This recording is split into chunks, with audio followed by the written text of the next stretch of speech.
16 DC, 0 hour minus 34 minutes. At 12:03 p.m., the metallic sea green 2013 Honda Odyssey pulled up to the curb in front of the Smithsonian National Museum in Washington, D.C., just a few blocks from both the Capitol building and the White House. A fading stick figure family sticker was affixed to the rear left-hand window. A proud parent of an Albertson Elementary honors student sign peeled from the bumper. The front passenger seat held a woman's black leather purse. A bulging diaper bag sat on the floor amid several wadded Taco Bell wrappers and a Paw Patrol sippy cup. A baggie of Cheerios spilled onto the middle console. The mid and rear windows were tinted black so that no one walking by could casually glance inside. Someone would have to take the time to peer carefully into the minivan, to press their face against the glass to really see. Behind the driver and passenger seats, the rear and mid seats were recessed. A large, bulky object took up the entire rear of the vehicle, a rectangular cardboard box, probably just housing a compact fridge or shiny new front-loading washing machine. Probably. But no one bothered to give the minivan anything beyond a cursory glance. It looked like 1,000 family minivans they'd seen before. Worn, well lived in, innocuous, above all harmless. Even the man who exited the vehicle, a middle-aged white guy wearing jeans and a wrinkled Star Wars t-shirt. A Washington Redskins cap shoved low over his forehead, aroused no suspicion. After he paid the parking meter, the man strolled along the sidewalk, diaper bag over one shoulder, a selfie stick in one hand. Just another tourist enjoying the fine sunny day in the bustling capital of the United States of America. No one noticed the second car, dark blue Ford Taurus, nondescript, slide up next to him and open the door as he slipped inside. No one noticed as the car pulled into traffic and drove away, just under the speed limit toward the Anacostia River. 25 minutes after the minivan first parked, the man in the Redskins cap shifted in the passenger seat of the Ford Taurus and checked the GPS. He punched in a saved number on a prepaid disposable phone. "The time was moved up," said the deep voice on the other end. "Did you receive the message?" "We did. We're in position," said the passenger. "Everything is ready." The man on the other end grunted in approval. "There is a time for everything under the sun," the passenger said. "God be with us," said the other man. The driver said nothing. He did not honk at a jaywalking pedestrian as he pulled onto a less congested side street and parked in Geesboro Park off MacDill Boulevard, almost 6 miles from Capitol Hill. With one hand still on the wheel, he pulled a specialized pair of sunglasses over his eyes. The passenger did the same. He glanced at the clock on the dashboard. 12:37. He pressed the button of the small device he held in his hand. 1/100th of a second later, the bomb exploded. In the instant of detonation, the core of the bomb scorched a blistering 300,000 degrees Celsius, 50 times hotter than the surface of the sun itself. In less than a second, tens of thousands of people were cremated, instantly carbonized into charred, smoking ash. They were vaporized where they slept, stood, walked, sat, drove, simply gone. The intensity of the thermal blast ignited birds in midair. Clothing, trees, dogs and cats and cars spontaneously combusted. Steel liquefied, melting like wax. Internal organs evaporated. Flesh, muscle, and bone were consumed so swiftly that nothing remained. The shadows of human bodies were burned into concrete walls. Everything within the 700-foot fireball's radius was utterly incinerated. The enormous fireball shot above the city, rising and rising, expanding until it blotted out everything. A colossal, blazing monster of fury and fire ripped open the sky. The fireball blasted upward in a great flash of extraordinary brilliance, bright and searing. The light blast was witnessed over 100 miles away in all directions. The visceral, violent heat decimated everything within its path. 1,000 fires sprang up simultaneously. It was as if the sun had fallen to earth. The immense light flashed electric green and blue and red. Vivid colors burned into the retinas of anyone who looked, if they hadn't already been blinded. Flash blindness occurred up to 8 miles distant all the way to the Beltway. After the flash, a deafening boom crashed. Explosive, thunderous, with a sound like mountains colliding with it, came the shock wave, a towering wall of tremendous pressure 5 times stronger than a Category 5 hurricane. The shockwave blast obliterated houses, offices, churches, condos, restaurants, factories, schools, hospitals, and hotels, animals, and people. People as far as 120 miles away registered the shock. It slammed through the National Mall and ravaged Capitol Hill. It crushed monuments and museums, The Smithsonian, the Capitol Building, the Library of Congress, the Supreme Court Building, the Washington Monument, the White House. The powerful shock wave sucked out almost all the air behind it. The extreme under pressure in its wake had such force that people's eyes were vacuumed out of their eye sockets. Within a half-mile of ground zero, every building was demolished or rendered uninhabitable. Within a mile, the immediate radiation dose would prove to be almost universally lethal over 2.5 square miles. Thermal radiation boiled skin, causing extensive third-degree burns for tens of thousands of victims. But the horror was just beginning. Swelling upward, the cloud sucked up thousands of tons of ash, dirt, concrete, plastic, glass, paper, and dust. The mammoth radioactive tornado punched through the clouds toward the upper atmosphere at 5,000 feet a minute. The mushroom cloud reached a height of over 5 miles, with a diameter of almost 2.5 miles, as it spewed more than 200 radioactive isotopes into the atmosphere. The Ford Taurus pulled away from the park and entered traffic already pouring out of the city. There was still room to maneuver around the crashed vehicles and escape, though there wouldn't be for long. Dozens of crashes littered the highway from those shocked by the blast. Others had dared to look into their rearview mirror at the initial flash. Temporarily blinded, they'd smashed into the vehicles ahead of them. As the Taurus fled the city, the passenger twisted in his seat, staring back at the burning ruins of Washington, D.C. Not in horror, but with an awestruck thrill of vindication. In 10 seconds, more than 50,000 men, women, and children were wiped off the face of the earth. Over 80,000 more were grievously wounded. Within 10 minutes, the highly radioactive dust broiling within the mushroom cloud began its descent. It would poison another 100,000 people as the nuclear chain reaction released a flood of gamma rays that penetrated skin and damaged organs and bone marrow. It was only the third time in history a nuclear bomb had ever been used against civilians. It wouldn't be the last to Dakota. 0 hour, minus 15 minutes. Dakota Sloan was no stranger to hardship, a born survivor. She'd spent her life waiting for the next calamity, the next disappointment, the next strike from a world intent on breaking her. But Dakota didn't break. She felt close now, though. Her chest tightened as she scanned the street outside the window of the Beer Shack bar. Bussing tables, she froze. Bent over a yellow table strewn with crumpled napkins and a greasy half-eaten lunch of twist fries, burgers, and sloppy dribbles of ketchup. The empty glass of Coke nearly slipped from her fingers. Her gaze locked on a familiar figure striding through the lunchtime crowd strolling along Front Street in Overtown along the outskirts of downtown Miami. She knew that confident, purposeful walk, the lean, lanky shape of him sharp as a knife blade. She'd recognize that thin, angular face anywhere, those grim, fevered eyes, the eyes that haunted her nightmares. He wasn't supposed to be there. Dakota didn't believe in coincidences. If Maddox Cage was in Miami, in this part of Miami, it was for one reason. He was here for her in Eden. She'd made it 2 years and 13 days. She wasn't ready yet, hadn't saved enough. 6 more months, and her plan would be in place, ready for execution. 20 grand and her little sister, that was all she needed to start a brand new life 1,000 miles away. Miami was loud and colorful and always moving, made up of a jumble of Cubans, Haitians, Asians, South Americans, and Anglos, an exuberant smorgasbord of cultures, music, food, and art. Miami was an easy city to get lost in, but she hadn't gotten lost enough. Sweat prickled along her hairline. She took a step back from the window, hoping the sunlight's glare on the glass would shield her presence. If he was still searching, if he didn't already know exactly where she was, but maybe he wasn't coming for her first. The thought sent a cold fission of dread through her gut. He was going after Eden. She held her breath until he passed, never turning his head to the left or right, eyes fixed straight ahead as he weaved between the pedestrians thronging the sidewalk. He always had been single-minded, like a dog with a bone. She should have known he wouldn't let go. Would never let go.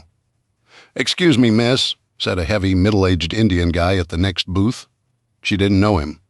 The usual regulars haunted their favorite bar stools, but this close to downtown and Miami International, the bar always served a steady stream of tourists and traveling business types.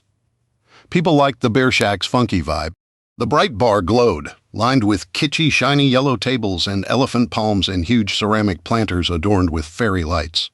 Famous locations throughout Miami, South Beach, Freedom Tower, the Coral Castle Museum, were immortalized in bottle cap art hung on the faux brick walls. The radio was always playing a vibrant mix of rumba, salsa, timba. The mix of authentic Cuban fare and classic American selections was damn good, too. With his sweating mug of Sam Adams, the man gestured toward the flat screen against the far wall. He was in his 50s and nearly bald, a neatly combed circle of white hair ringing his shiny brown scalp. "Can you turn that up?" "Sure thing." She forced herself to move, to go through the motions, even as her mind spun with jostling, frantic thoughts. She put the Coke glass down on the dirty table she'd been cleaning, leaving the plastic tub and rag behind. She pulled the remote from her moss-green apron and punched up the volume. The Marlins loss recap had been interrupted. The screen showed an aerial shot of Michigan Avenue in Chicago, completely cleared but for a minivan parked on the street. Several police cars and SWAT vehicles were stationed a safe distance away. 3 helicopters hovering overhead. A breathless, wide-eyed news reporter gesticulated wildly about something.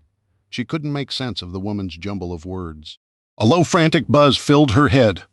"I live near the west side of Cheetown, heading back tomorrow." "Crazy, huh?" the guy said.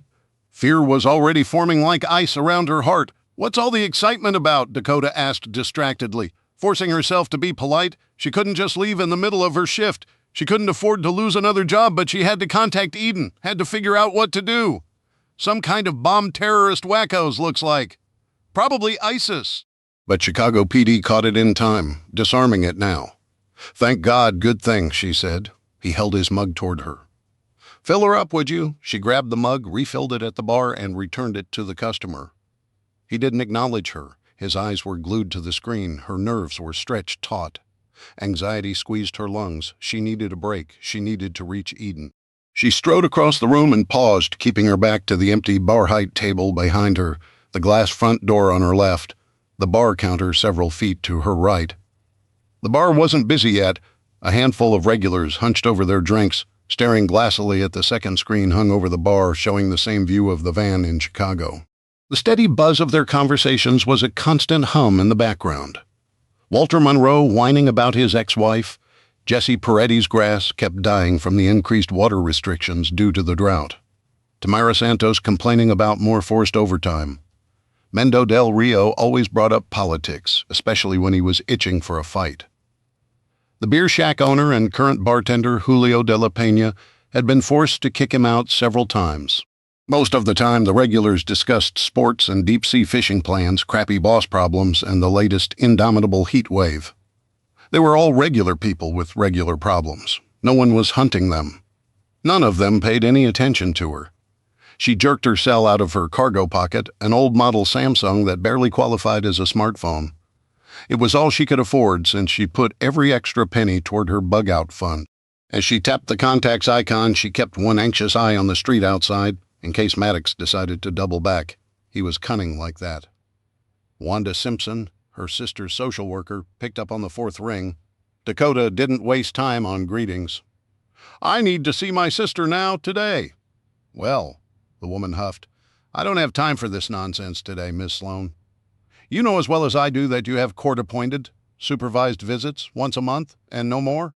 Your next visit isn't for a week. I can't wait that long, Miss Sloan. Your sister is medically fragile. She needs consistency. The judge, the psychologists, and I all agree that disrupting her carefully maintained routine would be detrimental to her well-being, which is just shrink-speak for trying to keep me from my sister so you can adopt her out." Mrs. Simpson sighed heavily into the phone. Dakota could hear voices in the background. At the bar, someone turned the TV up even louder. She gritted her teeth, repressing everything she longed to say, pressed the cell to her ear, and turned away from the bar. "Look, it's an emergency." The woman gave an imperious sigh like she was already patting herself on the back for her boundless saintly patience. "What kind of emergency, Miss Sloan?" Dakota couldn't tell the social worker who she'd seen or what she feared it meant.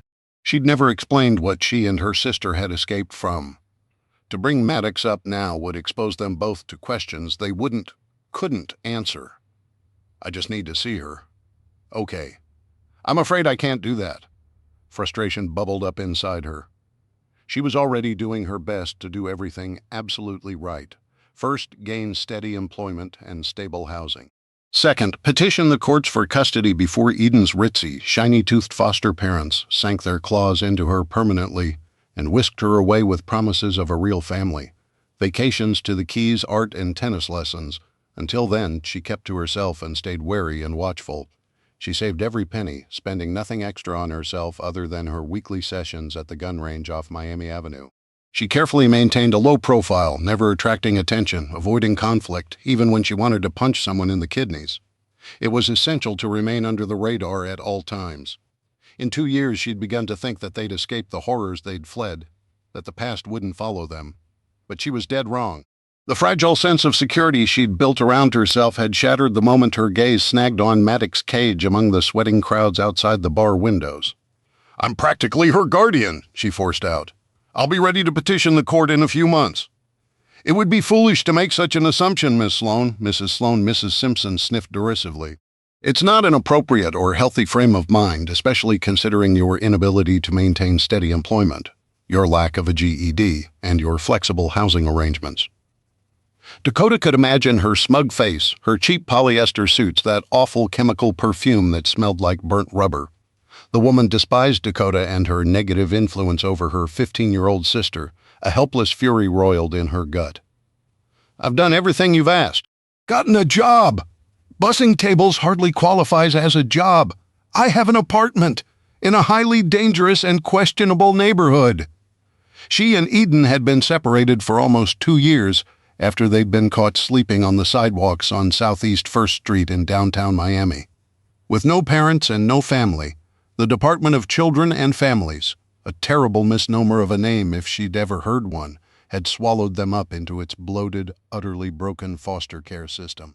After a slew of disastrous foster placements, Dakota was stuck in a group home for unwanted teens until she'd come of age 18 months ago. Her younger sister, beautiful, sweet, traumatized Eden, was placed in a specialized foster home for the medically fragile. She swallowed back a particularly colorful curse. She couldn't afford to piss off a woman who still held so much power over her life. "Please," she said instead, hating herself for begging, but giving it one last shot. If the woman still refused to help, she'd have to take matters into her own hands. "You know, I can't do that even if I wanted to, dear," Mrs. Simpson simpered. "And you know I only have your sister's best interests at heart," behind Dakota. Someone at the bar gasped. Dakota glanced back at the flat screen. Her arm fell limply to her side. Her fingers barely held onto the phone. The social worker babbled something, but Dakota wasn't listening anymore. She could do nothing but watch the screen in stunned disbelief. 3 Dakota 0 hour, -2 minutes. Cold went through Dakota all the way to her bones. The screen was split now, one side displaying the bomb squad descending on the minivan in Chicago. The other side, a shaky cell phone video of a massive cloud rising into the sky over a city so hazy with smoke. She couldn't tell which it was. "We repeat, we've just received reports from outside Washington, D.C. that there has been a massive explosion," the male reporter said, his voice rising in agitation. The female reporter tapped her earpiece. "Communication is down in the area, but we've received information that a fireball at least a half-mile wide has been sighted over Capitol Hill. It appears this is an attack, Gerard, an attack on American soil." The first reporter's face drained of color. "It appears to be a bomb, a nuclear bomb."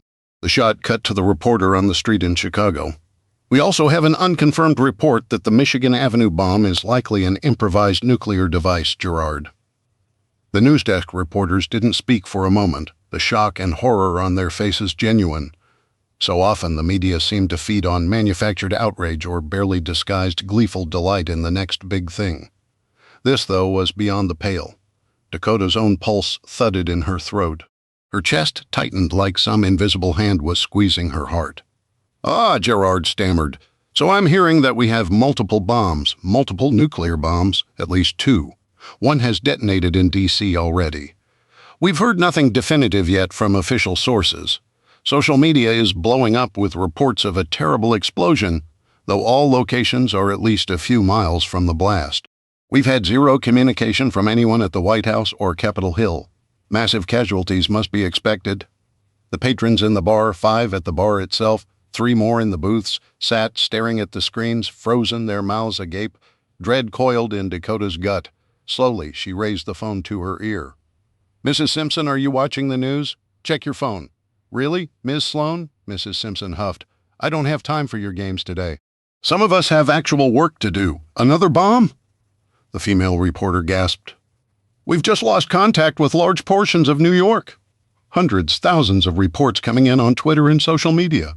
People reporting a massive mushroom cloud seen from miles away, buildings falling, massive fires. Her voice trailed off in disbelief. The second reporter gestured at someone off-screen before turning back to the cameras, visibly shaken. "We have a video feed. Please brace yourselves." "This is live." The aerial shot revealed an enormous pillar of smoke larger than Dakota had ever seen, dwarfing the skyscrapers. She could barely see the skyline through all the smoke and fire. Dakota took a step back, and then another, until her butt pressed against the lip of the bar table. 3 bombs. Not just bombs. Nukes 3 targeted cities: New York, Washington, D.C., Chicago. Were there only 3, or were there more? She thought of Ezra. He'd warned her of something like this. What was it he always said? That smart terrorists would engage in a coordinated and multi-pronged attack. They would simultaneously attack the infrastructure, the electric grid, or import hubs, or several cities to eviscerate American morale. Just like this, Dakota was a pessimist by nature. Experience had taught her that.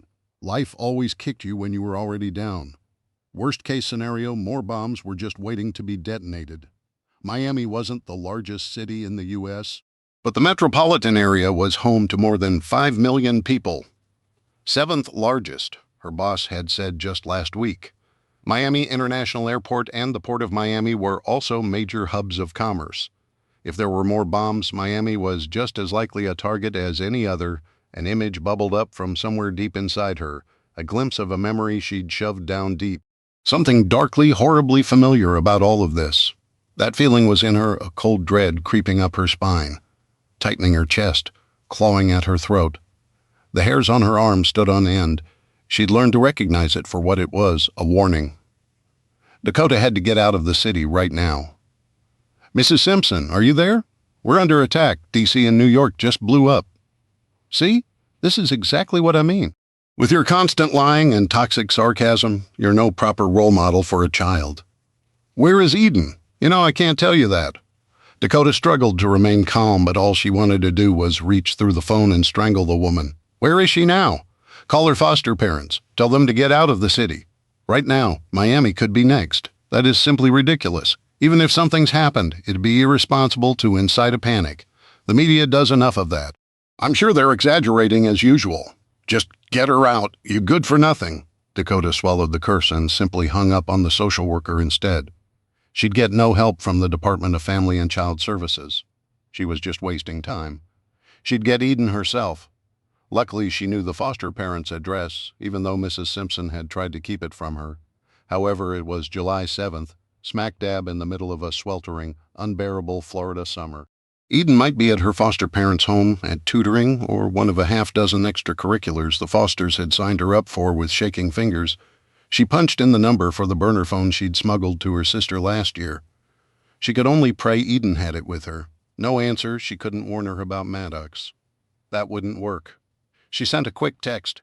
"Ezra, right bombs. Find shelter? I'm coming for you." When she looked up, most of the patrons were still sitting slack-jawed and stunned. Only one had risen to his feet. He was looking straight at her, frowning. Logan Garcia was his name. Colombian, in his mid-20s, he was a regular, always chatty with Julio, the bartender, but he'd never said much to her. Logan was tall and lean, but muscular. He usually dressed in a loose black t-shirt and worn jeans. He had a tough, weathered look to him. His scruffy goatee lined a hard jaw beneath unkempt hair black as oil. Tattoos spiraled up both arms. He always sat in the stool on the far left against the wall so he could watch the room. She'd seen him walk in, pause, scan the bar, and leave if that stool was already taken. He had a sharp alertness about him, even with 3 or 4 drinks in him, even half drunk like he could snap to attention at the drop of a hat. The kind of guy who missed nothing, he was also packing heat. She'd recognized the small bulge in the center of his back beneath his shirt. Logan Garcia wasn't exactly threatening, but he was powerful of that. She was certain. He stared intently at her for a moment. It was unnerving, like he was seeing straight through her, sizing her up, taking in her anxiety, her apprehension. She recognized a glint of recognition, a familiar wariness in his eyes, an awareness.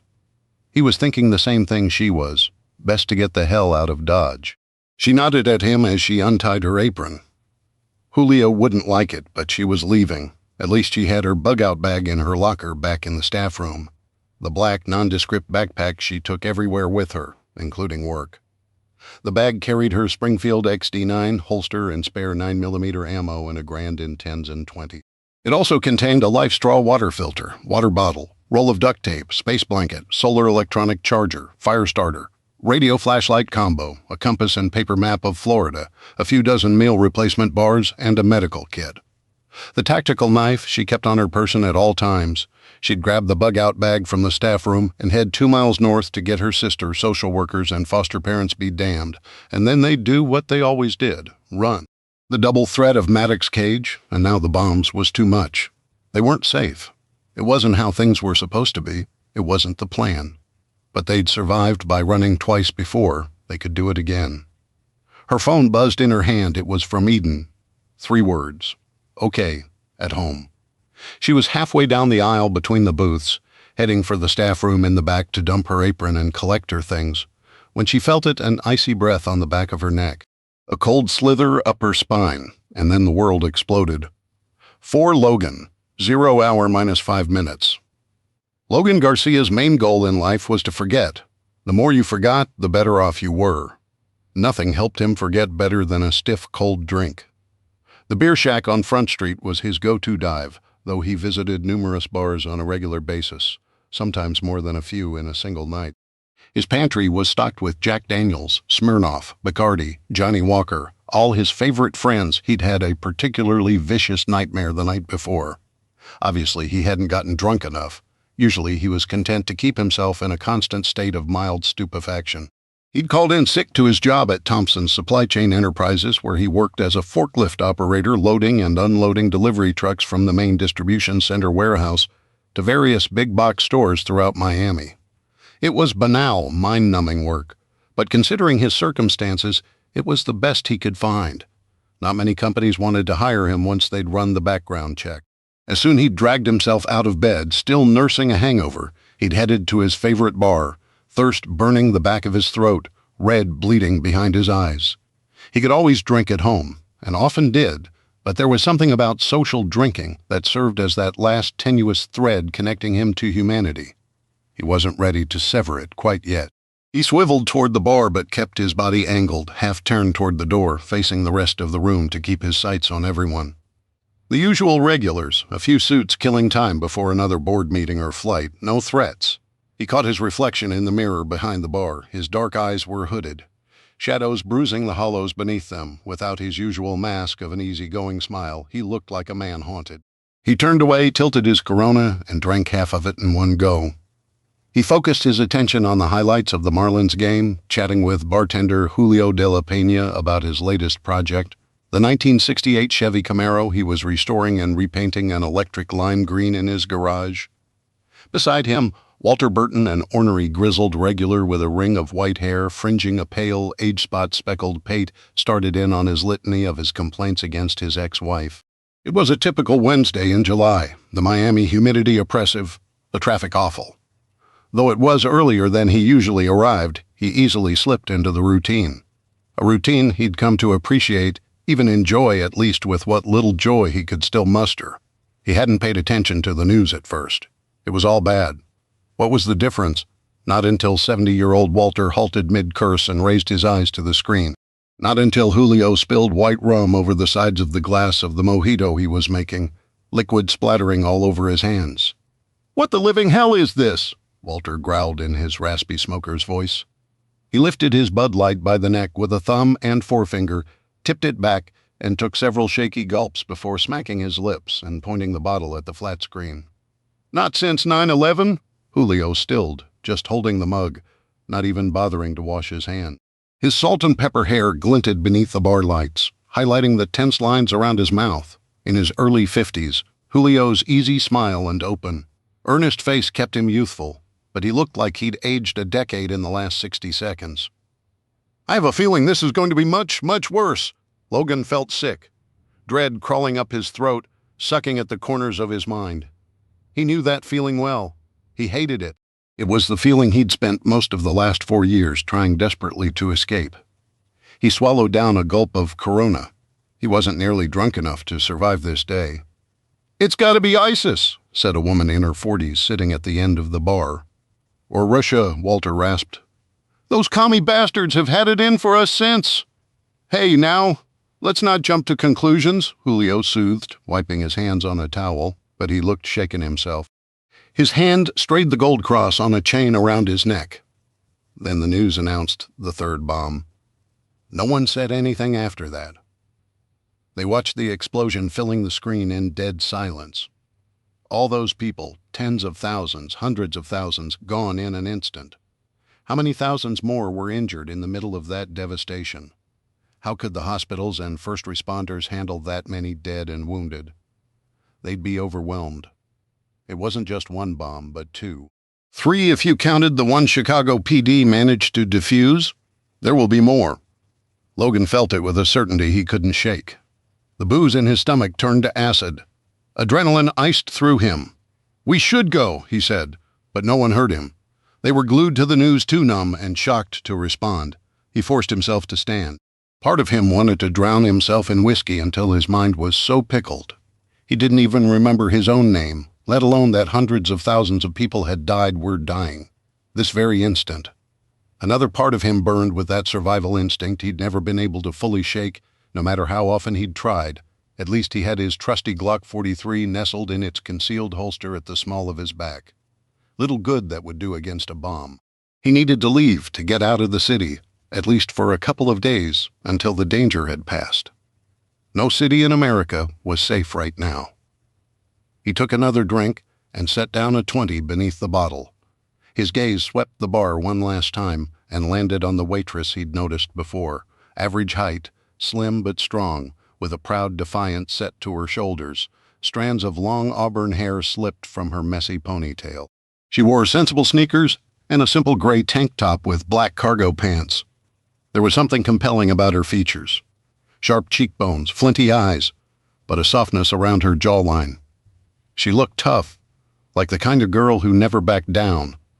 The kind who'd sooner tell you to go to hell rather than take anyone's crap, especially a man. The kind of girl he would have wanted to get to know back before everything happened, before he'd become a danger to himself and everyone around to him. The girl met his gaze. Her eyes were wide and scared like everyone else's, but also grimly determined. He'd seen her almost every day for 3 months since she'd started bussing tables. Suddenly it seemed wrong that he'd never bothered to learn her name. He opened his mouth to say something, maybe to warn her, but she didn't look like she needed to be warned. Her whole body was tense, one hand gripping a cell with whitened knuckles, the other curled into a fist. She looked ready to run or fight. Maybe he was paranoid, but at least he wasn't the only one. Maybe he should. A flash of incandescent light brighter than the sun seared his eyes. 5. Logan! "Don't look!" the waitress screamed. "Get down!" Fear tore through him. Logan didn't think, he only reacted. He squeezed his eyes shut and hurled himself away from the windows toward the booths. He lunged behind the closest one, thankfully empty, and squeezed his large frame beneath the table against the wall. A tremendous heat blasted him like an enormous oven opened inches from his entire body. Cowering, he flung his hands over his closed eyes. A million blaring high-voltage lights bored into his eyeballs like a drill, stunning and painful and endless. Though it lasted only a second, it felt like an eternity. Like if it went on even an instant longer, his eyeballs would burst inside their sockets. 1, 2, 3, the waitress chanted. She scrambled in beside him. He heard and felt her. His eyes still shut, bright white light pulsing against his closed eyelids.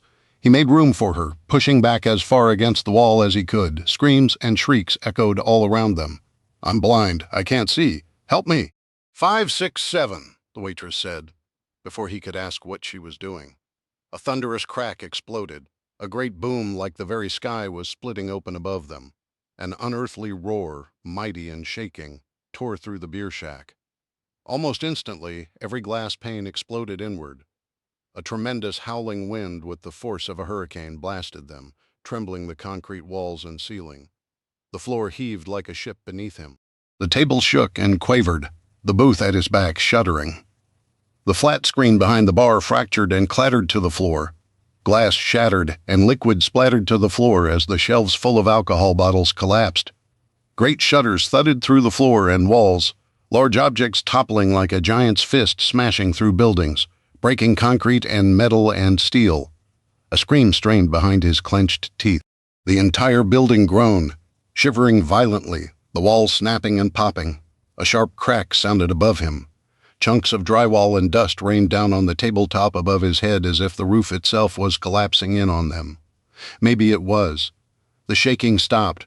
From out on the street came the horrific sounds of tires screeching, horns blasting, metal smashing against metal as cars slammed helplessly into each other, their drivers blinded. Screams rent the air, hundreds, thousands of people screaming and shouting, cries of pain and panic, of shock and terror. The sound seemed to come from far away. His ears were ringing. Logan tried to open his aching eyes. There were only streaks of white. He blinked, still just a fuzzy, painful whiteness. He couldn't see. "I'm blind," he mumbled, his mind frantically trying to comprehend what had just happened. He felt like his brain had just been shaken right out of his skull. "Flash blindness," the waitress said. He almost flinched at the nearness of her voice. He'd forgotten she was even there.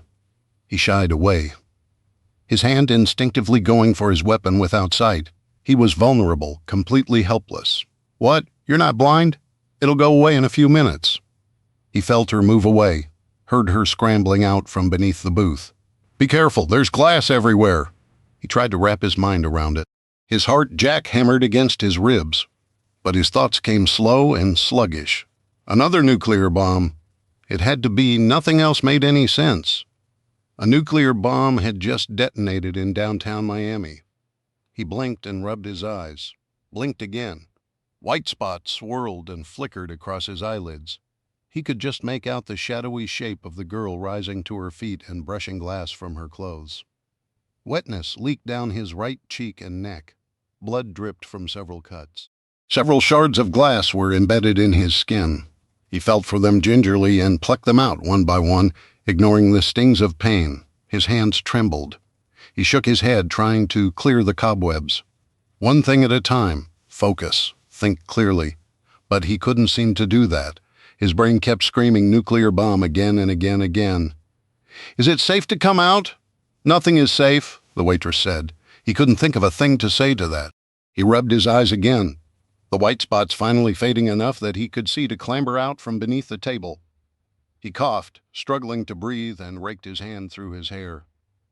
Particles of dust drifted to the floor. Thick gray dust swirled through the air. Debris and glass littered the tile. Most of the tables and booths near the window were broken and splintered like someone had taken an axe to them. Only the two against the far wall, including the one he and the girl had sheltered beneath, were spared. "Oh, hell!" The waitress was looking behind them. Logan turned to see zigzagging cracks spreading across the side walls, flanking the hallway at the rear of the building. Above the hallway entrance glimmered a patch of gray, smoke-ridden sky. The roof over the back section of the beer shack had partially collapsed. Great chunks of concrete and roof tumbled into the hallway that led to the bathrooms, storage, and staff room. 10 more feet and the roof would have collapsed on top of him. From the other side of the bar, someone moaned. "What the hell was that?" A woman cried. "What happened?" "A nuclear blast," the waitress said. "No way," said a preppy white guy with his dirty blonde hair and a ponytail at the base of his neck. "It was an earthquake, a tornado," someone else said. "Like a hurricane of glass. That roaring sound, it was the most terrible thing I've ever heard. It was a nuke." Like on the news, Julio stood behind the bar, drenched in beer and alcohol from dozens of broken bottles, blood streaking his face. Amber and clear glass shards pierced his face, neck, arms, torso. A piece the size of Logan's thumb jutted from the man's right thigh. "You need medical attention," Logan said. "Nah, I'm fine." Julio pointed a bloody finger. "Help her." A blonde woman in her mid-40s slumped against one of the fallen bar stools beside a younger man with brown hair pulled back in a ratty ponytail. Logan recognized her as one of the regulars, Tamara Santos. A 3-foot-long metal rod had somehow punched through the shattered window and now protruded from the woman's stomach. Her white-knuckled fingers clenched the shaft as red spread in a widening ring across her cream silk blouse. "Help me!" cried a heavy, bald Indian guy in his 50s. His pallor had gone ashen. He sucked in panicked, uneven breaths. The man had been thrown from his seat by the blast and slammed against the far wall. He huddled on the floor amid the glass and debris, cradling his right arm to his chest. A white stab of bone poked from a bloody gash in his forearm. A few feet away, old Walter leaned heavily against the bar, breathing hard and rubbing his rib cage. Blood dripped from several cuts on his wrinkled forehead. "I think I busted a rib, and I can't work my leg right. Call the paramedics. They're not coming." The waitress scraped her hand across her face, a laceration on her forearm leaving a streak of blood behind. She stumbled to the broken windows, glass jagged as teeth rimmed every frame. "No one is coming." Logan followed her, picking his way through the debris. The tipped and broken bar stools, a fallen ceiling fan, one unbroken blade still spinning lazily. More sounds from outside filtered through the ringing in his ears. Car alarms blaring, screams and shrieks and desperate cries for help. The stench of gasoline and burning rubber filled his nostrils. But it was the sight before him that stole his breath and iced his insides. The mid-rise apartment building across the street was half caved in, as if a wrecking ball had struck its entire left side. Great chunks of brick and concrete had slid from the building and smashed into the asphalt. A chunk the size of a small house had obliterated a car. It was only a mangled mess of metal now, the wheels barely visible beneath the onslaught of rubble. Further down the street, a pile-up of at least 30 cars smoked and burned. The crumpled frames of trucks, vans, and cars barely recognizable. A telephone pole had fallen across a capsized bus. A Starbucks blazed, flames leaping from the shattered windows. People pulled themselves from burning cars, staggering, choking, screaming. Others slumped against the curb, bleeding, cradling injuries, staring blankly at the carnage around them. A little Latino boy wept, his mother trying to comfort him. Her dress was torn and bloodied. She only wore one sandal. One foot was bare. Her nails painted a vivid teal. Several men raced by, followed by a black couple tugging two middle school-aged girls behind them, faces panic-stricken and smudged with dirt. "Look!" the waitress whispered, pointing at the sky. Dreading what he would see, Logan slowly raised his eyes. Above the screaming chaos, the crashed cars and downed trees and shattered glass, above the apartment buildings and shopping complexes, rose a terror like he had never seen. An immense black mushroom cloud boiled into the sky, blotting out the sun, blotting out everything. 6 Eden, 0 hour, minus 7 minutes. Eden Sloan should have been working on her math homework for summer school. Instead, she perched on the wooden stool at the huge gray and white marble kitchen island.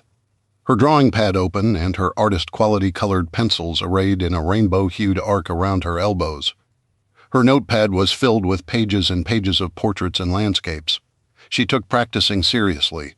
She dreamed of attending the Fine Arts Academy of Greater Miami. But today she was focused on another project. In painstaking detail, she'd drawn the hand figures for the alphabet in American Sign Language. She wanted to share it with Dakota at their next supervised visit. Her sister didn't seem too interested in taking the class, Mrs. Simpson had suggested, but maybe the visual pictures could help her get it. Eden was a visual learner. Maybe Dakota was too, though at their last scheduled visit, Dakota told Eden she didn't need to learn sign language. "We know how to communicate just fine," Dakota had huffed. "You can hear me, and I know exactly what you're thinking just by looking at you. And if I don't, that's what your pad is for. It's worked just fine so far." Dakota could be stubborn when she wanted to be. Eden sighed, finished sketching the spread pinky and thumb of VI, and gave the fingernails a sparkly plum-purple flourish. The grandfather clock in the den dinged. The stainless steel refrigerator whirred quietly.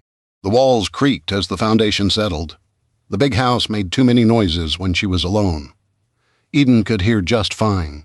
It was speech that eluded her, that had eluded her since that day, almost 3 years ago.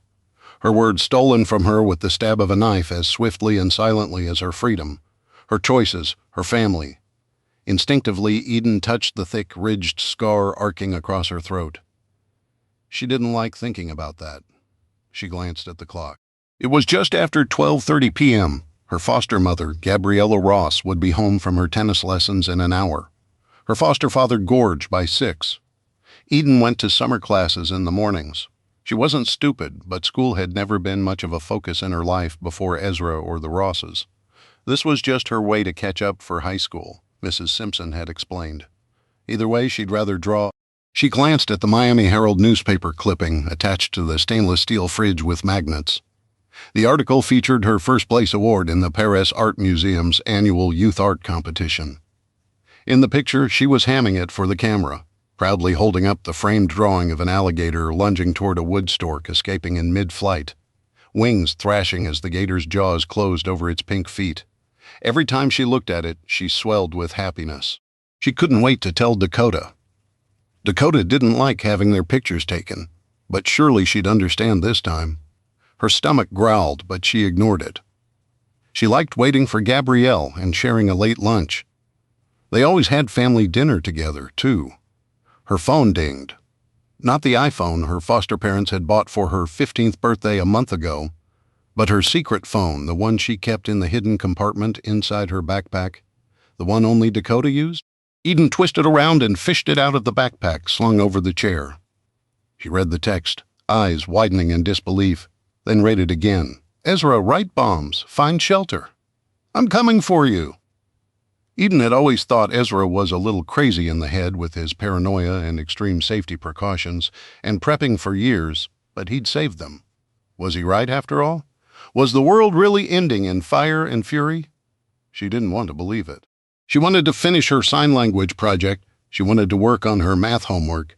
She wanted to listen contentedly while Gabriella turned up Spanish pop radio, dancing around the pristine kitchen while she unloaded takeout boxes onto fancy china plates, steaming General Tso's chicken, vegetable lo mein, and piles of white rice, and Eden's favorite honey chicken and broccoli. She wanted to sit around the farm table and laugh and eat and sign the newest joke she'd learned at summer school. Most of all, she longed to keep pretending she was a part of this family, where no one ever yelled or hurt her, but she knew better than to dream when she needed to act. She texted back, "Okay, at home."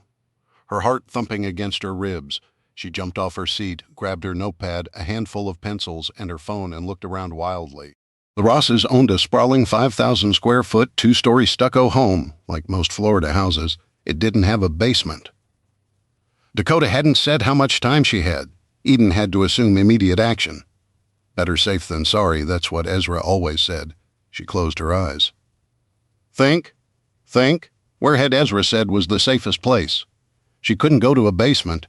She had no time to find a big concrete office or apartment building, no underground bunkers to seek shelter inside. Get to the middle. The center of a building is always safer than the exterior. There was only one room in the house that didn't share an exterior wall or contain a window, the guest bathroom next to the guest bedroom on the first floor.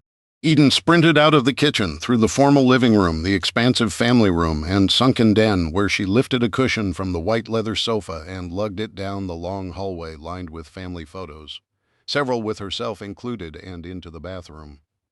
She dropped the cushion on the ivory bathroom rug and faced the hallway for a second, her hand on the oiled bronze bathroom door handle. This was crazy. In less than an hour, Gabriella would come waltzing into the house with her warm, bustling energy, and everything would be normal and wonderful again. If she found Eden cowering in the tub, her foster mom would think she really was crazy. Maybe she'd think something was wrong with her, something worse than her mangled throat. Maybe the Rosses would want to send her back to DCF. What was she thinking? She didn't want to risk the good things she had going. She was just starting to feel comfortable here, like she belonged, like maybe she had a family again. Dakota was paranoid. Dakota always assumed the worst, but no, Dakota was her sister. She was smart. She was prepared. She would never warn Eden of something so serious, unless it was true, unless. A brilliant white light flared down the hallway. Eden couldn't see any windows from her vantage point, but it was like a giant spotlight beaming through every window of the house. The light bouncing off the hallway walls was still harsh enough to make spots flare in front of her eyes. Heart sputtering inside her chest, she slammed the bathroom door shut, whirled, and dove for the bathtub, seizing the large cushion as she went. The bathroom was small. In 2 steps she was in the tub, lying flat on her back, the cushion pulled over her head and torso, Dakota's flip phone gripped in one hand, her notepad pressed to her chest in the other. By the time she realized she'd forgotten to count, a deafening thunder was already roaring over her, trembling the whole house in its primal fury. 7. Maddox. 0 hour minus 3 minutes. I found them, Maddox Cage said into his phone. Both of them? Asked the raspy voice on the other end. As good as where Eden is, the other will be close. He didn't say her name after what she'd done. The man on the other end of the line hated to hear her name. Have you laid eyes on her? I visited her summer school this morning and waited until I saw her walk into the building with her foster mother. Tell me immediately when you have them? His voice went hard. Both of them. I understand. And Maddox, don't delay. Get them now and get out of the city. Do you understand? A strange shiver went down his spine. Yes, sir. Maddox ended the call and leaned forward in the back seat of the taxi to peer out the window. Traffic had stopped for a stoplight, a tourist bus blocking his view directly ahead. Large several-story buildings of glass and concrete rose on either side of him. Palm trees flanked the wide boulevard on his left. Giant cranes clung to the half-constructed framework of a sleek, high-rise condo like mechanical spiders. Pedestrians ambled, strolled, and sauntered past, some in business suits, many in Hawaiian shirts and Bermuda shorts, girls in crop tops and tiny shorts swaying their hips, all of them sweating in the afternoon heat. He turned his gaze away in disgust. One of the many reasons why he despised the city, that and the singed stench of car exhaust, the constant stimulation of honking horns and roaring engines, chaotic crowds, and the bright lights and steel everywhere he looked. He much preferred the peace of the natural world. The traffic light seemed to go on forever. How much longer? He asked, restraining his anxiousness. 5 miles, said the taxi driver, a Haitian man with a full bristling beard and compa music playing low on his smartphone. 25 minutes maybe in this mess. Maddox's cage was close enough to smell victory. He could feel it like a buzzing beneath his skin. They were both here. He'd been hunting the girls off and on for almost 3 years now, his father growing more infuriated and impatient with every passing month. He'd almost caught them in Everglades City 2 years ago, but they'd managed to elude him. Dakota must have changed their names. Somehow they'd simply disappeared. But yesterday, his father, Solomon Cage, honorable brother of the prophet, leader of the Shepherds of Mercy, had handed Maddox a folded slip of paper with a single address on it. They never communicated via email or phone unless it was a disposable burner phone. For the most part, they stayed off the internet, too. It was safer that way. Paper could be disposed of. It didn't leave an electronic trail. He did use the internet to search for his quarry, though, constantly trolling through records both public and private, checking newspapers, hospitals, DMV databases, and arrest warrants. Not a single hit in 2 years. Maddox had failed to find them until 2 days ago. Scrolling quickly through the Miami Herald, like he did for dozens of regional papers, his eye snagged on a picture of a familiar beaming face. He'd managed to discover them hiding in a city of 500,000 people. He'd found them when they could have fled to Naples, Fort Myers, Marco Island, south to the Keys, or north to any of the hundreds of towns and cities in central and northern Florida. He knew he had them both. Wherever Eden was, Dakota was certainly nearby. He gave the name of the girl, Eden Sloan, and of the foster parents to his father. Within a day, he had the address in hand. Maddox finally had a lead. He wasn't about to fail. Not this time. Eden would return to her rightful place, and Dakota would be brought back to face the consequences of her crimes. Maddox Cage believed in justice, in judgment. Now, finally, justice would be served, and he would be the one to serve it. But first, he had a quick errand. His brother Abel had asked him to pick up a package from the South Florida container terminal at the port of Miami. He didn't know what it was. He didn't need to know. His father and brother served the prophet. So did he. He sucked in his breath as the taxi entered the port of Miami tunnel. He clenched his hands in his lap until his nails dug into his calloused palms. He hated heights, but he despised this trapped underwater feeling even more. He was 120 feet below the surface. He felt every foot of it like a ton of bricks collapsing against his chest, an immense pressure cutting off his breath, sending his heartbeat into a hammering cacophony in his ears. His burner phone beeped. He pulled it out of his pocket. It was from an unidentified number, but Maddox knew who the sender was, his cousin, Reuben. A text. Plans changed. Forget the package. Leave now. It's coming. He squinted down at the phone, perplexed. Could Reuben mean what Maddox thought he did? Could it possibly be? The hairs on the back of his neck prickled. What? He texted back. He never got the chance to hit send. A dazzling light blasted down the tunnel from behind him. It lit up the interior of the vehicle, blighting everything in his vision with a scorching brilliance. What the hell? The taxi driver cried. Maddox instinctively leaned over his seatbelt, digging into his stomach. He covered his head with his hands and squeezed his eyes shut against the brutal, blinding light. It felt like staring straight at the sun. "What was that?" shouted the driver. "What's happening?" An ear-splitting boom thundered through the tunnel, vibrating the air with its monstrous roar. Thousands of tons of concrete shuddered and heaved overhead. He felt the taxi being lifted and flung through the air. His seatbelt jerked against his lap and burned his neck as the vehicle slammed against the concrete wall of the tunnel. Everything went black. 8 Dakota. Dakota stared at the immense cloud as it boiled above downtown Miami, monstrous and raging, a violent orange-red mass almost a mile wide, with a fiery blood-red core. The massive cloud punched up through the atmosphere, climbing and expanding at an astonishing rate, the air around it ionizing until the sky took on a savage glow. The colossal cloud swelled with a terrible, violent swiftness until it seemed to blot out the whole horizon, and still it rose as if it would break through the sky itself. Until that moment, it hadn't seemed completely real. It was real now. She desperately hoped Eden had obeyed her instructions, that she'd found a way to protect herself until Dakota could reach her. "We've been nuked?" asked a ponytailed guy kneeling over his injured girlfriend. "How is that possible? I thought our silo missiles would shoot down anything headed our way." "They would."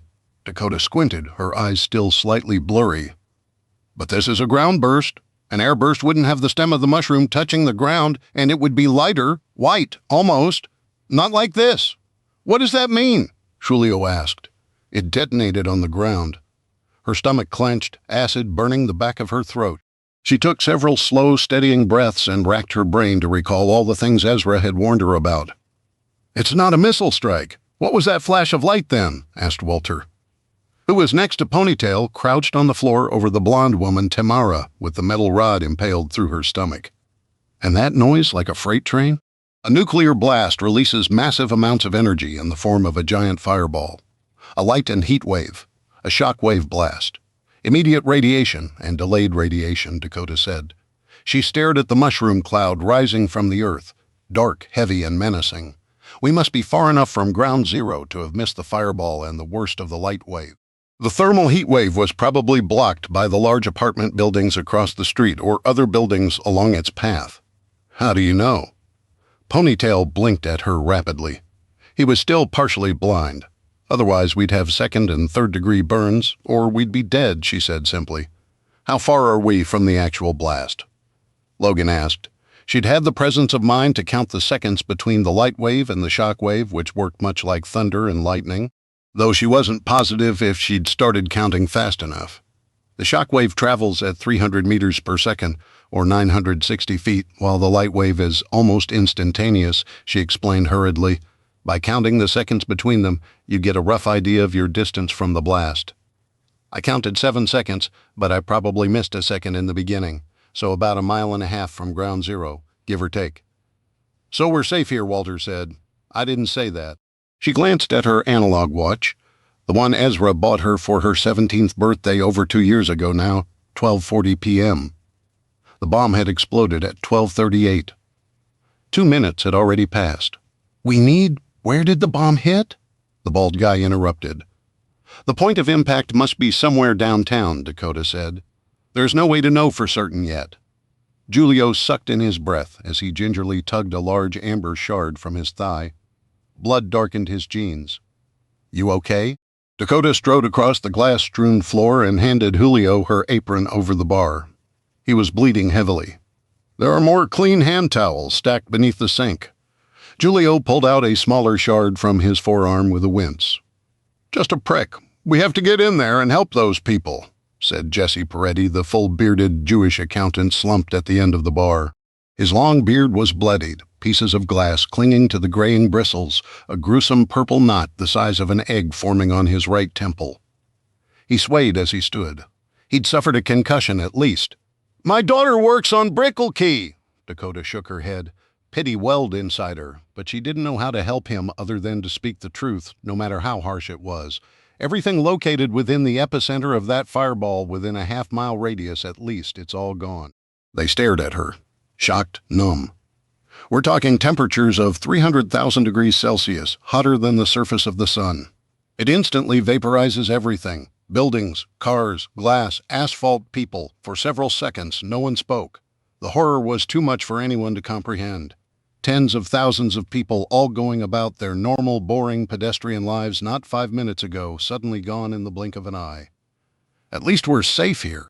Tears watered Ponytail's red-rimmed eyes.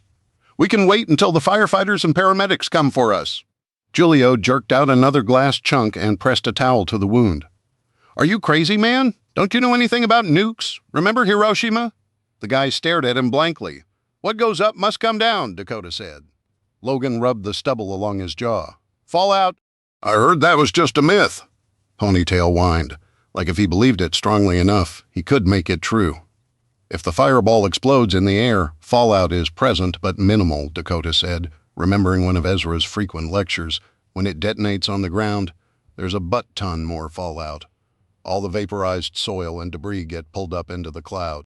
As the cloud travels downwind, the radioactive material cools and falls, creating a large swath of fallout and contaminating everything it touches. We need to get out of here. Logan turned to her. What do you suggest? Time, distance, and shielding, she muttered. What? 3 ways to get safe. Which direction is the wind? He glanced out the windows at the row of palm trees across the street. North, I think. Toward us. Surface winds could be blowing north, while upper atmospheric winds are blowing east or west, too. We're within the radius for some prompt radiation exposure, but 1.5 miles out, it's minimal, maybe 5 rem. Okay, then we're fine. Ponytail started. No, we're not.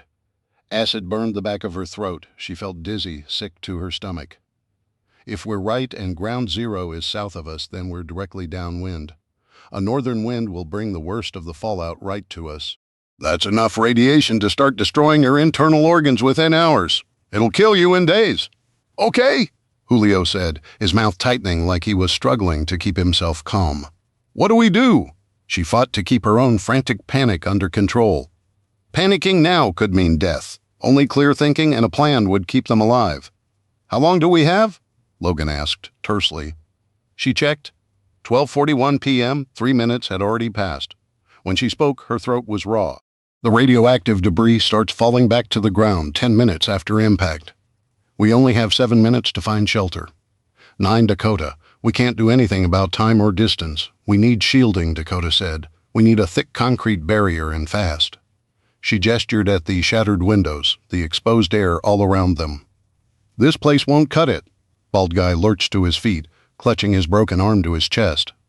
You said distance? My car's at the curb. I'm driving and getting as far from that bomb as possible. If your car even works, Dakota said. You see all these car wrecks? What about rubble? What are you going to do when the roads are clogged and you're trapped out in the open? Your tin can of a car won't protect you once the radiation falls? Bald guy grimaced in pain and started to protest, but Logan shut him down with a sharp look. What will protect us? Logan asked. Gamma rays penetrate through everything. Dense materials like concrete, lead, soil, steel, and water provide protective barriers to gamma rays. We need to get as much mass as possible between us and the radiation. The best shelter is the interior middle of a large office or condo building, or better yet, a basement underground. Thanks a lot, Florida water table, Walter grumbled. What about the huge office complex across from us? Logan asked. It's 12 stories. Dakota glanced out the window at the shiny new building designed with huge panes of glass on every floor. Every pane exploded in the blast. The left end sagged dangerously. A section at the top had collapsed. It's too damaged and unstable. Plus, an office building won't have enough food or water for a bunch of people to survive for a week. A week? Tamara wheezed. Are you insane? There's the Showtime Cinema, Julio said, ignoring her. No windows in the auditoriums, thick cement block construction. Other stores on either side of it. Plus there's a restaurant above it on the second-story promenade. That helps, right? They have a concession counter, Walter said. Lots of snacks and water bottles. Logan moved toward the doorway, already scanning the street outside the bar. It's in that shopping center, 3 blocks from here. We can be there in a few minutes. Dakota nodded. It was as perfect as they were going to get. They didn't have time to consider any other options. They'd wasted too much time already. Ezra had taught her better than this. Let's go! Bald guy pulled out his car keys with his unwounded hand. There's no way in hell I'm staying someplace directly in the path of radioactive fallout. He stumbled through the shattered glass door, not even bothering to open the frame.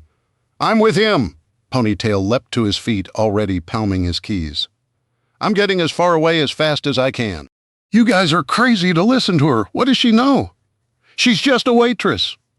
Dakota knows plenty, Julio snapped with uncharacteristic sharpness. She's got a good head on her shoulders. I trust her. Dakota flashed Julio a tight, grateful smile. He'd always been kind to her, and fair. It's fine if he wants to be an idiot. Let him be an idiot. Raphael, don't leave me. Tamara raised her hand weakly, grasping for her boyfriend. You'll be fine. I'll meet you at the hospital. Raphael barely squeezed her hand before striding through the door after the first guy. He never even glanced back. He always was an asshole, Tamara muttered, wincing.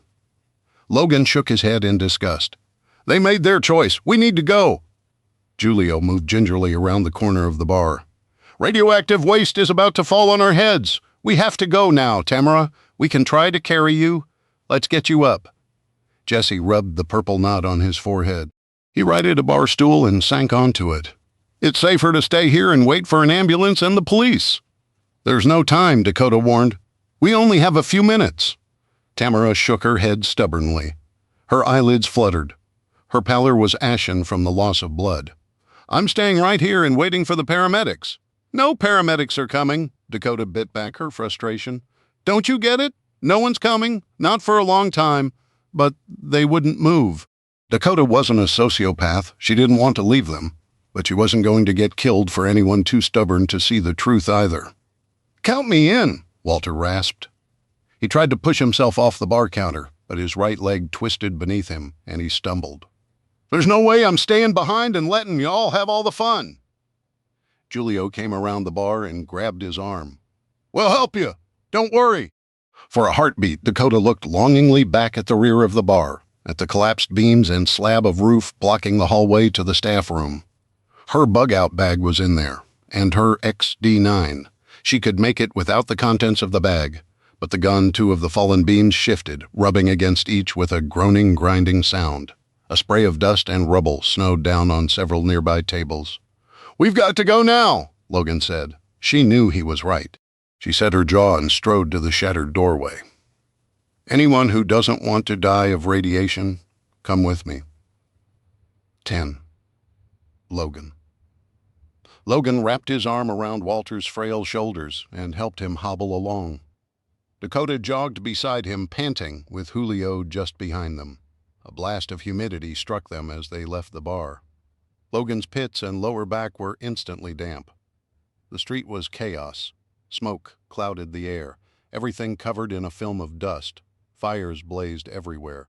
They raced along the sidewalk, past downed telephone poles and streetlights, palm trees sheared and broken.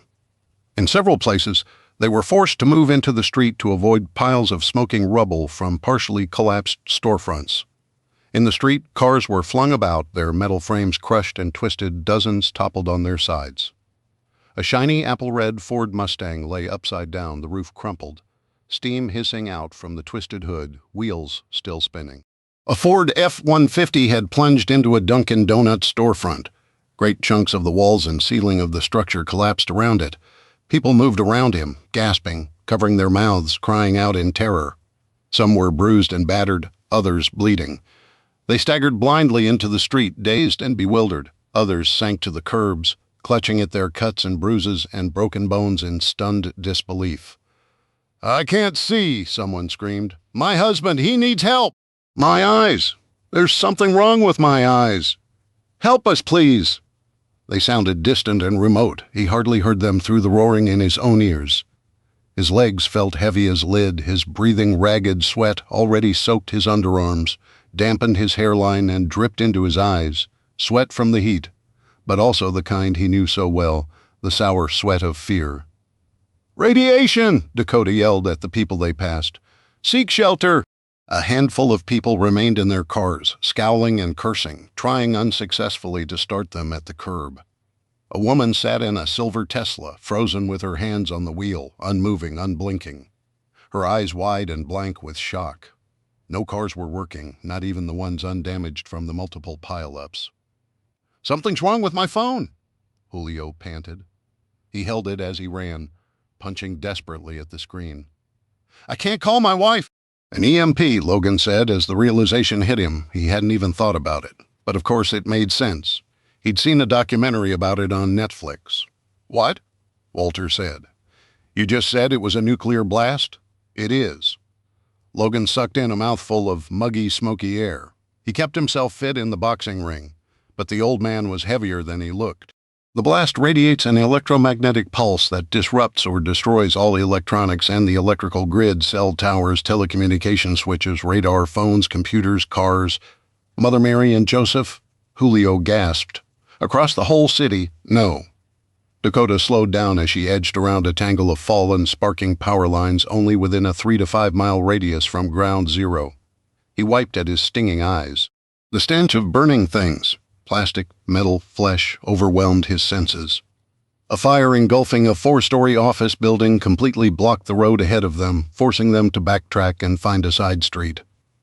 The sound of crying drew his gaze. On their right, across the street, the roof of a designer clothing shop had caved in.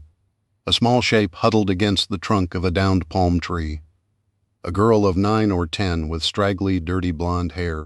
She was dressed in denim shorts and a too small purple Disney princess shirt. Her pink-framed glasses were set crookedly on her tear-streaked, sooty face. The girl stared at them in mute terror. A blue stain dripped down the front of her shirt, across the blonde princess's face. More of it puddled on the ground at her feet, along with a small flat stick, a popsicle. She was just a kid happily licking a popsicle, and then the bomb went off. Logan's gut twisted. A face flashed in his mind, unbidden, unwanted. Small and round, large pleading eyes, black as prayer beads, desperate and full of terror. He pushed the thought down deep ahead of him. Dakota slowed, wiped sweat from her brow, and held out her hand to the girl. "Radiation's coming. It can kill you. Come with us to the movie theater." The girl shook her head. "My mom's in there." She gestured behind her plaintively. "I keep calling her, but she won't come out." Logan glanced at the caved-in shop. The collapsed roof listed dangerously. It was a death trap. Even if the woman was still alive, she was likely gravely injured. They didn't have the time, the knowledge, or the tools to safely rescue her. Dakota hissed out a frustrated breath. She glanced at her watch, then down the street toward the shopping plaza. "Come on! I can't! You have to worry about yourself now," Julio said, trying to reason with the girl. "We can come back for your mom later." The little girl pushed out her lower lip, fighting back sobs, and shook her head. "She told me to stay with her no matter what." Julio reached for her hand. "Come on, honey." The girl shrank back with a terrified squeal. Julio froze. "What should we do?" he asked uncertainly. "Leave her," Walter growled. "We don't got the time for heroism." Logan and Dakota exchanged strained glances. It wasn't his business. There were people suffering and dying all over the city. What was one more kid? She wasn't their responsibility. She certainly wasn't his. Overhead, the sky darkened. "Fallout's coming," Dakota warned. "It's been 7 minutes." He fought his desire to leave them all behind and just run for his own self-preservation. It wasn't a feeling he'd been acquainted with recently, but it was still there, the innate instinctive desire to survive at all cost. "Look," Logan pointed down the street. "The theater's right there. We need to go." Something like disappointment shadowed her face for the briefest moment. She shook her head, turning away from Logan, and muttered a curse. She grabbed the girl's upper arms, yanked her up, and shook her hard. "If you want to live, you've got to run." Stunned, the girl stared up at her, mouth hanging open, her glasses nearly falling off. Dakota didn't bother with an answer. She broke into a sprint, still grasping the girl by her wrist in an iron grip. The girl stumbled, crying out, but the waitress ignored her and jerked her back to her feet. She took off down the street, dragging the weeping girl behind her. "What are you waiting for?" Walter growled in Logan's ear. They ran. 11, Dakota! Dakota raced across the parking lot, pulling the girl behind her, her lungs burning, her heart hammering in her throat. Every passing second beat through her blood, pulsing through her veins. She hadn't wanted to slap the girl, but it was the only thing she knew to do to snap the kid out of her fugue. Maybe there were alternatives, but they all would have taken precious seconds they didn't have. At least the girl would live. As it was, time was already running out. The hot air swirled around her, the rapidly blackening sky bearing down on them all as they ran. They had only minutes until it was toxic. What if it was already contaminated? Invisible poisons sinking deep into her exposed skin. She shook the fear off like a dog shaking itself dry.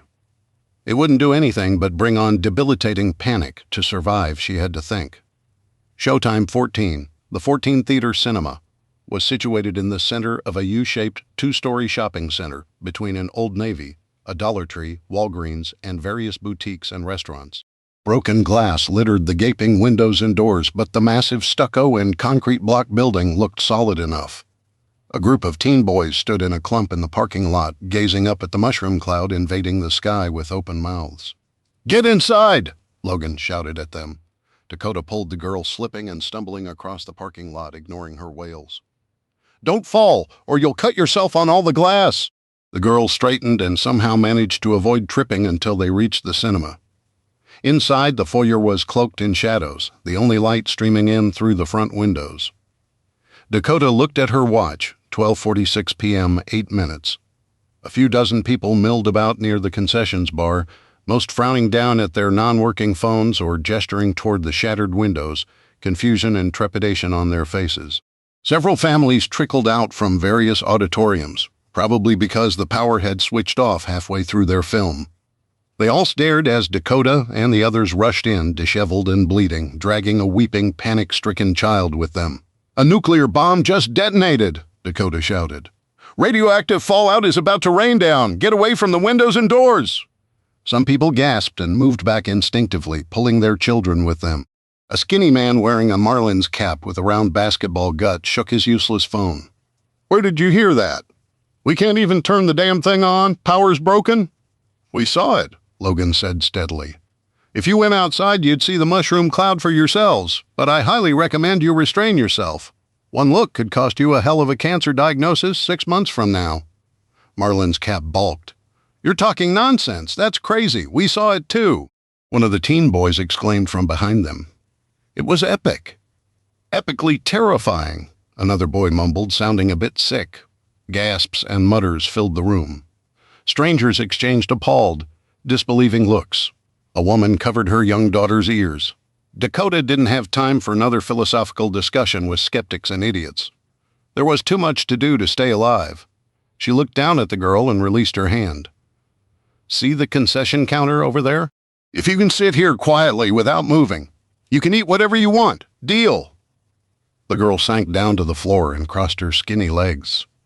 She wiped her nose with the back of her arm and hugged her arms to her chest, still trembling, but finally she nodded.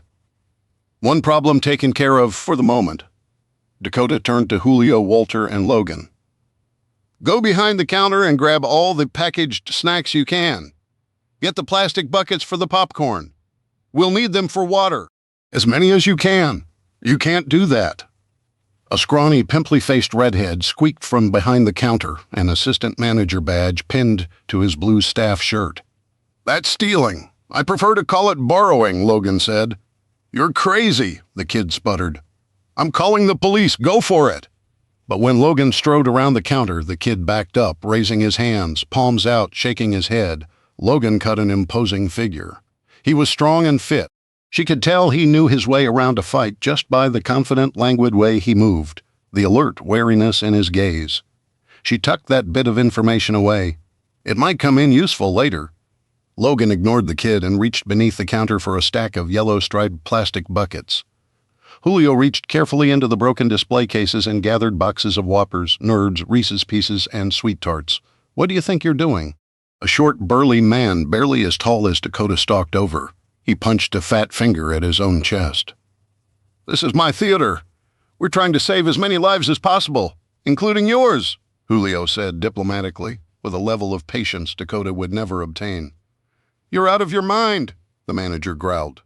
"You're a danger to the patrons." "It's the bomb. That's the danger, man," one of the teen boys said. "Get a grip." The manager glared at him, his broad face purpling. "If you haven't paid for a ticket, then you've got no business being here." Frustration clawed at her. Dakota fought to keep her voice steady. "We're not leaving. The manager puffed out his chest aggressively and jutted his fleshy chin. I don't care where you go, but it won't be on my property. I insist you leave immediately. Get out, 12 Dakota. Dakota opened her mouth to rip the ash hat a new one. Logan stepped forward. His hands were loose at his sides. The muscles beneath his tattoos tensed and bulged. Just his presence was intimidating, and he knew it. The manager paled. We're not going anywhere, Logan said in a low, dangerous voice. Julio pulled several 20s out of his jeans pocket and held them out to the manager. A few speckles of blood stained the wrinkled bills. Consider that a deposit on a later payment. I'm no thief. I'll pay whatever bill you'd like, for all of us. If you think, the manager started. Take the money, Logan growled. The man's face was so red, it looked about to explode. He glared up at Logan, who stared icily back. He opened his mouth to speak something inhospitable. Logan took another step forward. He towered over the short, squat man. The manager's features contorted at some inner battle between self-preservation and oversized ego. Finally, his shoulders sagged in capitulation. He seemed to understand that he didn't have a choice in the matter. At least the money was a way to salvage his wounded pride. He snatched the cash with the tips of his fingers. This is only the down payment. I'm good for it, Julio said wearily. Don't worry. The manager scowled at the droplets of blood landing on the burgundy carpet at Julio's feet. His beady eyes flicked to Logan wisely. He said nothing. She'd had enough. There's no time for this crap, she shouted. Don't you people get it? Everyone fell silent, staring at her in astonishment, all of them still expecting the old rules of polite and civil behavior to apply. But that world was gone. It'd blown itself into smithereens 8 minutes ago. Radioactive fallout is coming right now. The bomb is real. Sheltering in place is the safest thing to do, and we need to get to that shelter in the next minute before the radiation starts eating you from the inside out. Even if it's true, there's no way we're staying here, Marlin's Cap growled. He gripped his wife's arm. It looks fine out there. We're getting out while we still can. The wife, a mousy little thing, glanced back at Dakota as the man hauled her out. Alarm etched across her thin face, but she allowed herself to be led away. You're making a mistake, Dakota called after them. She gritted her teeth, willing the anger down. She'd seen plenty of women like that before, cowed, docile, obedient to a fault. It made her want to punch something. More people followed their lead.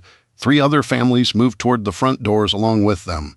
Dozens streamed out into the darkening parking lot, desperate to find their families to get home. A place that sounded safe, but was anything but. I believe you. A curly-haired Hispanic woman dressed in a purple-flowered maxi dress clutched her purse to her chest, her expression stricken. I saw the windows blow out. I felt the whole building shake. Why else aren't our phones working? The woman's gaze darted to the shattered windows and back to Dakota. But my daughter is at her ballet class less than a mile from here. I don't care what's coming for me. I'm not leaving her. Dakota understood that desperation better than anyone. She felt it clawing up her throat, tightening her chest, roaring in her ears. All she wanted to do was get to Eden. But if she left now, she might be dead before she even got there. She couldn't give in to her fear. Fear made people stupid, Ezra always said. And stupid got people killed. She had to be smart. She could already see the woman wasn't going to change her mind. But she tried anyway. Maybe your daughter found shelter where she is. If you wait even several hours, the radiation lessens dramatically. The woman shook her head. In 2 hours, it'll be half of what it is right now. In 7 hours, 7 times less, you might make it. I'm driving to her right now. She needs me. Your car won't start because of the EMP. Even if it does, the debris will block your way. The woman's mouth tightened in a straight, bloodless line. I'll walk if I have to. It's a risk, but so is staying here. Dakota gave a resigned sigh. The wind is blowing the fallout north. For now. But it could change direction. Just make sure you head perpendicular to the wind, okay? Get your daughter and get as far away as you can. Prompt radiation will be everywhere within a few miles of ground zero. But the fallout carried by the wind can settle radioactive particles 60 or more miles away. The woman grasped Dakota's hand and squeezed. Thank you. Dakota didn't have time to watch her go. She checked her watch. 12:46. 9 minutes. She turned to the worker behind the ticket booth, a tall, willowy black girl nervously biting her nails, her dead phone in her other hand. Her name tag read Mishaila. "Do you have any flashlights?" "With the power out and no windows. We need to be able to see inside the theater. We have 5 flashlights in the storage room for emergencies." The girl stopped chewing her nails long enough to run her hand over her thick wild mane of tight coils skimming the tops of her shoulders. She slanted her eyes warily at the strangely darkening sky outside. "Is it really a nuclear attack? Bombs and everything? It doesn't seem real." "Yeah, it's real. Bring me the flashlights," Dakota said. "Which auditorium is the most centered in the middle of the building?" "Number 7. We were showing the newest Mission Impossible film." "Great." She raised her voice so everyone could hear. "Anyone who's staying, grab as much food and bottles of water as you can and meet in Auditorium 7, ASAP." Mishaila glanced at the bloody cuts marring Julio's arms, face, and torso, and Walter's pained hobble. "We've got a first aid kit, too. I can help. I'm in nursing school." "Perfect. Bring everything you can to the auditorium." Mishaila hurried off toward an unmarked door behind the ticket counter, loaded with stacks of empty popcorn buckets and a pile of packaged candies, cookies, and chips. Logan and Julio headed down the wide hallway. Walter limped along with a handful of people who hadn't left, their arms filled with packaged waters and juice bottles. The manager stalked after them, glowering, trailed by the red-haired assistant manager. They both looked like they'd swallowed something sour and couldn't wait to spit it out. Julio glanced back at her, questioning. "You're coming, right?" He was a thoughtful boss like that. "A good guy," she waved him on. "Take the girl, would you? I'm right behind you." Turning toward the girl, Julio held out a snack-sized bag of Oreos and gave her a kind, disarming smile. "Come on, honey." She climbed unsteadily to her feet, her expression terrified, but she followed him down the darkened hallway with the others. Dakota checked her watch one last time. 12:48. 11 minutes. She paused for a moment at the ticket booth, hesitating, her gaze drawn to the shattered windows a few dozen yards away. She couldn't see the mushroom cloud this far inside the building, only the expanse of parking lot and a low sliver of sky behind a big box store. The sky was dark as if before a storm, the air stained a hazy, sour yellow. Small particles drifted down like snow. The fallout, it was real. The bomb was real. How many thousands had just been vaporized? How many were wounded and dying, crushed beneath crumbling buildings or burned beyond recognition? How many cities? 5, 10 more? How many years would it take the country to recover? Would they ever recover from something as horrific as this? Nothing would ever be the same. She swallowed a silent scream. She couldn't let herself fall apart. She was the strong one. She was the one who kept everything together. She could still do that. She could still protect Eden and find them a way out of this hell. Was Maddox out there somewhere still alive in the chaos? She hoped he was dead. She didn't care if it made her a terrible person. His death would be the only good thing about the apocalypse. Her sister was out there too, hiding and scared, maybe all alone, maybe injured, but alive. She had to believe Eden was alive. Dakota had rescued her once. She would do it again. As soon as it was safe enough, maybe even before, the very minute she could escape without dooming herself to death, she was going out into the ruined city, and she was finding Eden 13. Dakota. Mishaila brought the flashlights into the pitch-black theater. Dakota let her keep one, took one for herself, and handed the others to Logan, Julio, and the manager, who'd reluctantly provided his name, Gary Schmidt. "Don't make me regret this," she said as she pressed the handle into his fleshy palm. Schmidt flicked it on and scowled at her. "You don't get to decide. Those are my flashlights, all of them." Dakota was about to say something nasty when Julio stepped up beside her. "We can't express our appreciation enough for your generosity."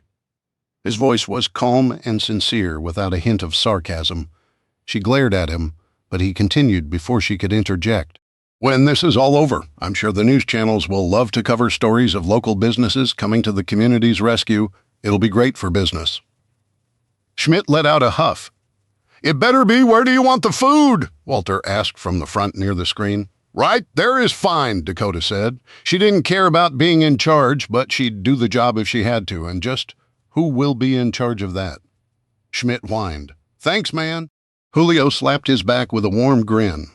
"We really appreciate you volunteering." Schmidt straightened his rounded shoulders. Well, someone around here has to know what they're doing. Julio winked at her. She just shook her head and turned away. Julio had a gift for smoothing bruised egos. Dakota didn't care to even try. She scanned the auditorium with the flashlight, about 100 plush recliner seats. Walls painted some dark color she couldn't discern. Carpet, a muted burgundy. The little girl they'd rescued slumped in one of the oversized chairs, her legs pulled up beneath her as she nibbled on her bag of Oreos. She told them her name was Piper, 14. Other people huddled in clusters in the main aisle between the seats closest to the screen and the rest of them. 15 total, including 2 of the teen boys. No, there were 17. A woman and a child sat amid the empty seats about halfway up. The woman scowled down at them. Dakota ignored her. What was she missing? What did they still need to survive the next several days? She stared up at the ceiling, imagining the fallout descending on the roof above them. We need to turn off the HVAC unit so it doesn't draw in radioactive particles from outside. It'll get hot, Schmidt started. She had no patience left for fools. Just do it. Schmidt huffed but snapped his fingers at the assistant manager, who scurried off to obey. Dakota closed her eyes, sending her mind back to that scarred wooden kitchen table, the warmth of the kerosene lamp, Ezra's wizened face and crinkling eyes, the way he would frown intently and jab at the table with his index finger when he wanted them to really listen. There were 5 critical elements for survival: shelter, food, water, protection, and a plan. They had the shelter and some food. Now they had to work on the rest. She opened her eyes and her gaze fell on the popcorn buckets. We need to fill them all up with water as much as we can. The water lines could break or turn off at any time. What about contamination? Julio asked. Isn't that a danger? It's possible, but not likely, and not this soon. She turned to look at the huddled group of strangers, keeping her flashlight down to keep from blinding anyone. I'm not sure if we got here in time. We were probably exposed for a minute, maybe 2. Other than the really high levels of fallout, radiation is invisible. You won't be able to see it or feel it, but it sticks to your skin and hair, your clothes, your shoes, everything. The longer it stays on you, the more damage it does. We need to go to the bathrooms and wash ourselves thoroughly. Take every piece of clothing off and scrub your body with soap and water. Make sure you wash your face. Get your eyebrows and eyelashes, too. Then wash your hair. It's not like we have conditioners here, but they bind radioactive material to hair protein. Not a good idea. So only use soap and water. After you're clean, scrub every article of clothing you're wearing, inside and out. It'd be best if we could bag and discard our clothes, but unless we feel like starting a nudist colony, I don't think that's a viable option. Logan snorted. What if we scrub everything really well? Piper squeaked with an appalled expression. With lots of extra soap? Julio gave her a warm smile. Good plan, kid. Dakota swiveled her flashlight at Mishaila. Will you lead us to the closest bathrooms in the center of the building, away from windows and exit doors? Of course, there's a set of bathrooms, 1 auditorium over. This seems a bit extreme, Schmidt said, puffing out his chest to make himself seem more imposing. We hardly need to scare the children present with fear-mongering paranoia. Dakota knew his kind. It didn't matter that she'd just met him. She knew people like him, from the priggish social worker, Mrs. Simpson, to her last smugly self-righteous foster parent. And the ones from before, the people she no longer allowed herself to think about. She wasn't going to waste her time or anyone else's trying to convince someone dead set against logic. We're doing it. You're free to make your own choices. For everybody else, after you wash yourself and your clothes, clean and fill every single bucket. We need a gallon of water a day per person for drinking and washing up. The water supply could shut down at any time. 14 Dakota. Dakota stuck her flashlight between her teeth, seized about 50 of the buckets, and strode down the hallway without a backward glance. Piper, come with me. Once in the bathroom, she set her flashlight on top of the blow-dryer and angled it at the row of 5 sinks. The walls glimmered with white subway tile, the floors large gray asymmetrical squares. She sighed with relief when she switched on the faucets and sweet, sweet water rushed out. 4 women and 2 girls followed her into the bathroom, including Piper. She kept close to Dakota, hugging herself, the half-eaten Oreos bag clutched in one small fist. A plump, curvy Middle Eastern woman in her mid-30s stepped forward first, gracefully unbuttoning a saffron-yellow silk blouse and slipping out of a fitted charcoal skirt. Don't be shy, she said. She was pretty, with velvety light brown skin, high cheekbones, and a slightly upturned nose. She wore a beautiful silken cornflower blue hijab. Michaela ripped off her uniform with a tight grin. She thrust out her hand. Always disliked this thing, anyway. I'm Michaela, by the way. My friends call me Shay. The woman shook Shay's hand. I'm Rasha. My husband Miles and I are supposed to be on vacation visiting my mom, but staying on South Beach.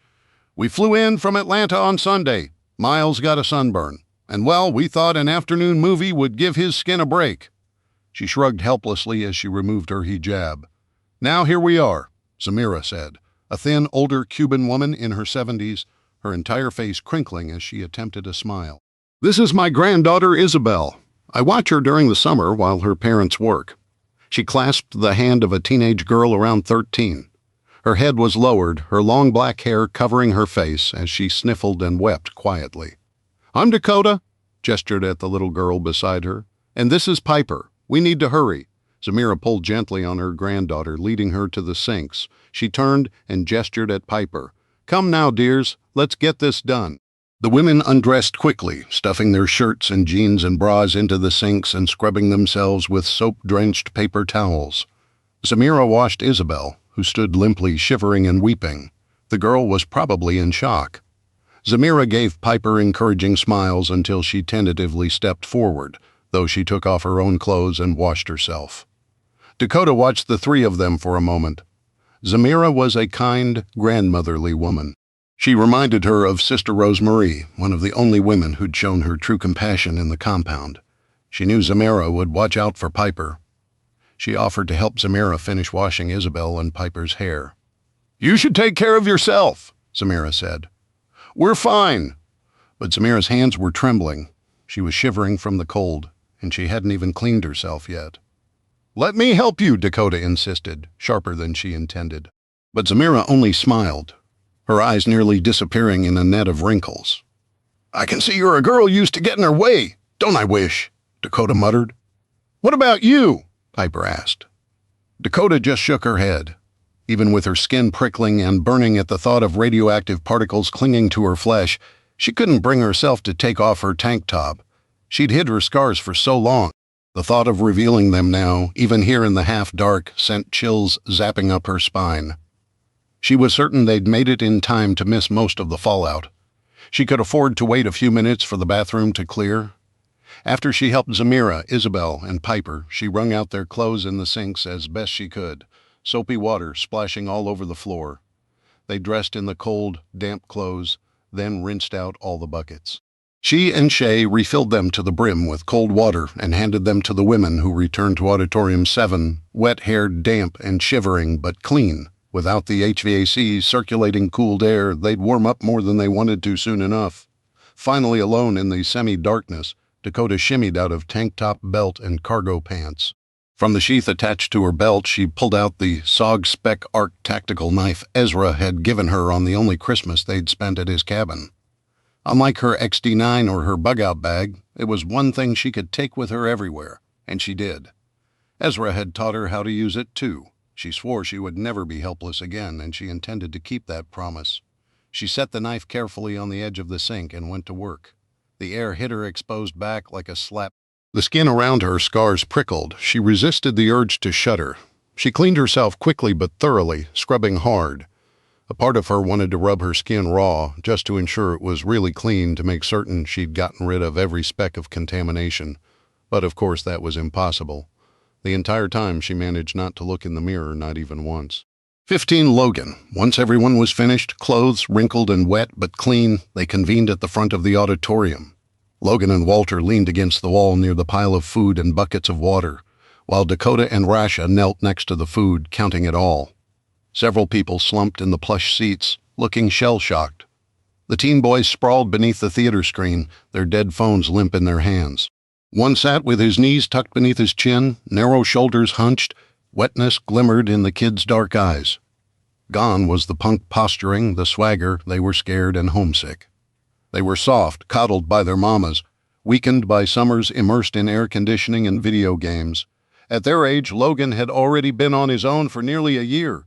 Tough, defiant, recklessly aggressive. He'd won every fight, took on every challenger, accepted every problem and enemy as an opportunity to carve his own place in a brutal world, and he had piece by bloody piece. Logan blinked and looked away sharply. He didn't want to go where those thoughts led. Instead, he watched as Shay went around with the first aid kit and tended to everyone's wounds with topical antibiotic gel and oversized butterfly band-aids.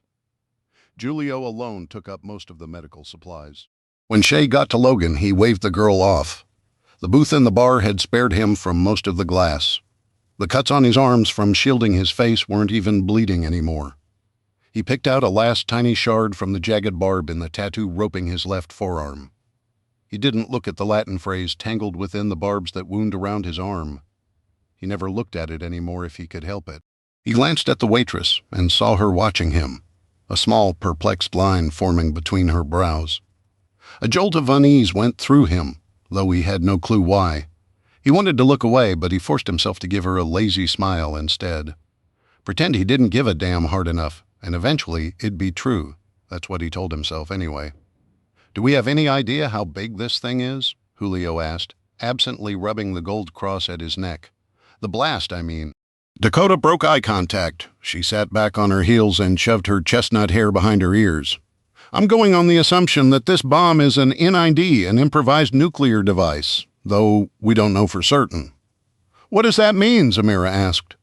She was listening intently from one of theater seats where she sat stroking her granddaughter's hair. The girl curled limply in her lap. Piper perched beside them, swinging her bare legs above the carpet. "A kiloton measures the power of the explosion," Dakota explained. "The bomb that hit Nagasaki was 10 kilotons. 1,000 pounds of TNT equals 1 kiloton. So imagine 10,000 pounds of TNT exploding at once, and you're starting to get the idea." "But how big is it?" asked Travis, the red-headed assistant manager standing beside Schmidt. He bounced nervously on his heels, like how large is ground zero and stuff. "The fireball will be something like 700 feet wide at impact. But it's the shockwave that devastates everything, or a quarter mile." The shockwave blast was over 20 psi. "What's PS?" Julio asked. "Blast effects are measured by the amount of overpressure, the pressure in excess of the normal atmospheric value in pounds per square inch, or PSI," Dakota explained. 20 psi is equal to a wind speed force of 500 miles per hour. Shay covered her mouth with her fingers and let out a gasp. "A Category 5 hurricane is 150 miles per hour." Logan Dakota nodded.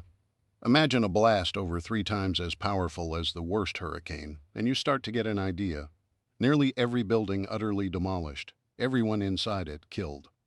The shock wave will weaken some, but even at a mile radius, it would be 5 psi, which is still equal to over 160 miles an hour. Basically a Cat 5 hurricane blasting through the center of Miami. The shock wave would be 1 psi out to about 7 square miles. The shock wave still powerful enough to shatter glass, just like it did in the beer shack." "Wow," Travis breathed. "And then there's the fallout," Dakota continued. "The fallout is the most hazardous closest to ground zero, if you can see it, like what's outside. That stuff will give you a dose of radiation powerful enough to kill you within days or weeks. But just because you can't see it doesn't mean it still won't kill you. Just maybe in weeks or months instead of days. And since you can't see it, you won't even know it's killing you until you get sick." "So we just get out of the immediate vicinity and we should be okay?" Zamira asked. "No. The fallout follows the prevailing winds, both the surface level we can feel and the upper atmospheric winds we can't. It can spread and contaminate hundreds of square miles." "We can't stay here for months," cried a skinny, sunburned white guy in pleated khaki shorts and a salmon-pink golf shirt. He'd introduced himself earlier as Miles. He seemed like the uptight, neurotic type, the kind who got hysterical over nothing instead of dealing with real problems head-on. "We don't have to," Dakota said. "We'll starve long before that," Miles said. "No, we won't," Logan said. "We're trapped," Miles screeched. "We can't survive in here." "Just shut up for a second, would you?" Dakota pressed her fingers against her temples as if trying to block out the man's shrill whining. Logan wanted to drown them out with a stiff drink, too, or a punch to the vocal cords. "Let's just take a breath," Julio said in a soothing voice. He played the peacemaker well, probably a skill he'd honed quelling hundreds of drunken fights as a bartender. "We should stay calm. Panic serves no purpose." "I'm not panicking." Miles said, "You're the one." Just how long do we have to be in here? A pretty curvaceous Middle Eastern woman named Rasha asked, cutting the man off. She stood next to Miles, her posture perfect, as she stroked his bright red forearm with her manicured fingers. They were married, a head-scratcher of a pairing to Logan's mind, not because they were a mixed-race couple, but because Miles seemed like such a douchebag. My mom and sister live in Pinecrest, Rasha said evenly, with only a slight accent. We were going to visit them tonight. We need to make sure they're okay. The fallout level decays fast, but Dakota started. How fast? Miles interrupted. He shook off his wife's calming hand. How many days? It depends on the size of the blast and the wind and altitude. Just tell us, Miles snapped frantically. To be safe? Dakota said, her voice measured and steady, though a muscle twitched tensely at her jaw. I think we need to remain here a week. Logan's stomach sank. 7 days trapped in the dark and the heat with a handful of frantic, panicking strangers sounded like a special kind of torture. Worse, his flask would run dry long before then. His mouth went dry at the thought. Miles' eyes bulged. A week? You've got to be kidding me. We're taking the first flight out of this hellhole. Logan couldn't disagree with the guy's assessment even if he was a clueless schmuck. He shifted uneasily against the wall. What about our families? Our friends? My wife? Julio asked. We can't just leave them out there. You can't do anything for them now. The muscle in Dakota's jaw jumped. What good will it do them if you go out there just to die? We have to wait then. We can try to help them. Enough is enough, shouted a voice. 16 Logan. Logan watched as the heavy, thick-jowled woman with frizzed coppery hair and furious eyes stormed down the far stairs from where she'd been sitting in the middle rows, a boy of about 6 trailing behind her. He'd noticed her before when he'd conducted an initial scan of the auditorium. She hadn't come down to wash her clothes or help collect the water. She'd been sitting up there all this time doing nothing but brooding. The woman halted inches from Dakota, who'd risen to her feet at the first sign of trouble. She jabbed her finger at the waitress. No one else seems capable of saying it. So I will. You're scaring my son to death with this nonsense. What? No, Dakota started. What are you, some sort of doomsday cult? You all on drugs? This some sick joke you cooked up to prey on innocent, God-fearing citizens? Dakota raised her chin and didn't back down an inch. She batted the woman's finger away. You better take a step back, lady. Logan tensed. Instinctively, he stepped forward off the wall and uncrossed his arms, keeping his hands loose and ready at his sides. Just in case. The woman dropped her finger but didn't lose an ounce of vitriol. Her gaze roamed over Logan's damp, wrinkled shirt and unkempt hair. Her lip curled in derision. I won't have it. My son has soccer practice. I have a dinner date. I have a life. She whirled on Schmidt. You can bet I'll be demanding a refund and blowing up social media about this. This is the worst service I've ever experienced anywhere in my life. We saw it, Julio said, attempting diplomacy. There was a blast, a flash of light. Oh, a flash of light, was it? The woman snarled. Next thing you're going to start spouting on about aliens. The woman and her kid hadn't even left the auditorium after the blast. She hadn't left when the building trembled, the shockwave roared past, or when the power went out. She hadn't seen the windows shatter, the mushroom cloud, or the eerily darkening sky. She'd simply sat there and waited, expecting the electricity to be restored, and her movie and her life to continue on as normal. America is under attack, Zamira said solemnly. At least 3 bombs have detonated. No one's attacking America. The woman huffed. No one would dare. Besides, even if they did, radiation is a myth. The danger is nothing like the scaremongers claim it is. I can assure you the danger is very real, Dakota said through gritted teeth. Whatever this, the woman waved her hand dismissively. Event is, if it's even real, we're safest at home. That's where we're going. It's chaos out there. Dakota's voice went low and dangerous. The fallout is still deadly. You're putting that boy in danger? No one's going to tell me how to raise my family. That's it. We're out of here. You'll be hearing from my attorney for harassment, mark my words. Dakota moved to stand in front of the woman, her hands balling into fists. She looked about, ready to punch her in the face. Oh, you've got to be kidding me. I'm twice your size, girl. Get the hell out of my way. Dakota didn't back down. You go out there, you're going to kill your kid, lady. Logan wasn't a man for drama.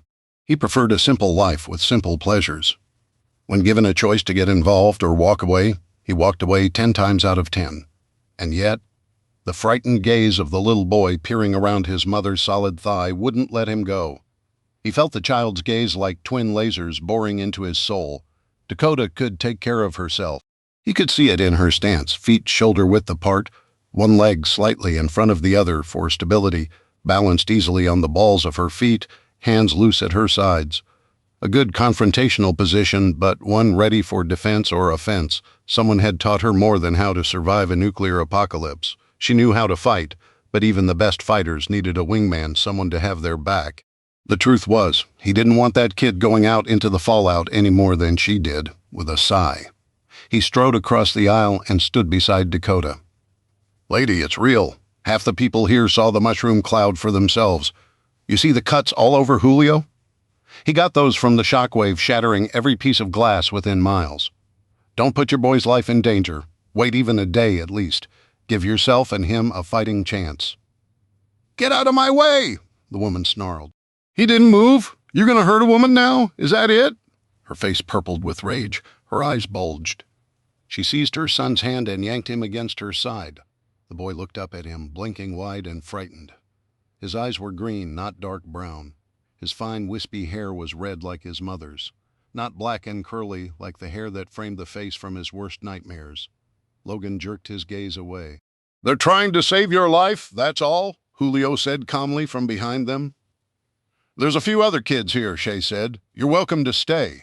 The woman ignored the others and kept her glare trained on Logan. "If that's a no, get the hell out of my way." "This isn't right," Dakota said, her voice shaking. "Dakota," Julio touched her arm, his voice soft and pleading. "I think it's best to let it be." Julio was right. The woman wasn't going to stay unless they bodily restrained her from the looks on everyone's faces. No one was ready to go to such an extreme. Neither was he. Logan pushed down a prick of guilt. This lady wasn't his problem. He had enough of his own right now. They all did. He stepped aside and made a sweeping motion with his hand. "Suit yourself, lady. Who am I to stand in the way of a suicide mission?" Dakota stood there, trembling, her rigid expression betraying her anger. But she didn't try to stop the woman as she stalked past them with a triumphant huff, dragging her son along behind her. "Don't go home," Dakota called to her, retreating back. "Travel as far as you can, as fast as you can, and go perpendicular to the prevailing winds. It's your only chance." The woman stuck up her middle finger as she disappeared into the darkness, the clang of the doors echoing through the auditorium behind her. 17 Logan, for a long moment, everyone just stood there staring at each other in shocked silence. Logan wished he were surprised, but he wasn't. The world was full of the willfully ignorant. There wasn't a thing you could do about it. Getting all worked up over them was a waste of time and brain cells. But that kid, those wide, haunted eyes wouldn't leave his mind. "She knows which way to go," Shay said shakily. Dakota warned her. "Hopefully they'll get out okay." "No," Dakota said, her voice sharp as steel, her eyes flashing. "They won't. Forget her," Logan said. "They're beyond our help now anyway. She made her choice. That's not on us." Dakota shot him a look, but she didn't argue. "You were explaining radiation," Julio said gently. "We still need to know this stuff. Keep going." Dakota sucked in a sharp breath. She turned away from the auditorium doors and faced the group. Her hands were still balled into fists at her sides. "How will we know when it's safe to go outside?" Julio prompted. "Okay," Dakota said. "Okay. So radioactive fallout decays exponentially. The highest hazard from fallout is within the first 4 to 6 hours. I believe the worst of it will descend to the ground within 24 hours. "You believe?" Schmidt scoffed. "How are we supposed to trust you with our lives? You could be making this up, for all we know." "She's right," Shay offered.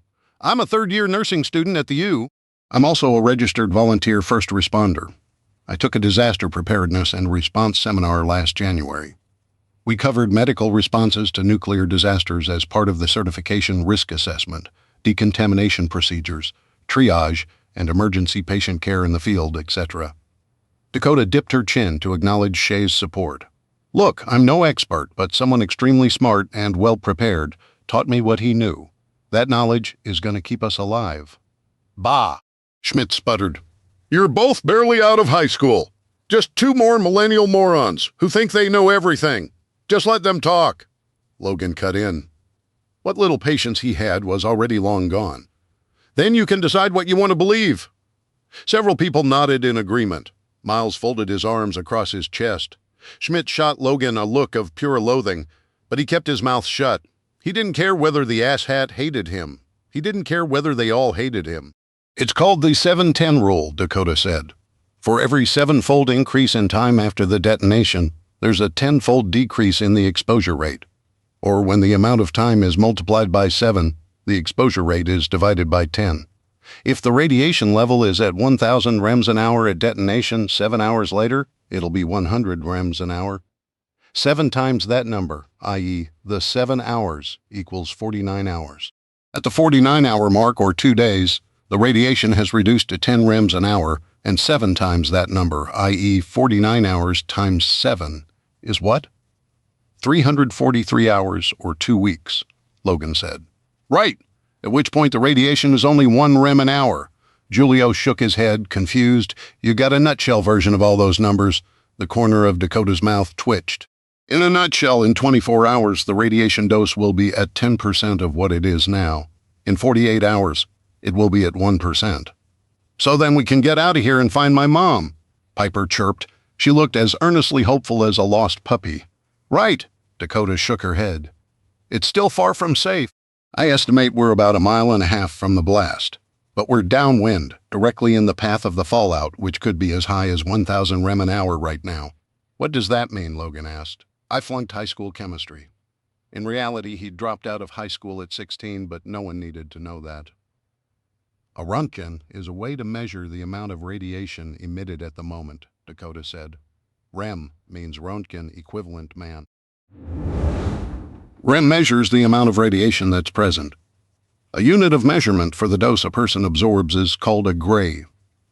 People also sometimes use something called a rad. They mean the same thing, radiation absorbed dose. 100 rads is equal to 1 gray. 100 rem is equal to 100 rads or 1 gray. Rem refers to the amount of radiation in an area, while gray and rads refer to the dose absorbed by a person. The exposure is cumulative, and what do the dosages mean? Julio asked, his brow wrinkling in confusion. I know this one, Shay said. Between 1 and 2 gray or 100 and 200 rads, the typical person succumbs to acute radiation syndrome with nausea and vomiting, headaches, and lethargy. At 6 to 8 gray or 500 to 600 rads, 50% of those exposed will die, even with medical interventions, such as bone marrow transplants. For those without access to medical treatment, up to 95% of victims will die. And beyond 9 gray? Logan asked. Shay glanced at Isabel and Piper and started chewing anxiously on her thumbnail. Well, the odds aren't very good. Give it to us straight, Logan said. He needed to know exactly what he was up against. The odds had never been his favor, yet he'd still managed to beat them, time after time, even when a part of him would rather give in to defeat. Dakota met his gaze without flinching. Everyone dies. How many people are already dead? Zamira's wobbly chin lifted bravely as she stroked her granddaughter's hair, but tears glistened in her dark eyes. Piper nestled next to her, her head on the old woman's shoulder, her glasses still crooked on her nose. Must be hundreds of thousands, Logan said. Dakota nodded. In dense urban areas, 75 to 100,000, maybe, with 100 or 200,000 more seriously injured. That's per bomb. There were 3 bombs? Rasha asked. That we know of, Julio said in a strained voice. Several people wiped away tears. Others stared in numb shock, unable to grasp the magnitude of the atrocity that had overtaken them. Logan's mind kept shying away from it, trying to brush the heinous numbers aside, to pretend it couldn't possibly be this horrific. He forced himself to accept it, to adjust to this new reality as quickly as he could. Tens of thousands of people within a 2-mile radius of ground zero will be exposed to large and potentially fatal doses of prompt radiation, Dakota said. Plus, the fallout will follow the prevailing winds another 20 to 60 miles, depending on how strong the winds are and which direction they're blowing. Hundreds of thousands of people will have to evacuate from their homes. But even after everyone is evacuated, the area will be contaminated for years. How much land? How big are we talking about? Walter asked in his smoker's rasp. Dakota shrugged. It depends on the winds and the size of the bomb. A 10-kiloton nuclear blast could easily make over 300 square miles unlivable, maybe more. Logan found himself leaning forward despite himself. He might have been a dropout, but he'd always had a keen mind for acquiring valuable information. He closed his eyes for a second, doing the calculations in his head. Using the 710 equation, 100 days later, the ground would still be contaminated with half a rem an hour. 1/4 rem an hour for 700 days or 2 years. That long? Rasha gasped, dismayed. It gets worse, Dakota said. It's still 1/8 of a rem an hour 13 years later. The radiation won't decay to a negligible amount for decades. Rain may wash away contaminated soil within a few weeks or months, but urban and suburban areas are a different story. All buildings, homes, schools, hospitals, prisons, factories will be unusable. The government will demolish buildings and undertake extensive decontamination measures, but that will take years. For a moment, they all stared at each other, letting the overwhelming horror sink in. The destruction would be enormous, with far-reaching consequences they couldn't even imagine yet. Mother Mary and Joseph, Julio murmured, crossing himself. God help us all. Zamira fingered a cluster of prayer beads she'd pulled from her pocket. We should pray for all the lost and suffering souls. Prayer had never done anything for Logan. Only one thing worked, though never for long. That burning urge filled him, a wanting always clawing at his insides, a hissing whisper haunting his every thought. What he wouldn't give for a bottle of Absolute vodka or Jack Daniels whiskey. Why couldn't they have found refuge in one of those dine-in full wine list cinemas? Now that would be a fine way to ride out the apocalypse. 18 Eden. Eden pressed her fist to her mouth in terror. She gasped in frantic, silent sobs, her body quaking with tremor after tremor like the aftershocks of an earthquake. But this was no earthquake. The roaring noise had stopped, the shaking had stopped, the light blaring through the cracks in the doorframe had faded. There was only the darkness now. Black so thick and soupy she couldn't make out her hands in front of her face. She strained her ears listening for people, for her foster parent, for someone coming to rescue her. The only sound was the drip, drip, drip of the water in the sink and the thump of her own heartbeat in her ears. The bathroom smelled like the lemon cleaner the maid used. Her spine dug into the bottom of the hard porcelain tub, her shoulders and neck ached. Her knees were bent awkwardly, her bare feet pushed against the far tub wall beneath the faucet. The oversized sofa cushion she'd pulled on top of her was scratchy, one of the zippers digging into her neck. Beneath it, she clutched the notepad to her chest, her fingers like claws, but she didn't dare move. She knew what the bright flash was, what it meant. A nuclear bomb, was this the judgment her father preached about? Armageddon plunging down from the heavens in a raging onslaught of boiling smoke and fire. Dakota had warned her. So had Ezra all those years ago when he'd let them stay in his cabin on the edge of the swamp. It had seemed so far from civilization it might as well have been located at the edge of the world. That was how she felt now, like she'd slipped off the edge of the planet and was lost somewhere in another dimension or maybe a black hole. She didn't know how bad it was. She didn't know anything. Outside her tiny claustrophobic bathroom, the whole world could be destroyed. The entire house could be buried beneath a ton of rubble so deep no one would ever be able to dig her out, even if they could hear her screams, which they couldn't, because she had no voice. No way to reach out to anyone beyond these 4 cramped walls. She was stuck in here in the darkness, with only the tub, the sink and toilet, the chilly tile floor. All she knew was that she couldn't leave until someone came for her. If they came for her, Dakota promised. She was all alone. All alone in the darkness. She feared the darkness where the monsters could creep in, both imaginary and real. She moaned, her throat making a rough, ruined sound. Tears leaked down her cheeks, snot bubbling in her nose. She wanted her foster parents. She missed them. She missed them with a hollow ache in the center of her chest, almost as much as she missed Dakota, her father, and her brothers. She wanted Gabriella's warm, comforting presence sitting next to her as she fell back into a bruised, restless sleep, brushing her damp hair back from her face and humming some Spanish pop song Eden didn't know the words to.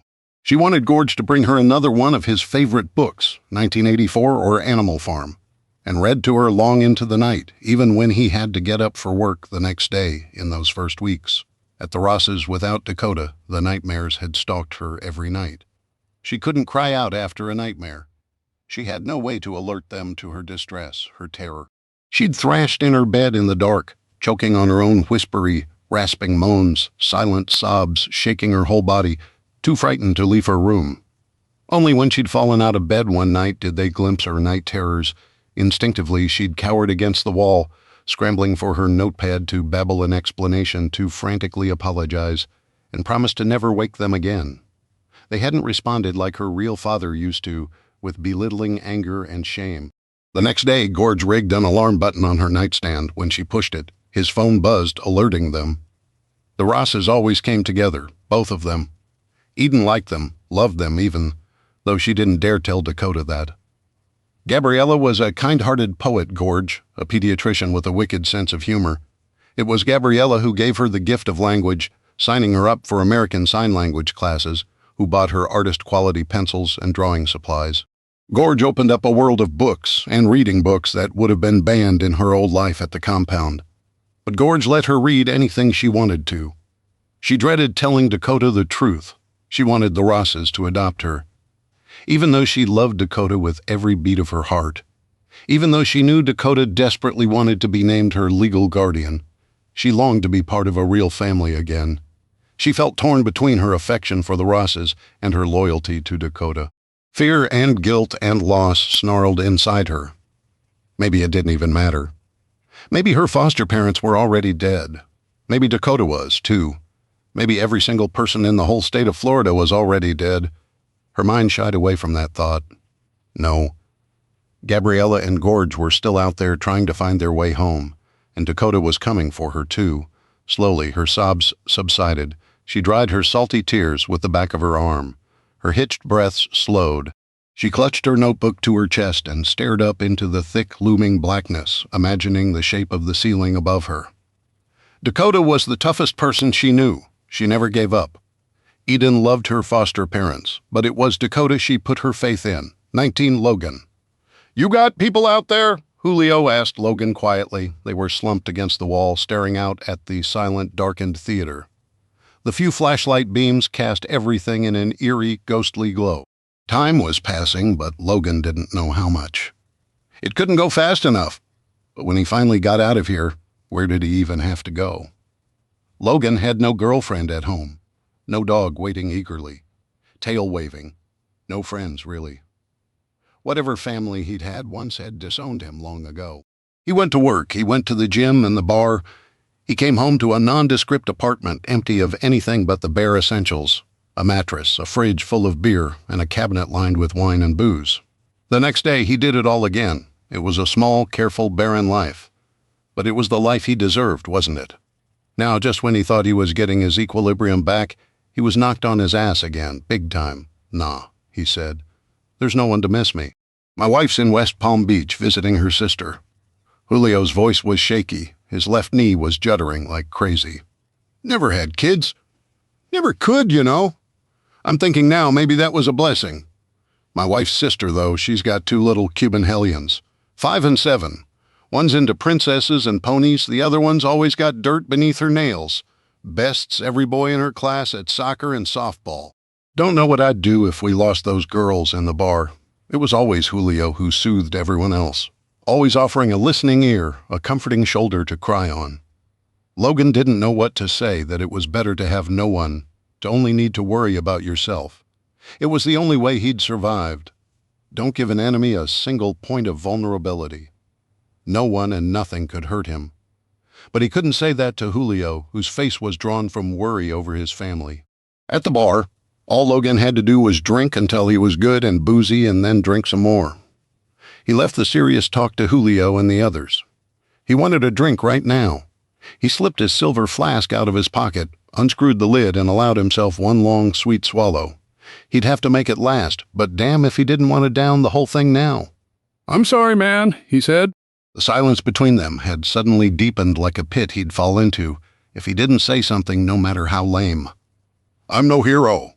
Julio gazed forlornly down at his phone. "I'm scared to death, to be perfectly honest, but I can't just leave her out there. She needs me. What kind of man would I be if I didn't go after her?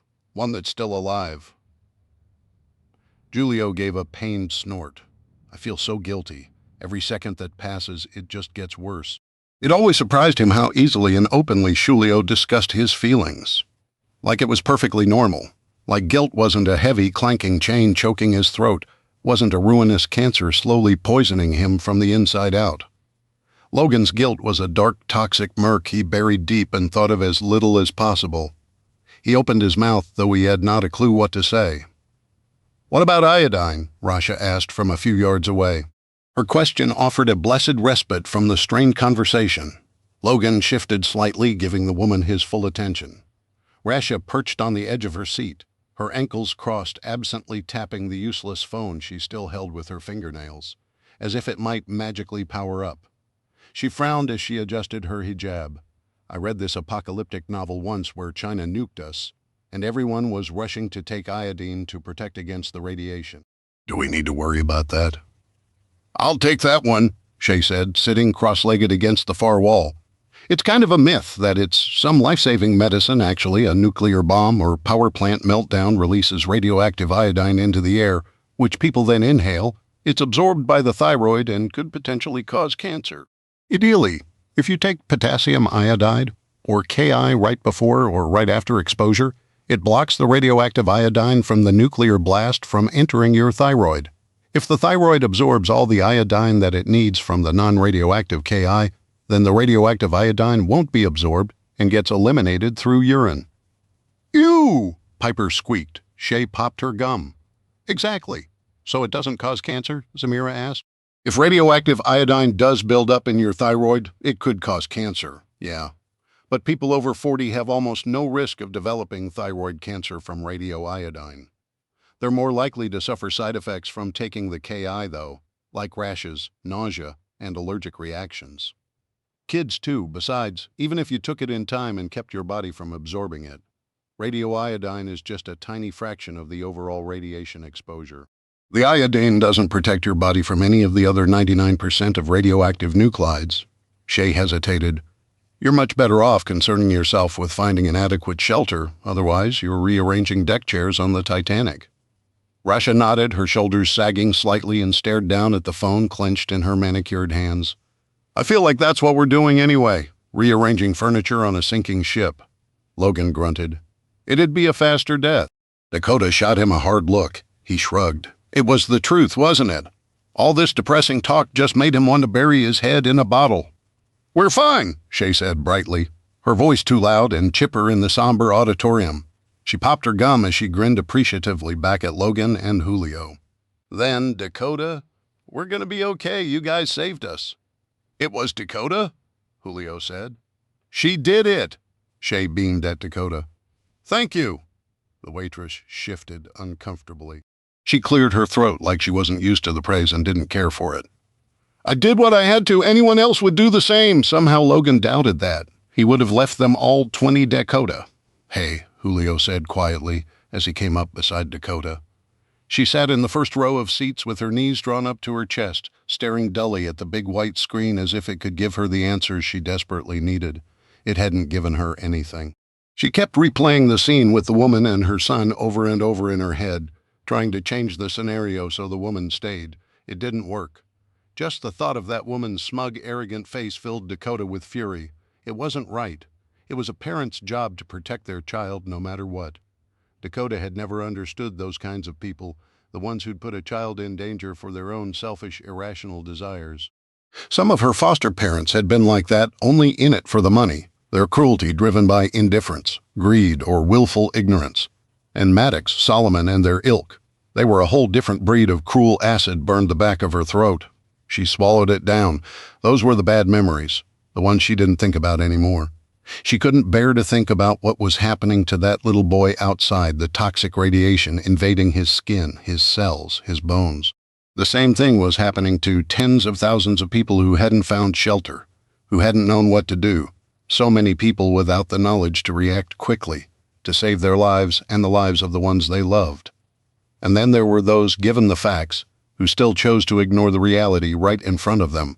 They just didn't want to face it. They were cowards at heart, cowards and fools who endangered the lives of everyone around them. She clenched her teeth, her hands balled into fists. She needed to calm down, to focus. 1, 2, 3. Breathe.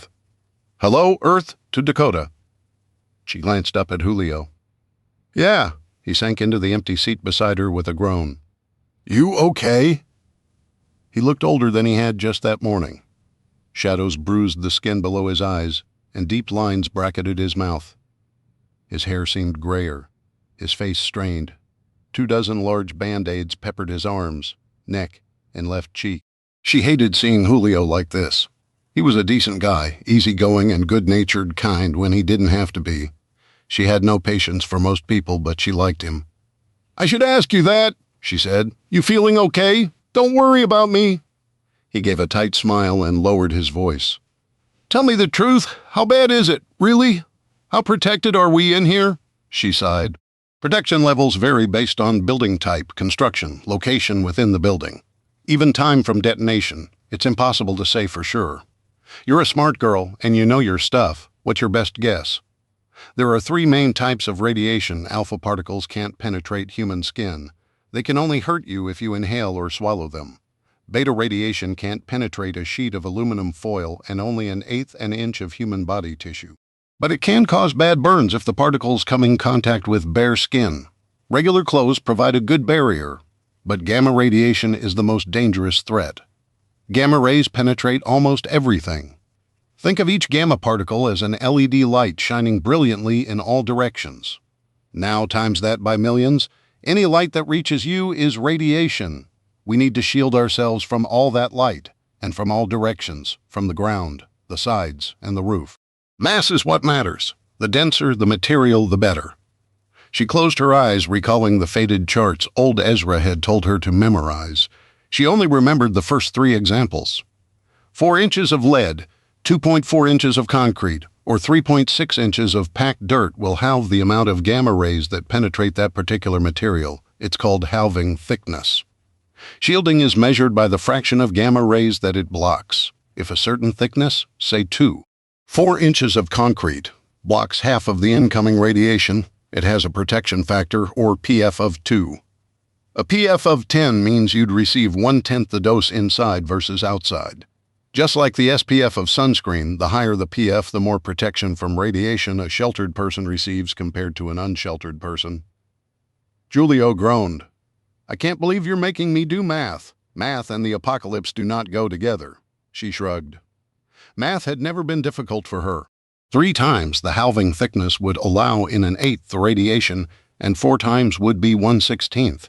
5 times is 1/32nd, or a PF of 32. That would let in something like 3% of the radiation, blocking out 97%. Do you think we have an SPF of 32 at least? We're on the ground floor, but there's a floor above us, at least 5 decent-sized stores on either side of us.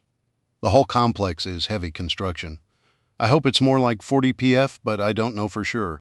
What if we'd sheltered in that big office complex instead? She squinted at the huge blank screen above them. What had Ezra always said? When you need to know this, it'll already be too late. Adequate protection, enough to protect against acute radiation syndrome, is considered PF of 10 or greater. A basement of a single-story home has a PF of 10, but the basement or subterranean garage of a high-rise has a PF of 100 or more. The middle inner rooms of a larger building are between 30 to 80 on average. An underground lead-lined fallout shelter is 1,000. The FEMA minimum required PFF in public shelters is 40. Take from that what you will, and a regular house. A wood frame house only has a PF of 2 or 4 at most. In a 2-story cement block house, maybe 6 or 7 in an interior bathroom away from doors and windows. Not enough. She thought of Eden, who hadn't had time to shelter anywhere better than a 2-story house. At least it was a big one. Would it be enough? She could only hope the fallout cloud stayed to the east and Eden escaped the worst of it. It was her sister's only chance. Julio gestured toward the hallway leading to the auditorium doors. And out there, how bad is the radiation? She closed her eyes and sighed heavily. That's the question, isn't it? Without a Geiger counter, I have no idea. All I know is it's high. I wish I could tell you more. You did great. Julio patted her arm. You saved us. You're a hero. Dakota shook her head, heat creeping up her throat. It was Ezra who'd given her the knowledge to survive. She hadn't done anything special to deserve it, and she hadn't done anything heroic to save these people. She hadn't even been able to save that kid from the idiocy of his mother. In the end, she was just helpless as everyone else. 21 Dakota. An hour or so later, Shay came up to Dakota and Julio as she popped a stick of gum in her mouth. She offered it to them. They shook their heads. She stuffed the package in her back pocket. "Sorry to bother you guys, but what do you think about the food?" Travis is already complaining of hunger. He's a stick, but he'll eat a fridge worth of food. Maybe we should divvy it up? Good thinking, Zamira said. If we're here for at least a week, then we need to make sure we have enough food to last. Zamira hadn't fallen apart like some of the others. She seemed like a practical, no-nonsense abuela, almost like Sister Rosemary from the compound. Dakota's chest tightened. A flood of memories threatened to cascade over her. She shoved them out of her head. There was no time for self-pity in the apocalypse. We should come up with a rationing plan, she said instead. Zamira gave her granddaughter a playful nudge, trying to get some life out of the girl. No hogging, see? The girl didn't respond, though. Piper smiled wanly. Dakota forced herself to nod. She suddenly felt incredibly tired. We have 15 people and 447 total items of packaged chips, candies, and cookies. To last 7 days, we can only give out 4 packages per person a day. That's not enough, cried Travis, the scrawny, red-headed assistant manager. I'll starve. Russia gestured at the food pile with pursed lips. How do we know this food is even safe to eat? We could be poisoning ourselves with every bite. Dakota surveyed the food. It's impossible for it to be irradiated. Radiation is only released the instant of detonation. After that, nothing becomes radioactive. The fallout is from the initial event. No new radiation is created. If fallout particles fall into open food or water through broken pipes, then it might become contaminated. If you eat or drink it, radioactive particles will get inside your body. But anything sealed at the time of detonation is safe. Russia and Travis just stared at her blankly. Here, pretend cockroaches are scurrying around everywhere, touching everything. But anything the cockroach can't get to is safe. The bottled water is fine because the cockroach can't get inside it. That makes sense, Shay said helpfully. Schmidt swaggered over with a scornful scowl. It's my food. I'm keeping a close watch on everything. He brandished a pen and notepad at them. And I'll be keeping track of what everyone owes, mark my words. Dakota clenched her teeth. This guy was getting on her last nerve. I'll be happy to pay it just as soon as the banks open tomorrow. To keep herself as anonymous and unfindable as possible. She didn't use a bank or credit cards, but he didn't know that. Besides, she had a feeling the banks wouldn't be opening for a while. She was half tempted to open the back hatch of her phone case and slide out the neatly folded emergency cash she always kept on hand. $200 just to shut him up. She tried not to think of her savings stashed in a hole in the wall she'd covered with one of Eden's paintings. Right now it was as good as gone. If her abysmal apartment was damaged, it might be literally gone, simply burned into ash, and she'd already lost her bug-out bag. So many supplies she'd carefully researched and purchased over the last 2 years, all the preparations she'd made, gone in an instant. All she had left was the $200. Who knew when banks and ATMs and credit cards would work again? When would the power return? A few days? A few months? What if there were more than 3 bombs? What would happen to the country then? She pushed that thought out of her head and focused on the now. Once she got Eden, they would need food, shelter, and fresh supplies for their journey. Cash was critical. Here, Julio dug his wallet out of his back pocket and offered Schmidt a credit card and a wrinkled $20 bill. However much the food costs, you can charge my card in full as soon as this is all over. Julio Dakota started, frustrating, flaring through her. Her boss was too kind-hearted for his own good. Schmidt was the jerk face. Schmidt was the one who needed a good slap across his fat, greedy face. Fine by me. Schmidt seized Julio's credit card, stuck it in the breast pocket of his manager's uniform, and returned to pacing in front of the stockpile of supplies like a king protecting his castle from infidels. Dakota jumped to her feet and strode up the steps toward the rear seats, as far away from people as she could get before she threw a punch at someone. She hadn't even been stuck in here a full day, and she was already claustrophobic, anxious, and irritated as hell. It would be a miracle if she managed to stay sane for the next 48 hours, let alone a week. She sank into one of the seats in the back corner and allowed herself to ease her head against the cushioned headrest. She shivered, her clothes still slightly damp. At least she was alone. Still, she didn't close her eyes.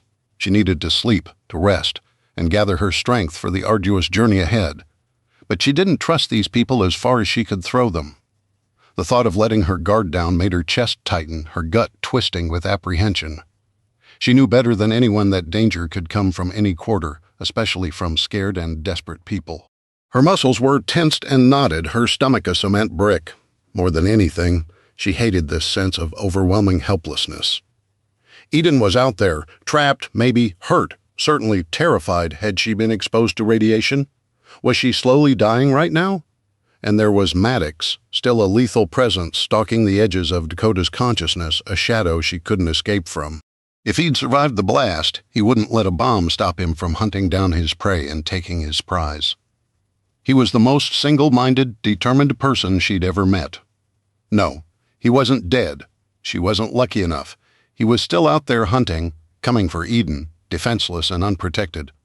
Dakota longed to do something, to get the hell out of here and save her sister, but she couldn't, not yet. She couldn't do anything. She wouldn't do anyone a lick of good by exposing herself to deadly levels of radiation and dying within a week. No matter what, she had to keep her head. Eden needed her. 22. Maddox. Maddox moaned. His mouth felt gritty and metallic, like it was full of dirt and copper. Sounds came to him slowly, tinny and distant. Car alarms. He didn't know how much time passed. His ears were ringing. White spots floated in front of his eyes. Blood dripped from somewhere. Slowly, gingerly, he found he could move his hands, his arms, then his legs. Pain spiked through him, but he ignored it. He unsnapped his seatbelt and fumbled for the door handle. It wouldn't budge. The door wasn't in the right shape anymore. Dimly, he became aware that the taxi had crumpled around him like a soda can. The taxi driver hung limply, his head bloodied and lolling at a disturbing, unnatural angle, his body still bound in place by his seatbelt.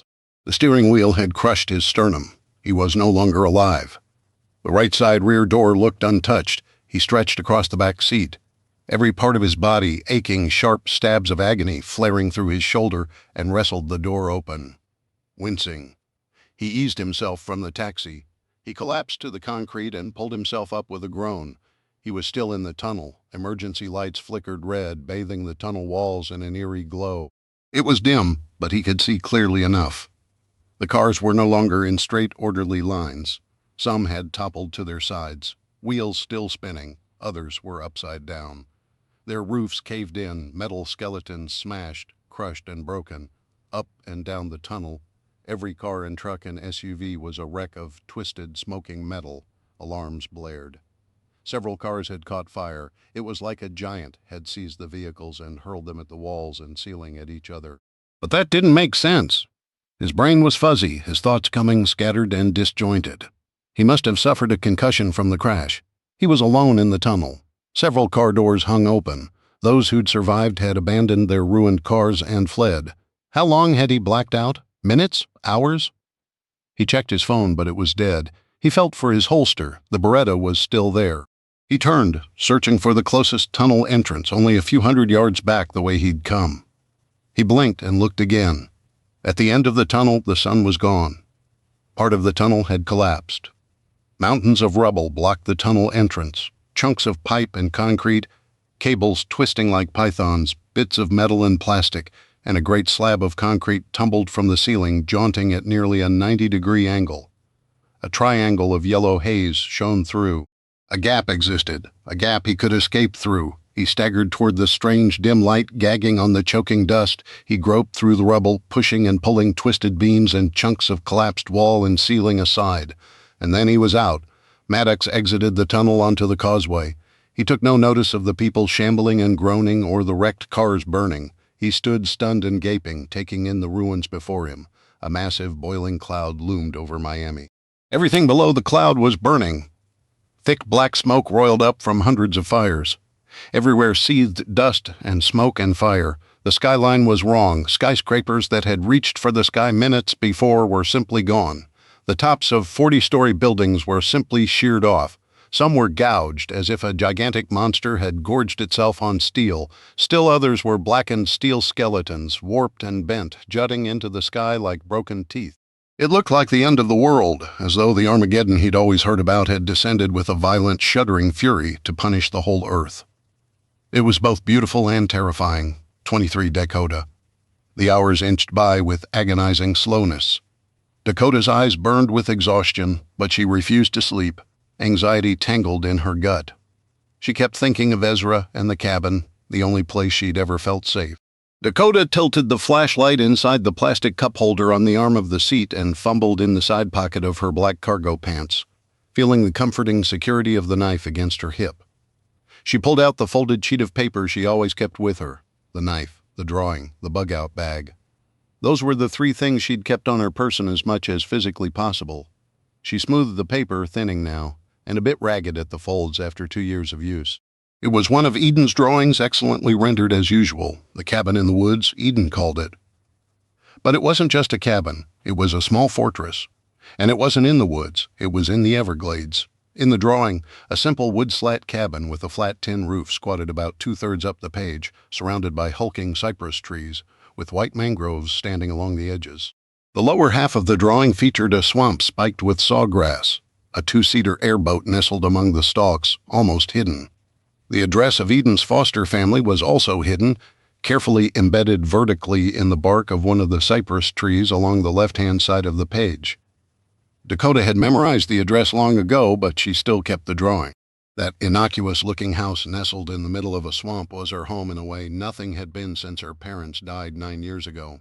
When she was 10, she hadn't said goodbye when she'd been forced to flee with Eden 2 years ago. She hoped they'd be welcomed back now. This cabin was their destination. It was the only place she knew that offered safety, security, and 3 years' worth of prepped food and supplies. No matter what chaos was coming, and she had an uneasy feeling that Ezra would be proven right. Again, that place was a bunker in any storm. Her mind dragged her back to the day she and Eden had first stumbled upon it. Both of them dirty, bleeding, hungry, and terrified. 3 years ago, Dakota had been 16, Eden only 12. It was a midsummer night deep in the Everglades. Cicadas serenaded each other in the hot, still air. Mosquitoes whined in her ears.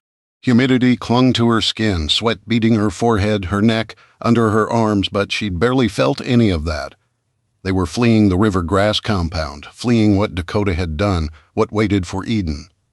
Blood stained Dakota's trembling hands, her face, but it wasn't hers. Some of it was Eden's. Her heart galloping in her chest, her breath choking her throat, and the burn searing her back like acid. She grasped Eden's hand and ran. Their long skirts flapping around their legs, they ran past the small shacks, winding around the garden and storage sheds to the guard platform that should have been manned, but wasn't, and down through the trees to the edge of the swamp. She knew where they kept the airboats, the keys hidden within the picture frame hanging on the wall of the boathouse. She even knew how to operate one. Maddox and his brother Jacob had taken her out in secret a dozen times, back before they'd become the enemy. But she couldn't think about that, wincing as the burned skin on her back stretched.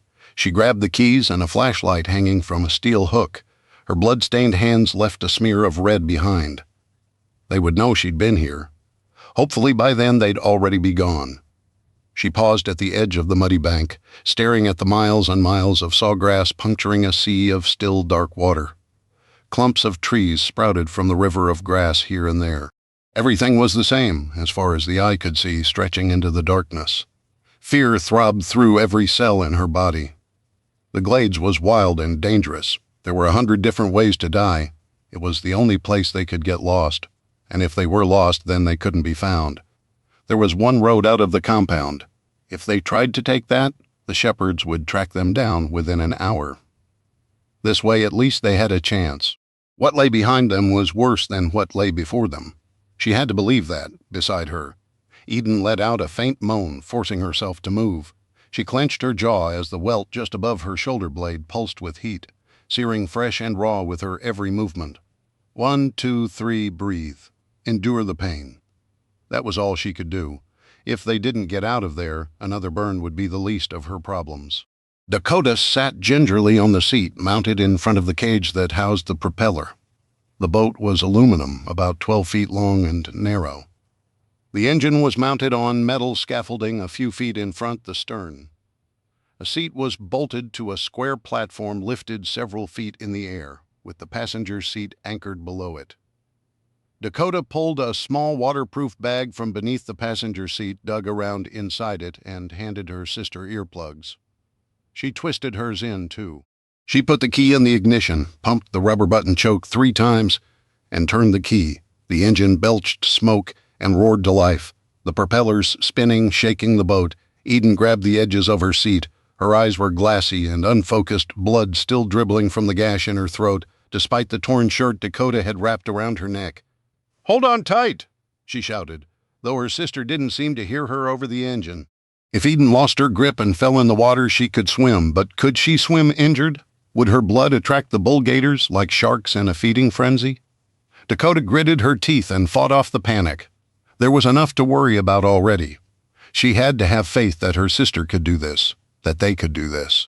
She eased the throttle forward, adding gas slowly until they were skimming along the water at a good pace, using the steering stick to turn, pushing the stick right to go left, left to go right.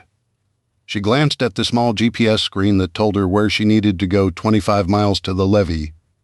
She didn't know where after that, a cheap hotel in Everglades City, maybe, just away somewhere, far from here, somewhere safe. They skimmed across the surface of the water. She could barely hear her own panicked, whirring thoughts over the engine. Her bare arms and legs stung from the flecks of saw grass flying at them. The airboat was like a lawnmower. She wiped off dots of blood and ignored the pain. What they needed were pants, boots, and long-sleeved shirts to protect against the sharp-edged sawgrass. But they were both dressed in long skirts and short-sleeved blouses, the restrictive garb Dakota had been forced to wear since the first day she arrived at the compound. After her parents died in a car accident, her devout dour Aunt Ida had agreed to take her in, shipping her across the country to the commune where she lived and worked, the Rivergrass compound, home of the Shepherds of Mercy. But that was a lifetime ago. The minutes passed achingly slow. She kept twisting around in her seat, half expecting the lights from a pursuing airboat to pin her in their harsh glare. But there was nothing. The moonlight silvered everything. The tree islands floated like dark ships on a glowing sea. She motored past the hammocks and straight through the clumps of sawgrass and cattails. Using the nav lights, she kept her eyes peeled for cottonmouth moccasins. Not that she'd see them in the dark, and gators. There were always gators. Everything was deadly here. A dozen small pairs of red orbs peered at her just above the surface of the brackish water alligator eyes, with the tapetum lucidum at the back of each eye reflecting light back into their photoreceptor cells. Gator eyes reflected a red, devilish glow. It felt like Satan's minions were watching them, just waiting for their chance to pounce. Eden hunched in her seat, shivering, though it was far from cold. She needed a doctor, but Dakota couldn't give that to her. "Only a little while more," she said. But Eden didn't respond. They passed a strip of dry land covered with a few low bushes and several hammocks islands made of trees, walls of cattails, and dense stands of sawgrass. She aimed toward a narrow channel passing through a thick stand of cattails on either side. The engine sputtered. The airboat rocked and slowed. Dakota checked the gas, a sickening sensation churning in her belly. Damn it! In her frantic bid to escape, she hadn't checked. She'd picked an airboat with less than a quarter tank of gas. They weren't anywhere near the levee yet. Damn, damn, damn, what now? She scanned the endless water, the grass, the trees, panic clawing up her throat there. About 30 yards ahead to the right, an old rotting dock leading to a peninsula of dry land thick with cypress and mangrove trees. Jutting from the water along the muddy bank, a weathered wooden sign splattered the words in red, dripping paint, "Trespassers will be shot." On one of their trips, Maddox had taken her past this same dock, pointing it out, shouting gleefully, "That's crazy old Ezra's place. Don't get too close, or the old codger'll shoot your head off for real." Did she have a choice now? The airboat was nearly out of gas. Without the boat's GPS, she couldn't tell which way to go. They were too far from the levee, from a road, from any speck of civilization. Without the boat, they'd need to walk and swim through miles of swamp, through gator-infested waters, through a directionless wasteland of sawgrass and cattails that went on and on and on. They could travel days, weeks, without seeing another human being, if they could even survive that long. They'd fled with nothing but the clothes on their backs. They had no food, no safe filtered water, not even a water bottle. No way to find shelter to protect them from the elements and the deadly predators that called the glades home. Gators, snakes, boars, panthers. If she'd been able to plan, to prepare, if she'd been ready, but they were running for their lives. She couldn't go back and change things now. "I didn't bring us out here to die," Dakota whispered between clenched teeth. "I didn't." 24 Dakota. Dakota's eyes remained closed, deep within her memories. Trespassing on that man's property had been a dangerous proposition, but it beat dying of starvation. Heat stroke, a venomous snake bite, or a gator's jaws. She'd had no choice. A dozen yards ahead, the channel was blocked by felled tree limbs. She cut the motor-dense cypress trees tangled overhead. The water looked black. Something heavy moved on the muddy bank and slipped into the water with a splash. Against her legs, she felt Eden shudder, the knobs of her spine digging into Dakota's shins. She used the pole to push the airboat up against the rotting dock that could have been there for 50 years, maybe 100. Several boards were missing. Those still intact were warped and moldy. She switched off the motor and helped Eden clamber over the aluminum side, the boat rocking with their every movement. Eden moaned, making a strange rasping sound. Dakota hitched her shoulder beneath Eden's arm, hissing as pain scorched her back, but she had to keep Eden on her feet. They hurried along the dock until it ended abruptly, and their feet sank into mud so deep it sucked at their ankles. An old shack on concrete blocks sagged ahead of them. It was nothing but old plywood covered in black tar paper. The door to the derelict cabin hung open like a gaping maw inside. It was pitch black. She scanned the room with a flashlight. Roaches and rats scurried from the light. More warped wood, mold, animal scat, and a raccoon carcass in the corner. A table made out of 2 sawhorses and a split and peeling chunk of plywood, 3 rusty metal chairs, one fallen on its side, and a cracked, blackened porcelain sink set into an unfinished wooden counter. Half the ceiling had caved in over a filthy mattress shoved against the far wall. There was nothing for them here. No food, no water. No shelter. Eden's whole body quivered in terror. She held both hands to the shirt tied around her throat. Dakota was terrified to look, to see how bad it truly was. "This isn't it," she said. "We're going to find something better, I promise you." She remembered what Maddox had said about the old man hiding his place in plain sight. This was a decoy cabin, meant to make people think no one lived here anymore. His real place was further in. She wrestled Eden's sagging body beneath her arm, her lower back aching, her muscles straining, the searing pain from the burn radiating from her shoulder up to her neck and down to her spine. Wincing, she backed out of the cabin. Her flashlight beam swept the darkness behind them. The water splashed, a fish, a turtle, or a gator. An owl hooted, a few birds calling in the night. Something rustled to her left, her lungs constricted. She whipped the light around, staggering beneath her sister's weight. Grunting, snuffling sounds filtered from the underbrush only 10 feet away. A pair of eyes glowed back at her about 2 feet off the ground. She caught a glimpse of silvered tusks, a boar. Dakota went absolutely still. Boars could be aggressive. Their tusks could do serious damage. She had no weapons, no way to defend them. There was nowhere to run. Maybe the airboat? Maybe, but the boar would reach them before they took more than a few steps. The boat was useless to them now. She waited, not breathing, her pulse a roar in her skull. Finally, the creature turned and shuffled off into the night. She released a relieved breath. Ice water drained from her veins. She squeezed Eden's trembling shoulder. "We're okay now, we're okay." They were far from okay. Dakota was faint with hunger, thirst, pain, and terror. She couldn't stop her own shaking hands, blood still embedded beneath her fingernails, the cracks in her palms. She closed her eyes against the fresh memory, sharp as coppery blood in her mouth. The wide, staring eyes, the spreading puddle beneath the body, not red like she'd expected, but an eerie, oily black, and the rising, desperate scream clawing up her own throat. She blinked the terrible vision away. She couldn't lose it. Now Eden was hurt. She still didn't know how badly. They needed to find this guy's place. They needed food and water and rest. Then she saw it. The overgrown trail wasn't even a trail, barely a divot in the stand of cypress trees. She stared into the darkness, the dark tangle of trunks and vines, her heart thumping. the burn pulsing like a second heartbeat. This way, she whispered to Eden. She barely remembered the frantic journey through the darkness. Their skirts constantly caught on twigs, branches, and thorns. The spooky night sounds of raccoons screeching at each other, an owl hooting, and another answering creatures rustling through the brush on either side of them. Mosquitoes whined around her face, biting through her clothes, any inch of exposed skin, even her eyelids. Eden stumbled beside her, silent but suffering, Dakota yanking her back to her feet again and again. Something tangled around her leg. She went down, taking Eden with her. Pain bit deep into her right calf. Barbed wire snarled around her leg, the barbs piercing her bare skin. The flashlight flailed wildly as she took in the electrified fence topped by coils of barbed wire, a 3-foot length of it downed by a felled tree, probably taken out by the huge storm the night before.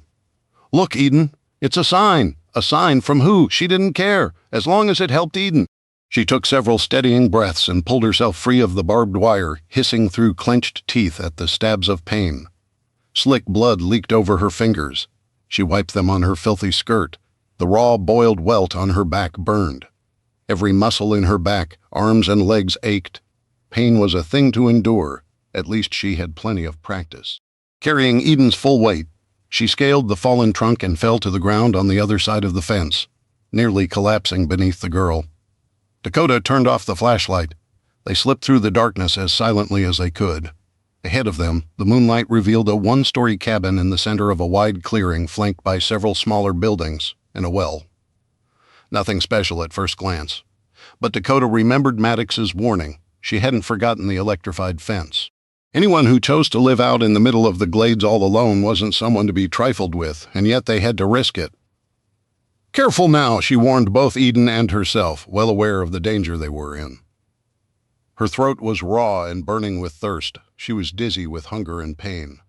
We get in, grab what we can take, and get out. There's a driveway on the other end of this property, a driveway that leads to a road that will get us away to someplace safe, okay?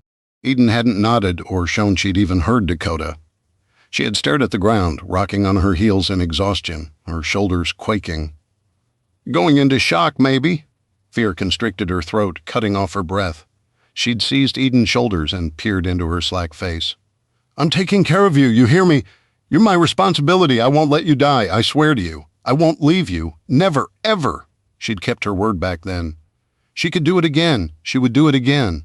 Now, as she folded the drawing and slipped it carefully back into her pocket, Dakota repeated the words like a chant, an incantation, a promise. I won't leave you, never, ever. 25 Logan hungry? Logan held out an orange bag of Sun Chips and a bottle of water. The waitress Dakota was dozing, her legs tucked up in the upholstered theater seat, her arms folded against her stomach, hidden. She looked small and vulnerable, a word he hadn't associated with the girl before now. But the second he spoke, her eyes snapped open, and she jumped to her feet, the knife already in her hand aimed at his chest, a wary girl and smart. It was never a good idea to disarm an assailant with a knife unless you wanted to get stuck like a pincushion. He took a step back, arms raised, the bag of chips, bottle of water, and a flashlight in his hands, an easy smile on his face. Just thought you might be ready for some sustenance. He expected her to apologize or show a bit of embarrassment at pulling a knife on someone, but she merely shrugged. She didn't sheath the knife either. Sure. He dropped the bag of chips and the water into her free hand. She stretched and then settled back in the chair. The knife she placed on the armrest beside her within easy reach. She scanned the auditorium with her flashlight. The rest of the survivors were sleeping fitfully in various seats, most of them together near the front screen, which seemed to watch over them all like an enormous white eye.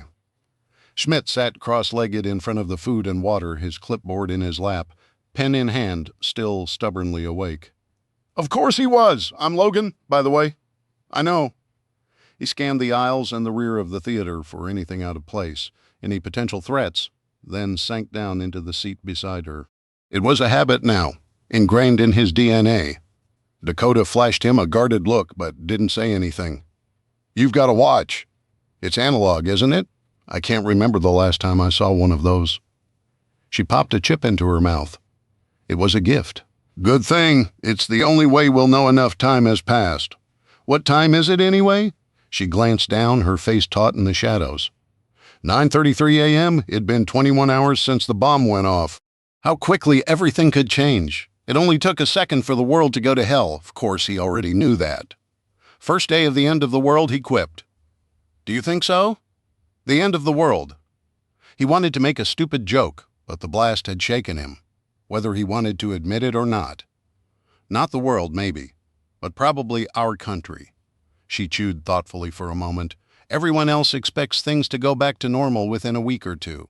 I mean, I think they instinctively understand this is a worse terrorist attack than 9/11, but they think people will just go back to their homes, their jobs, that the infrastructure this country as they know it will hold. It won't, not with multiple bombs killing hundreds of thousands of people. What if there are more bombs? Add the fallout eradicating hundreds, maybe thousands of square miles of urban real estate for years. Millions of refugees without work, housing, or food and water. FEMA utterly overwhelmed. In huge swaths of the country, the infrastructure could simply collapse. It was a sobering thought. Not that he wasn't used to a certain level of chaos, of lawlessness, but he'd put that life behind him and he wasn't planning on going back. But you kept the gun, a voice whispered in his head. You'll never change who you really are. You thought it was coming too, he said, to push the ugly thoughts from his head that there were more bombs, that Miami could be a target. You knew right away. If you're always prepared for the worst, nothing can take you by surprise. Words to live by. That should be embroidered on a pillow or something. She took a swig of water without looking at him. You seem plenty prepared yourself, he tensed. How so? You've got a concealed waistband holster at your back. He glanced at her again. She was observant, more so than the general population. Maybe too observant. You can never be too careful these days. You a soldier, ex-military? Something like that, he mumbled. He hated that question, hated everything it signified about what he wasn't, hated that it dredged up the shameful whispering voices in his head. A soldier was honorable. He was something else. Nice tats. She was looking at his arms, at the inked crosses, the snake winding through a skull across his left bicep, the large Virgin Mary gazing beatifically out at the world on his right. Her gaze dropped to the Latin inscription tangled in the barbed wire on his forearm. Before she could ask what it meant, he shifted and moved his arm, blocking the inscription. It was the last thing he wanted to discuss. He was thirsty, but not for water. The burning, wanting sensation had started last night. The desire building as a headache, pounding at the base of his skull as acid in the back of his throat. He pulled his silver flask from the side pocket of his pants, grateful once again for his own foresight. He always kept it full. He never knew when he'd need a bit of calm, an oasis in the desert of his life. Liquor wasn't always a refrigerator or bartender away. He'd been drinking a sip or two every hour, displaying impressive levels of self-control, considering a literal bomb had just exploded his life. It'd been enough to stave off the thirst, but he felt it now, stronger than ever. He tilted his head back and gulped the last few precious swallows. His heart steadied as the sweet burn slid down his throat. She cocked her brows at him. You see anything better to do? She didn't answer, just took another small sip of her water and capped it. It was still 2/3 full. She was conserving it. You got family to get back to? He asked as a distraction. He wasn't used to this quiet stillness with no TV, no phone or radio, no hum of traffic or work business, no buzz of liquor in his blood to fill him with the warm nothingness he desired above all else. It made him restless and anxious. He hated it. For a few moments, she didn't answer. He started to think she was giving him the cold shoulder so he would leave. He stared down at his empty flask, willing himself to get up and leave her to her peace. But some part of him simply didn't want to. There was something about her, some weariness in her eyes, something haunted that he recognized in himself, something broken in her, but also a strength like steel. She'd kept her head in a disaster that felled most people. She'd gotten them here after all. A sister, she said finally. She's only 15. We're all we've got. She's waiting for me. She needs me? No parents? No other family? There was the slightest hesitation. No, me either. He flipped the flask and rubbed the grinning skull embossed on the side. He should probably feel depressed that he had no family to worry after, but he didn't. The fewer burdens to weigh one down, the better. He'd never known who his father was, just a sperm donor in a long line of one-night stands, his strung-out mother willing to trade anything for her next fix. She was somewhere in Richmond, Virginia, with a start. He wondered if she was still alive. Probably not. She'd been a crack addict from his youngest memories, emaciated, shaky, with those hollow, desperate eyes, unable to keep a job, an apartment, or her own kid. He'd left home at 16 and never looked back. If that made him an asshole, then so be it. He'd done worse things to survive. Much worse. He slipped the flask back in his pocket. "You gonna stay here for a whole week?" "I can't wait that long. The majority of the fallout will be gone after 48 hours. But not all of it." "I'm still going," she said flatly. Her tone left no room for discussion. To each his own. What did he care what a stranger chose to do with her life? If she wanted to sacrifice it trying to find one person in the midst of a ruined, burning city that was on her. If this sister of hers was anywhere near the blast, she was probably dead. But he didn't need to tell her that. She already knew he could see it in the way she clenched the bottle of water in both hands, her knuckles white. A sudden noise drew their attention. The doors to the auditorium, blocked from their view by the side wall along the stairs leading down to the main level, burst open with a loud, strident clang. 26, Logan. Logan was on his feet in an instant, instinctively feeling for the gun at his back. Dakota pushed past him and bounded down the stairs, her dark hair streaming behind her. Flashlight bobbing wildly, he leaped down the stairs after her. Most of the others were still sleeping, but a few raised their heads groggily, looking around for the source of the noise. A man staggered down the narrow hallway toward them. At first he was nothing more than a lumbering shadow, thick and hunch-shouldered. Logan and Dakota focused their flashlights on him as he sagged against the wall, his breathing labored and ragged. Logan sucked in his own breath. The man looked like something out of a horror movie. He was possibly Caucasian. It was impossible to tell, though he was nearly naked, a few shreds of charred clothing hanging off him in tatters. He was a mass of scorched flesh, the skin of his back and legs burnt and blackened, the plaid pattern of the shirt he'd been wearing seared into the flabby folds of his chest and stomach. Vomit stained the corners of his mouth. His face was misshapen, a nasty gash carved down the right side of his face, and red, weeping sores oozed on his forehead, cheeks, and chin. The hair on the right side of his skull had burned completely off. On the left side, a raw, bare scalp shone through a few wispy clumps of brown hair. He stank of urine and feces. A fetid, poisonous odor oozed from his every pore. His bloodshot eyes gazed up at them with an animal desperation. "H, help me!" Rasha stumbled from her seat. She covered her mouth and nose with her hands, eyes wide with horror. "What happened to him?" "The bomb happened to him," Dakota said. She didn't back away or cover her face, but her voice trembled. "The radiation! The poor man!" Shay stood beside Rasha and offered her arm for support. "I've seen black and white pictures in textbooks, but nothing like this." Miles' sunburned face blanched. His gaze flicked from the burned man to Dakota. It really was a nuke." Dakota said nothing. There was nothing to say for a terrible moment. Everyone simply stared at the man in appalled disbelief. This would have happened to them if they hadn't found shelter. That's what they were all thinking. The horror of the bomb finally sinking in, finally taking hold. The horror still happening out there to thousands of people, to people they knew, to friends and family members, to daughters and sons and girlfriends and husbands and parents. Logan had seen his share of horror. But this was something else. This was heinous, an unspeakable tragedy on a catastrophic scale. Rasha whimpered. Shay pressed her, fist pressed to her mouth. Isabel collapsed against her grandmother, who wrapped her thin, veiny arms around the girl and wept silently. "It's real," Miles muttered to himself. "It's really real. We have to help him," Julio said. "Is he contagious?" Rasha asked. "No," Shay said shakily. "Radiation isn't contagious." "Water!" the man groaned.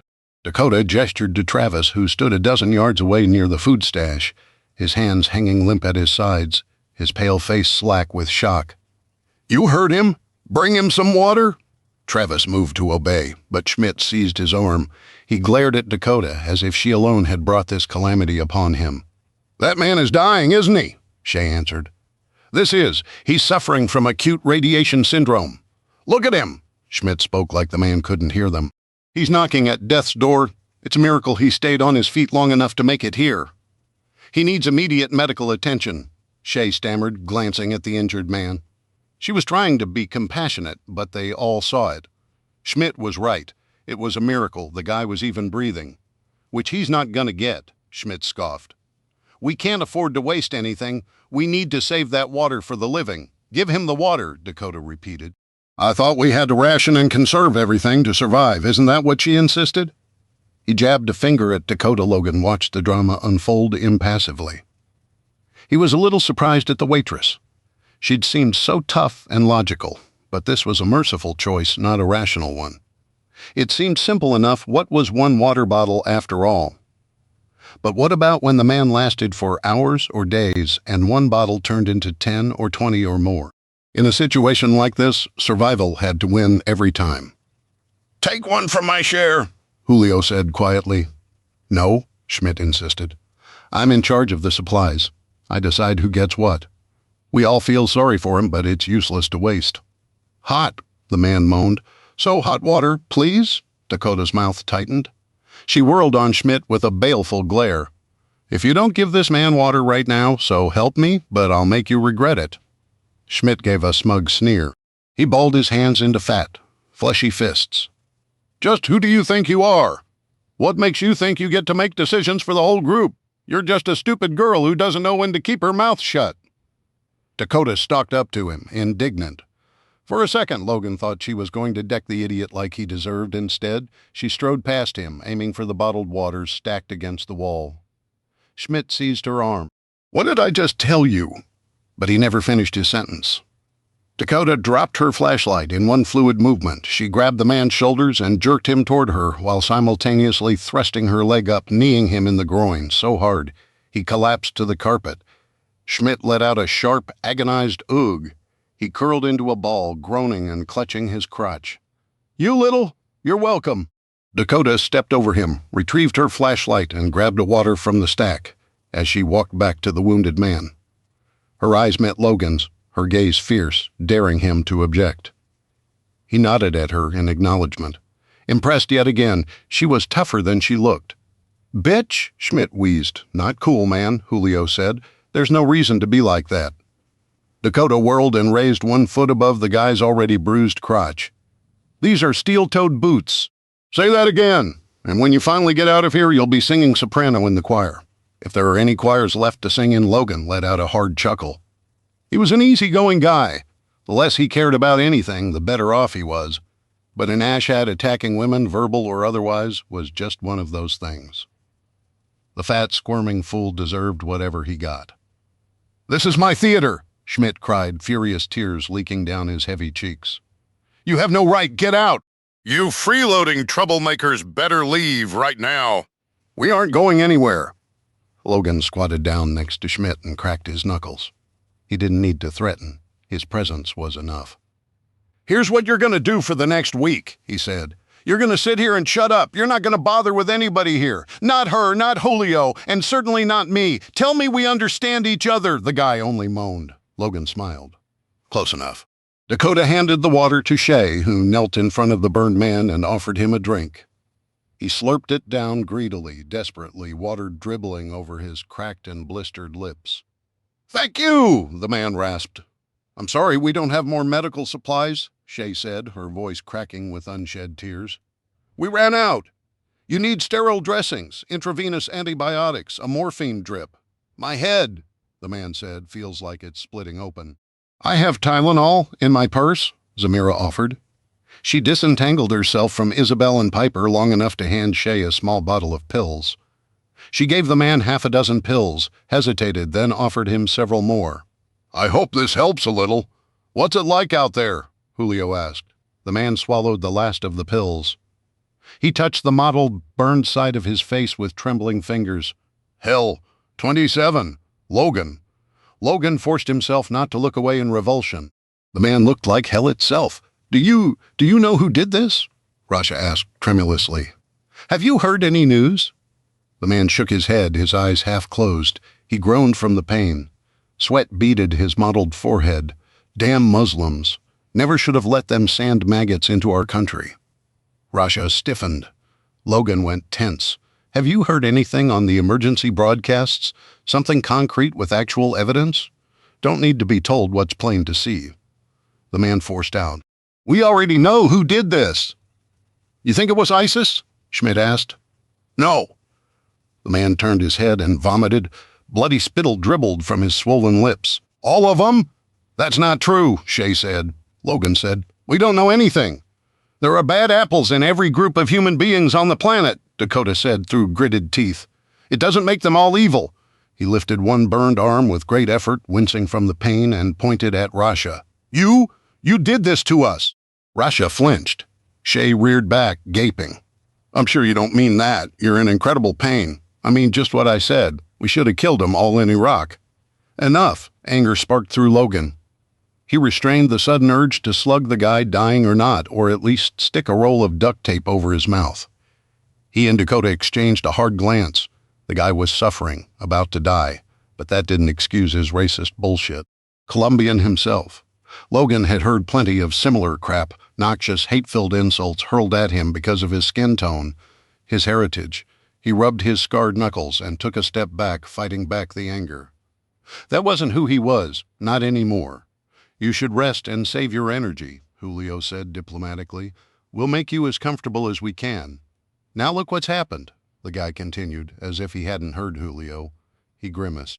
Blood leaked down his neck in sickly red-brown rivulets. "Look what they've done to us." The man turned his head to the side and vomited violently. He retched, his eyes rolling wildly, his ravaged body convulsing. Eventually, he sank into unconsciousness. Logan let out a relieved sigh. Not even racist asshats deserved a death like this, but Logan wasn't going to shed any tears for him either. "This is my country, too," Rasha said in a soft, strained voice. She touched her hijab self-consciously. No true, peace-loving Muslim would ever do such a thing, or ever condone it. She blinked rapidly, looking rattled, but trying to regain her composure. Miles, to his credit, stood beside her and rubbed her shoulders to reassure and comfort her. "We know that," Julio said kindly. "We understand that ISIS and their ilk are a corruption. They're no more Muslim than the Ku Klux Klan are Christians." Rasha gave Julio a nod, the tension in her face easing slightly. Miles squeezed his wife's shoulders. "What about North Korea?" Walter growled. "Kim Jong-un is crazy enough to kill us all, and his own damn country just for spite." "Could be," Dakota allowed, though a line appeared between her brows. "It's possible. Could be a terrorist group we've never heard of. Maybe even domestic." "I bet it's the Russians," Walter said with a derisive sniff. "They've always hated America." "My dad says Putin wants to take over our country just like the Nazis," Travis said. Logan scratched his chin. "Our military is prepared for that, and those governments know we'd strike back with enough fury to wipe them off the map." "Dakota's hunch is the most likely, I think," Logan said. "An NID fabricated by a terrorist group or a rogue nation? How the hell would terrorists get a hold of nuclear material?" Miles shook his head in disbelief. "It's gotta be a rogue state." "They could build one from the components of a stolen weapon," Logan said, "or one they bought from black market arms dealers. Once they have the nuclear material, plutonium, or highly enriched uranium, it's not hard to make the bomb." "How can you be so sure it's not Russia or China?" Travis asked. "Russia, China, or another country could still be behind this," Julio said. "They could have made it look like terrorists to avoid payback, mutually assured destruction. It's possible, but it doesn't really make sense." Logan pulled out his flask and shook it. Damn, still empty. If a superpower is behind this, their first priority would be to destroy their adversary's ability to fight back. They'd target our intercontinental ballistic missiles, nuclear submarine bases, our airfields housing nuclear bombers. Cities will be last on the list, especially Miami. Shay wrung her hands in her lap. "If it is ISIS or some other terrorist group, what could they be targeting?" Logan shoved the flask in his back pocket with a resigned sigh. "Anything could be military bases, oil refineries, large military industrial manufacturing facilities, major ports or transportation hubs, economic and industrial facilities, power generation, or large cities, for maximum casualties to inflict horrendous damage to morale." "I don't understand." Shay hugged herself, clearly rattled. "How could people hate us so much?" Dakota gave a dismissive wave of her hand. "It doesn't matter right now," Shay lifted her chin. "It matters to me," Dakota scowled. "Of course it does in the long run, but now, right now, we have to live. And if you want to live, you've got to focus on what you need to do right here, right now." Understand, Dakota's right, Zamira said. She is wise. As I always tell my grandchildren, worry only causes more wrinkles. It changes nothing. It's all supposition until we get some actual concrete news, Logan said. Rumors and hearsay. It's a waste of energy, Dakota said. Energy we need to survive. Rasha gripped the armrests until her knuckles whitened. She glanced at the dying man and looked quickly away, aghast. How does the radiation do that to someone? I remember some of this from my training. Shay sucked in a deep, steadying breath. When she spoke, her voice was calm. He was exposed to thermal energy from proximity to the blast. Over 50% of his body has sustained third and second degree burns. His clothes were burned right off him. As for the radiation, nuclear radiation ionizes atoms by knocking off their electrons. The ionizing radiation damages DNA molecules by breaking the bonds between atoms. If radiation changes DNA molecules enough, cells can't replicate and begin to die. Less severely damaged cells may survive and replicate, but the structural changes in their DNA disrupts normal cell processes. Cells that can't control their division grow out of control and become cancerous. That could take months, years, or decades. But the immediate concern is acute radiation syndrome. Could you break that down for us? Julio asked. What is happening? And what will happen to all those people out there exposed to radiation? Shay grimaced, the light in her eyes dimming. Medical personnel measure absorbed radiation in gray, like Dakota said. At 1 to 2 gray, acute radiation syndrome sets in for about 50% of people. Nausea, vomiting, and a headache occur after a few hours. There's a latent period without symptoms of about a month.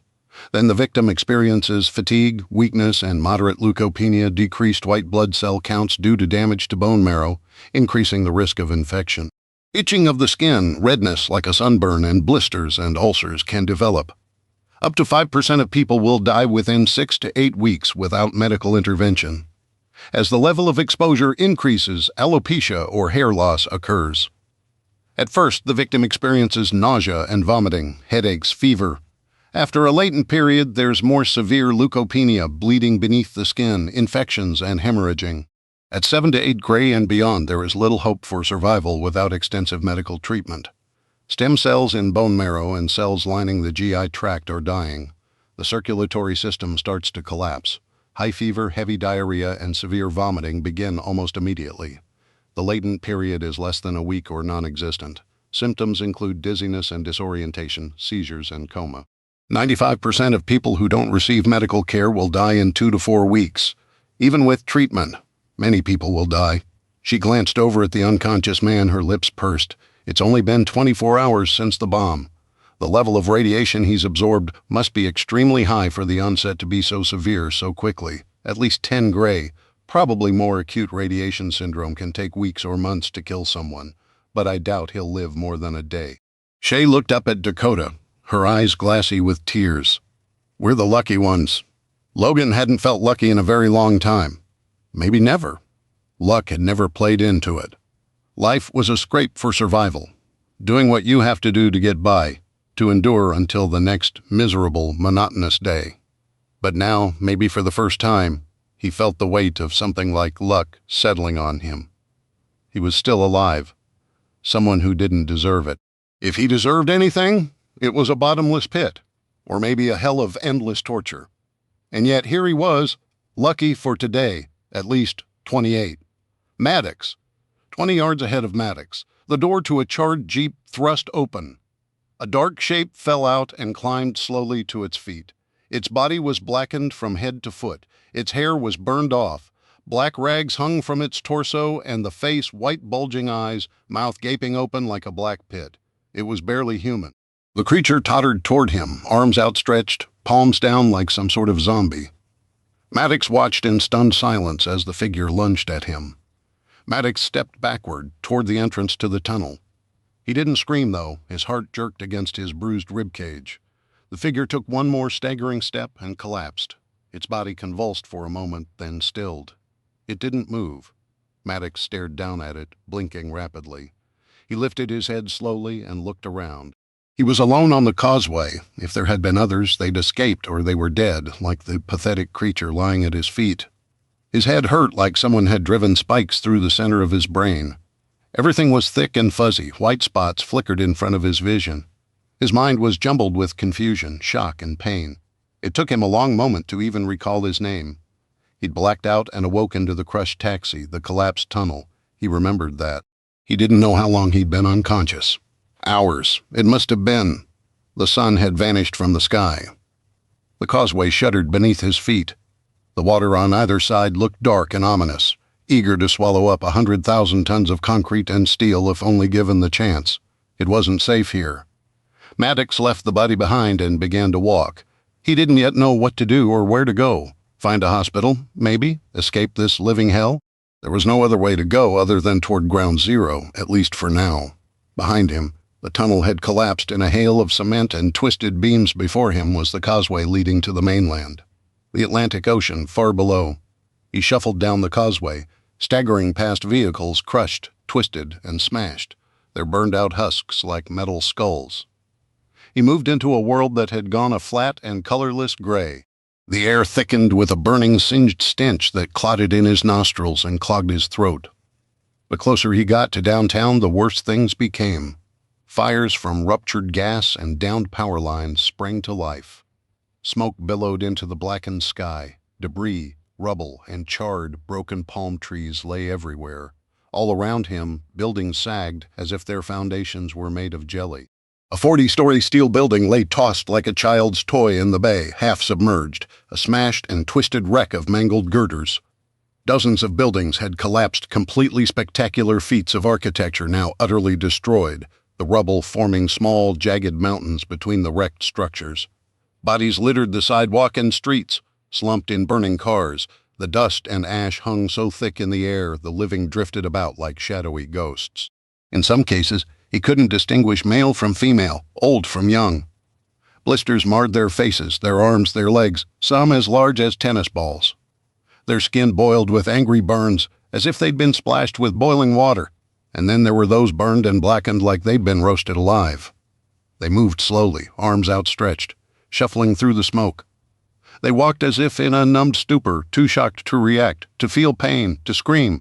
Some were still clothed, some wore rags. He watched an elderly woman stumbling down the sidewalk toward him. Her hair was gone. She was completely naked behind her. Others emerged from the smoke, their exposed bodies filmed in gray ash. The heat had burned their clothes away. How could that be? How could any of this be? A man brushed past him, his scorched arms outstretched to prevent the burns from touching any other part of himself. A twisted chunk of metal jutted from the man's neck. Blood pooled in the hollow of his collarbone and dripped down his charred chest. The thought came to Maddox to warn the man that he was bleeding out, but no sound escaped his lips. It was strange, he heard little sound. No screaming, no crying. He couldn't wrap his fuzzy mind around what that meant. A man sat on the curb, rocking back and forth as he peeled off seared shreds of his flesh from his arms. Others clutched at their ears, their eardrums ruptured from the pressure of the blast. Their sooty faces contorted in agony. A woman in her 50s drifted past him like a ghost. She clutched her stomach, blackened blood coating her hands as she held in her own intestines. A girl of 12 or 13 ran by, her hand over her left eye, blood leaking from the empty socket. "What do we do?" a man cried, grasping Maddox's shirt and shaking his shoulders. The man wore a lavender silk shirt beneath an expensive suit. The stench of burned flesh overwhelmed the strong scent of cologne, his face twisted with an animal terror. Maddox shoved him away. He had no answers. Even if he did, his only concern was for himself. He stood in the center of the street, numb and stunned, ash and debris and chaos all around him. Something light and feathery brushed his arms, his face. He looked up into the gloom. Something like sand was falling from the sky. Fine-grained granules mingled with the ash. He flicked it off. More fell. He did not understand fully what it meant. Yet he knew on some deep, primal level that the horror was just beginning. 29, Dakota Day 2, passed much as the first, in quiet desperation. Unable to sleep or relax, Dakota counted the seconds, minutes, and hours on her watch. Sometime around the 36-hour mark, the wounded man died. Julio and Zamira insisted on saying a prayer over the body. and then Logan and Julio dragged him out of Auditorium 7 into the room next door. The other survivors huddled together, finding some remnant of hope and connection with each other with human contact. Schmidt, sufficiently cowed, kept to himself. So did Dakota. Logan had become even more restless than she was. He spent the hours pacing the aisles, first the left side, along the back, down the right aisle, across the front to begin again. Several times he took out his flask, shook it, and then returned it to his jeans pocket with a disgusted curse. At the 46-hour mark, she couldn't bear to wait any longer. Her sister needed her desperately. She couldn't remain here much longer, helpless, utterly useless. Dakota slipped down the narrow hallway unnoticed, her flashlight switched off, and eased through the auditorium's double doors. The wide hallway, lined with giant posters of upcoming movies, was swathed in heavy shadows. She could barely make out enough detail to edge down the hallway to the large foyer area.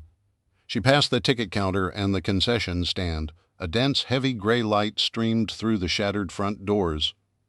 Was the sky simply cloudy, or was the radiation still falling? It shouldn't be, but what did she know, really?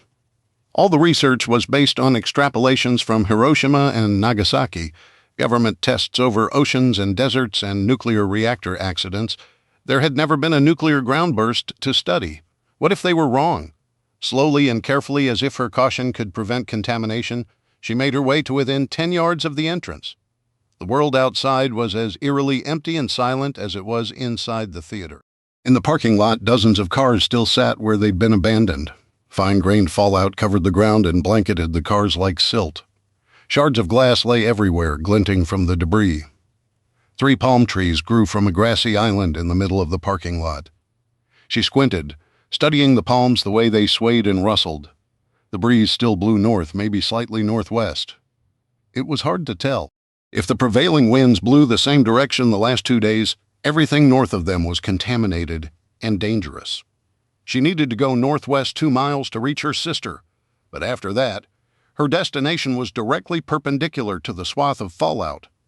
Once she and Eden traveled a few miles west, they'd be in the clear west along Route 41, through the city and suburbs to the outskirts of civilization.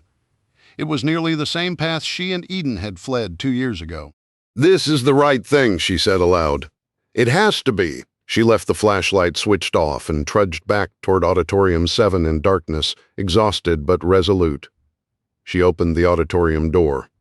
A figure lunged out of the shadows, fear jolted through her. She didn't think instinct took over. She seized her knife and jerked it from its sheath in one fluid, practiced movement. In half a second, she had the blade pressed against her assailant's neck. "Move, and I slit your throat."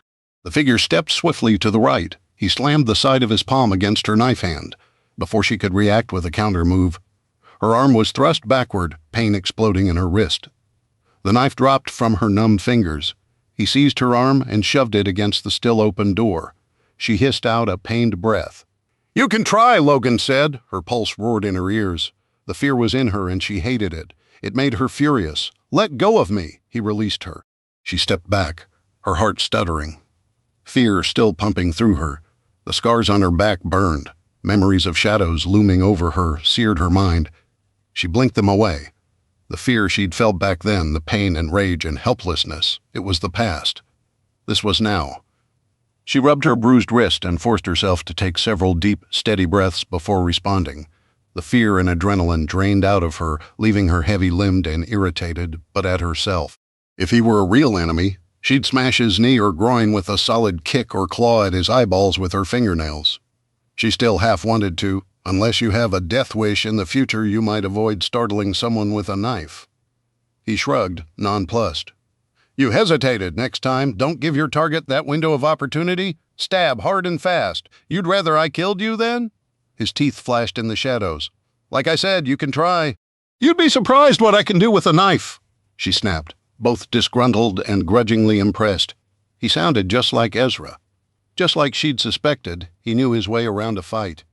He knew exactly what he was doing. A wry smile tugged at his lips. "I'd like to see that someday." She bent down, retrieved her knife, and sheathed it. She pulled out her flashlight and stepped around him without looking at him. "Sorry to disappoint you, you're leaving," he said to her back. "I have to. What about the fallout?" It'll be 48 hours in less than 60 minutes.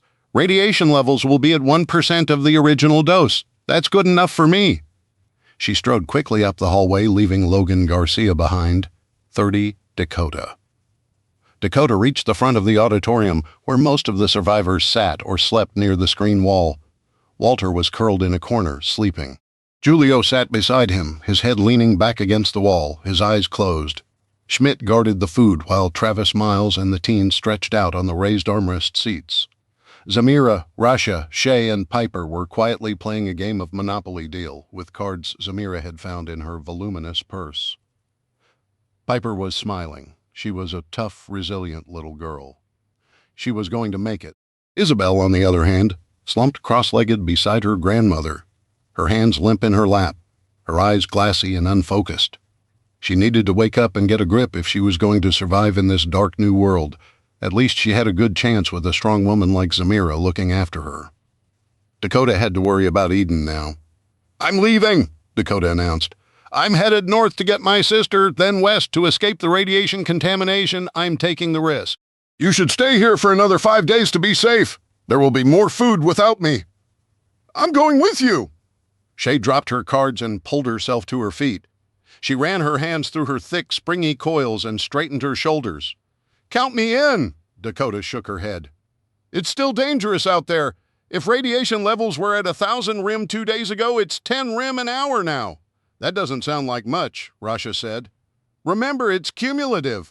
At 10 rem an hour, you only have to spend 10 to 20 hours in a contaminated area to reach acute radiation syndrome levels, and we weren't completely protected here.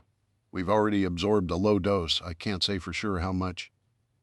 Rasha made a fearful sound in the back of her throat. She looked up at the ceiling as if the radiation infiltrating the theater was visible to the naked eye. Zamira patted her shoulder. "The safest place is to wait it out here for the full week, like Dakota said." "What if we went south?" Miles asked. "What about the Keys? You said the radiation is only north?" "I said probably," Dakota corrected. "The Keys will have their own troubles soon enough," Logan said as he came up next her. He stretched lazily and scratched his scruffy jaw. Dakota took a step away from him, tensing. She could still feel his shadow looming over her, his strong hand encircling her wrist. She was irritated with herself and him, but it also gave her an inkling of an idea. "What do you mean?" Miles asked. "When the trucks don't come to stock up the stores and gas stations?" Logan said. "What are they going to do?" "They're surrounded on 3 sides by water, nowhere to go but north, and that's where the chaos is. Seems like they're in for a world of hurt in a few days if it hasn't started already." "It sounds like a lot of places are in for a world of hurt," Julio said soberly. Shay chewed on her thumbnail, her expression troubled. "We don't know that. Not for sure." "Okay, fine. We don't know for sure. We don't know anything for sure, but we'll find out, won't we?" Dakota turned away from the group. She didn't feel much like talking. Her stomach rumbled. She didn't want to take more food that Zamira and Piper and the others would need later, but she needed sustenance for the journey ahead. One. She'd take just one item and leave the rest to give everyone the best chance of survival. The longer they remained inside, the safer they would be. She strode over to the food supply and grabbed a bag of Doritos, ignoring Schmidt's baleful glare. She retreated to her usual spot in the rear of the auditorium to wait out the next hour. Her gaze snagged on Logan, who was back to pacing the far side aisle. He climbed the left set of stairs, strode along the upper back row of seats, descended the right stairs, walked back, and completed the circuit again, restless as a tiger. In the semi-dark, she couldn't make out the shape of the pistol tucked snugly against his back beneath his loose t-shirt, but she knew it was there. She needed her own gun. It wasn't safe out there. A knife was only good for quick and dirty attacks and close-quarters ambushes. It wouldn't be enough. Not with thousands of terrified, wounded people stumbling about, dazed, helpless, and devastated. After 48 hours without water, they'd be desperate, willing to do just about anything to get food and drink for their children, for themselves. She knew how easily the civilized veneer slid off a person as soon as the doors were closed, as soon as they needed or wanted something badly enough. She had the scars, didn't she? Dakota suppressed a shudder. It wasn't just the chaos of desperate survivors she feared. The back of her neck prickled, apprehension pooling in her stomach. Maddox was still out there. She longed to assume he was dead, to be done with it, and rid herself of him once and for all. Tens of thousands of people had been incinerated in a blink of an eye. Why not Maddox? He deserved it more than any of them. But she knew better. That was too easy. Not a single thing in her entire life had ever been easy. Maddox was still alive, still hunting. She had to be ready. She couldn't afford to underestimate him, to let him take her by surprise again. She clenched her jaw, considering the options. She didn't like the obvious choice, the one building in the back of her mind, but she didn't have a lot of choices. The walls were closing in on her, an enormous weight bearing down on her chest. She needed something from Logan Garcia, whether she liked it or not. She sucked in a sharp breath. Here goes nothing. 31 Dakota. Dakota rose from her seat, strode across the center aisle, and approached Logan. You want to sell me your gun? He stopped, his foot hovering over the next stair for a moment. He took a step down and turned to face her. What gun? They were separated by 6 stairs. She gazed steadily up at him. I know a concealed carry when I see it. He scratched at his scruffy jaw. Guess you got me. He didn't hesitate. Not a chance. I have $100 on me, he laughed mirthlessly. Fine, 200. No deal. 500, she lied. He cocked a wry eyebrow. Doubt you've got that kind of cash on you anyway? She hadn't thought it would work, but anything was worth a shot. Briefly, she considered rushing him, grabbing the gun and running, but that was stupid. She'd bet that $500 that this guy was ex-military. She saw it in every movement of his muscled, well-honed body. He was a fighter, a warrior. Ezra had taught her some skills, but she was nothing if not self-aware. This wasn't flabby, pretentious Schmidt, easy to take down with a well-placed kick. Logan Garcia wasn't someone to be messed with, which was why she needed him. Come with me, then? I could use someone who knows what they're doing. Who says I know what I'm doing? Enough with the games. I can tell you know your way around a fight. He gave a sour laugh. I don't fight. My main pastime is drinking. I'm very good at it. She didn't believe that for a hot second. You keep a gun on you, but you don't fight. He cracked his battle-scarred knuckles. Not anymore, but you know how. You could say that. Like I said, you don't want to sell me your gun. Fine, then come with me. He leaned against the wall, crossed his arms, and gave her a cool, assessing look. Why would I want to go out there? You basically told everyone they'd end up like the overcooked dead guy. I exaggerated a bit. She didn't know if she had. Likely she hadn't. She guessed the exposure outside was still between 5 and 10 rem an hour. They'd succumb to radiation sickness in less than 24 hours of exposure. If the blast was larger than 10 kilotons, or closer than she'd estimated, it could be higher. And instead of vomiting and diarrhea, they'd be dealing with seizures and comas. But there was no way to know until they got sick or made it to a hospital. Every working hospital within 100 miles must be overwhelmed by now. She despised this not knowing. So many lives depending on guesswork and supposition. She wanted facts, knowledge. It was what they didn't know that would kill them. She loathed speaking the words, but she forced herself to say them anyway. This wasn't about her, it was about Eden. And for Eden, she'd do anything. She cleared her throat. I need your help. He studied her for a moment, eyebrows raised. I'm going north to get my sister, then west to escape the chaos. It's dangerous out there, especially alone. I could use someone who has my back just for a few days. What makes you think I'm interested in helping you? Because you're going stir-crazy in here. It's driving you mad. I can see it. He ran his hand through his black, unkempt hair and shook his head.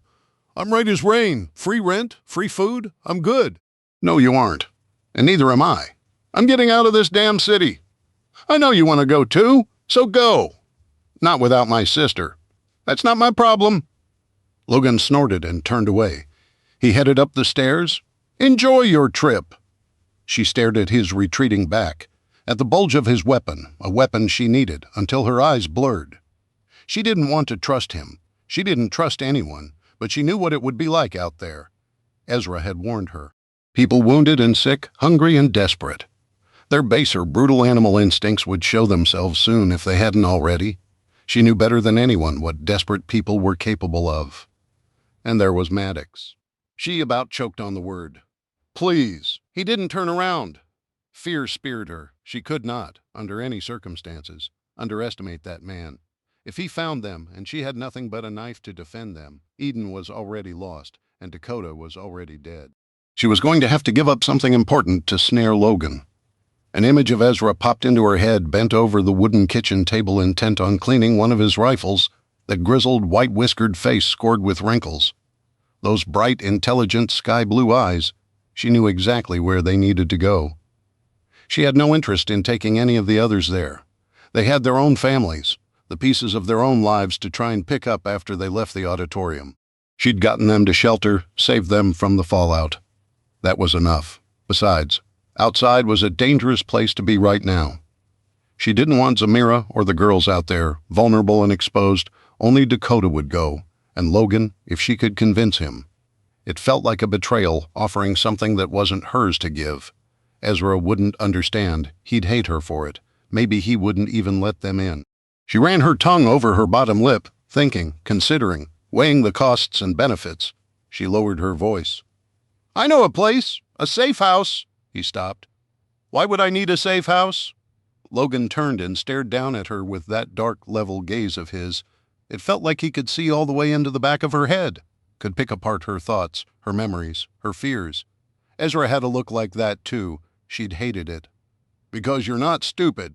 You know, everything's collapsing. Our infrastructure can't possibly handle 1 million dead and 1 million more fatally wounded. What about the millions of displaced, homeless, and hungry people? How is Miami going to get fuel, fresh water, food? How is Fort Lauderdale or Homestead and the Keys? Even if the National Guard and FEMA comes with supplies, how long is it going to take to get down here? You know as well as I do that we're on our own, at least for a while." For the next several weeks at least, the only safe places are ones with razor-wired walls and electrified fences and 3 years' worth of stored food and supplies. You personally know of any bunkers like that? He didn't say anything. "My friend owns a place off the grid with a well and solar electricity. He'll take us in, you too," she lied. Even as she spoke, the plan shifted in her mind. She didn't have to worry about Ezra taking Logan in if she never brought him to the cabin in the first place. She didn't owe this guy a thing. There was no reason she had to keep her promise. She could use him to get to the Tamiami Trail, then find a way to lose him. In the chaos, it'd be easy. Dakota was no stranger to lying through her teeth, and she was damn good at it. "You'll be safe." She gave him a wide, genuine smile. "I guarantee it." His expression remained impassive. But he hadn't said no again. She took that as a good sign. "You said yourself, you have no family to weigh you down. You don't have an apartment left to go back to. No job. Face it, you've got nothing," he snorted. "Thanks for the pep talk. Help me get my sister. I'll take you to the safe house. Then you can decide to stay or go. You can hole up for a few weeks until the power comes back on and FEMA gets their act together. Or if you decide you'd rather go, we'll give you supplies and as much whiskey as you can carry." His eyebrows shot up. "That's right. My friend likes his booze as much as I suspect you do. He's got a 3-year supply of that, too. Just what kind are we talking about here? Beer, whiskey, tequila, vodka, gin, whatever you want, he's got it." He cracked his knuckles one by one, his face unreadable. Then something shifted in his expression. That easy grin returned, though it never reached his eyes. "Just where is this mythical place?" She smiled, knowing the battle was already won. "The Everglades. 32 Eden." Eden lost track of time. Every so often she got out of the tub, crawled across the cool tile floor, hand outstretched until she touched the door and moved the towel she'd shoved against the crack in the door. When a hint of watery light leaked through, she knew it was day. When the slice of space between the floor and the bottom of the door was as pitch black as the bathroom, it was night. She'd brought her notepad to draw to pass the time, but in the darkness she could do nothing but wait, worry, and drift into restless sleep, only to be awakened by another nightmare. She practiced her sign language in the dark, her hands weaving into the now familiar shapes. "I'm scared. Please come find me. And I love you, I love you, I love you." She retold her favorite stories that Gorge had read to her. The Giver, Hunger Games, Ender's Game, from beginning to end, adding everything she could remember. Then she made up new stories and acted them out until her fingers were sore. Dakota wanted her to hate her foster parents, but they'd given her a gift, the gift of expression, of language. Was it still language if no one could see it? She clenched and unclenched her hands. Did she exist, or had she disappeared, forgotten? Left here to die inside a cramped, lonely bathroom. She waited for her foster parents to return home, apprehension squeezing her heart tighter and tighter. They never did. Had they been in a car accident? Did the brilliant flash blind them? Had a building collapsed on them as they tried to flee from the shockwave? Or had the bomb itself incinerated them into ash in an instant? Nausea roiled through her empty, cramping stomach. She pressed her fist to her mouth, choking back another sob. With every passing hour, or what she thought was an hour, her hope in her foster parents dwindled. But still, she waited for her sister to come for her. When she was thirsty, she drank from the sink. She'd filled it up and pushed down the stopper just in case the water stopped working. With the power out, the water would stop too once it got through the pipes. Fumbling for the faucet with one hand so she wouldn't bump her head, she bent and scooped water into her mouth with the other. Her stomach gnawed with hunger, but there was nothing she could do about that. Time passed. The crack beneath the door turned dark, then light, then dark, and finally light again, and still Dakota wasn't here. Why wasn't she here? Hours and hours had passed. Where could she possibly be? Didn't she know Eden was trapped here, scared and desperate and alone? Eden blinked back, tears of helpless frustration, but that just made her feel guilty. She had no right to feel anger at her sister. Dakota wouldn't abandon her. She knew that. Dakota had promised. And out of everyone in the whole world, only Dakota had never failed her. It was Dakota who had saved her again and again. Dakota who swore to never leave her, never ever. They were sisters, and that meant everything. 33 Dakota. We want to go with you, Shay repeated. Julio stood behind her, his hands stuffed into his pockets, looking decidedly less sure. There's still fallout, Dakota warned. It's dangerous, Dakota, Logan, Shay, and Julio stood in the empty foyer of the theater. Dim light streamed through the broken windows, highlighting the grains of fallout that had drifted inside the entrance like a deadly tide. There isn't enough food and water for everyone, Shay chewed on her ragged thumbnail. If all 4 of us leave, they can make it. I'm not leaving my wife to fend for herself a second longer, Julio said, his expression resolute. You aren't the only one with family out there. Dakota couldn't stop them from coming. Besides, the saying was true. There was safety in numbers. Dakota thought of tough Zamira, her fragile granddaughter Isabel, and little motherless Piper. Zamira had promised Dakota she'd watch over Piper and help her find surviving family members after this was all over. They deserved to live. Dakota wanted them to live. Shay had some medical knowledge. And she was right. The others left behind in the theater would last several days longer with 4 fewer people. All right, she said. You're adults. You're capable of making your own decisions. If you want to come with us, I won't stop you. What's the plan? Julio asked. First, we're rescuing my little sister. She's a bit more than 2 miles northwest, in a suburb between Wynwood and Allapattah called Palm Cove. I don't think it'll be more than an hour or 2 out of our way, but every second counts. She ran her tongue over her lower lip. You need to know that you'll get more exposure than you would if you just went directly west from here to escape the fallout. And after you get your sister? Shay asked, popping another piece of gum into her mouth. What's next? We're heading straight west to US 41. The Tamiami Trail, Julio said. Right. US 41 was the main route connecting east and west Florida below Lake Okeechobee. It's around 75 miles from the outskirts of Miami to the outskirts of Naples. We can't take I-95 because it cuts too close to the hot zone. She closed her eyes for a moment, imagining the complex layout of Miami in her mind's eye. We could go west past the airport and then take the Palmetto Expressway north to I-75, then the Sawgrass Expressway. But everyone will be fleeing that way, and it bottlenecks between the Glades and the Atlantic, making things even worse. People are instinctive. They'll go north or south. Fewer people will go through the Glades toward Naples. It looks like it'll take longer, but it's less likely to become a parking lot, and it's free of radiation. A win-win, then, Logan said. He watched her, a hard alertness in his eyes, like he was waiting for her to bring up the safe house. That wasn't going to happen. She didn't trust any of them, not even Julio. They'd keep each other alive until the Tamiami Trail, that was it. Then she'd lose all of them. She shrugged. It's the least worst option out of a dozen terrible options. You're welcome to head out on your own. Shay and Julio exchanged a look. My aunt lives in Naples, Shay said. My mom's on a work trip in Tallahassee. Thank goodness she'll be okay until I can get to her. So that works for me. Julio shook his head, his eyes dark with worry. My wife, Jocelyn, is in West Palm Beach visiting her sister. I'll stay with you until Miami International. Then I'll head north.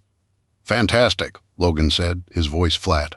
We're all on the same page. Let's get this show on the road. Shay wrapped her arms around herself and shivered despite the heat. It's safe out there, right? Nowhere is safe. The world had never been safe, not for people like Dakota. Shay, with her fancy college education, cute clothes, and soft life, had no idea what the real world was like. Not then, not now. She pushed down a flush of anger and resentment. She didn't like being that person, jealous and petty. Dakota moved to the shattered doorway of the movie theater and pointed at the Old Navy a few storefronts away, holding the roll of duct tape Shay had rescued from the employee supply room earlier that morning. We need to cover ourselves from head to foot with clothes. That will help some. It won't protect us from the gamma rays, but from the beta and alpha particles at least. She did a quick calculation in her head.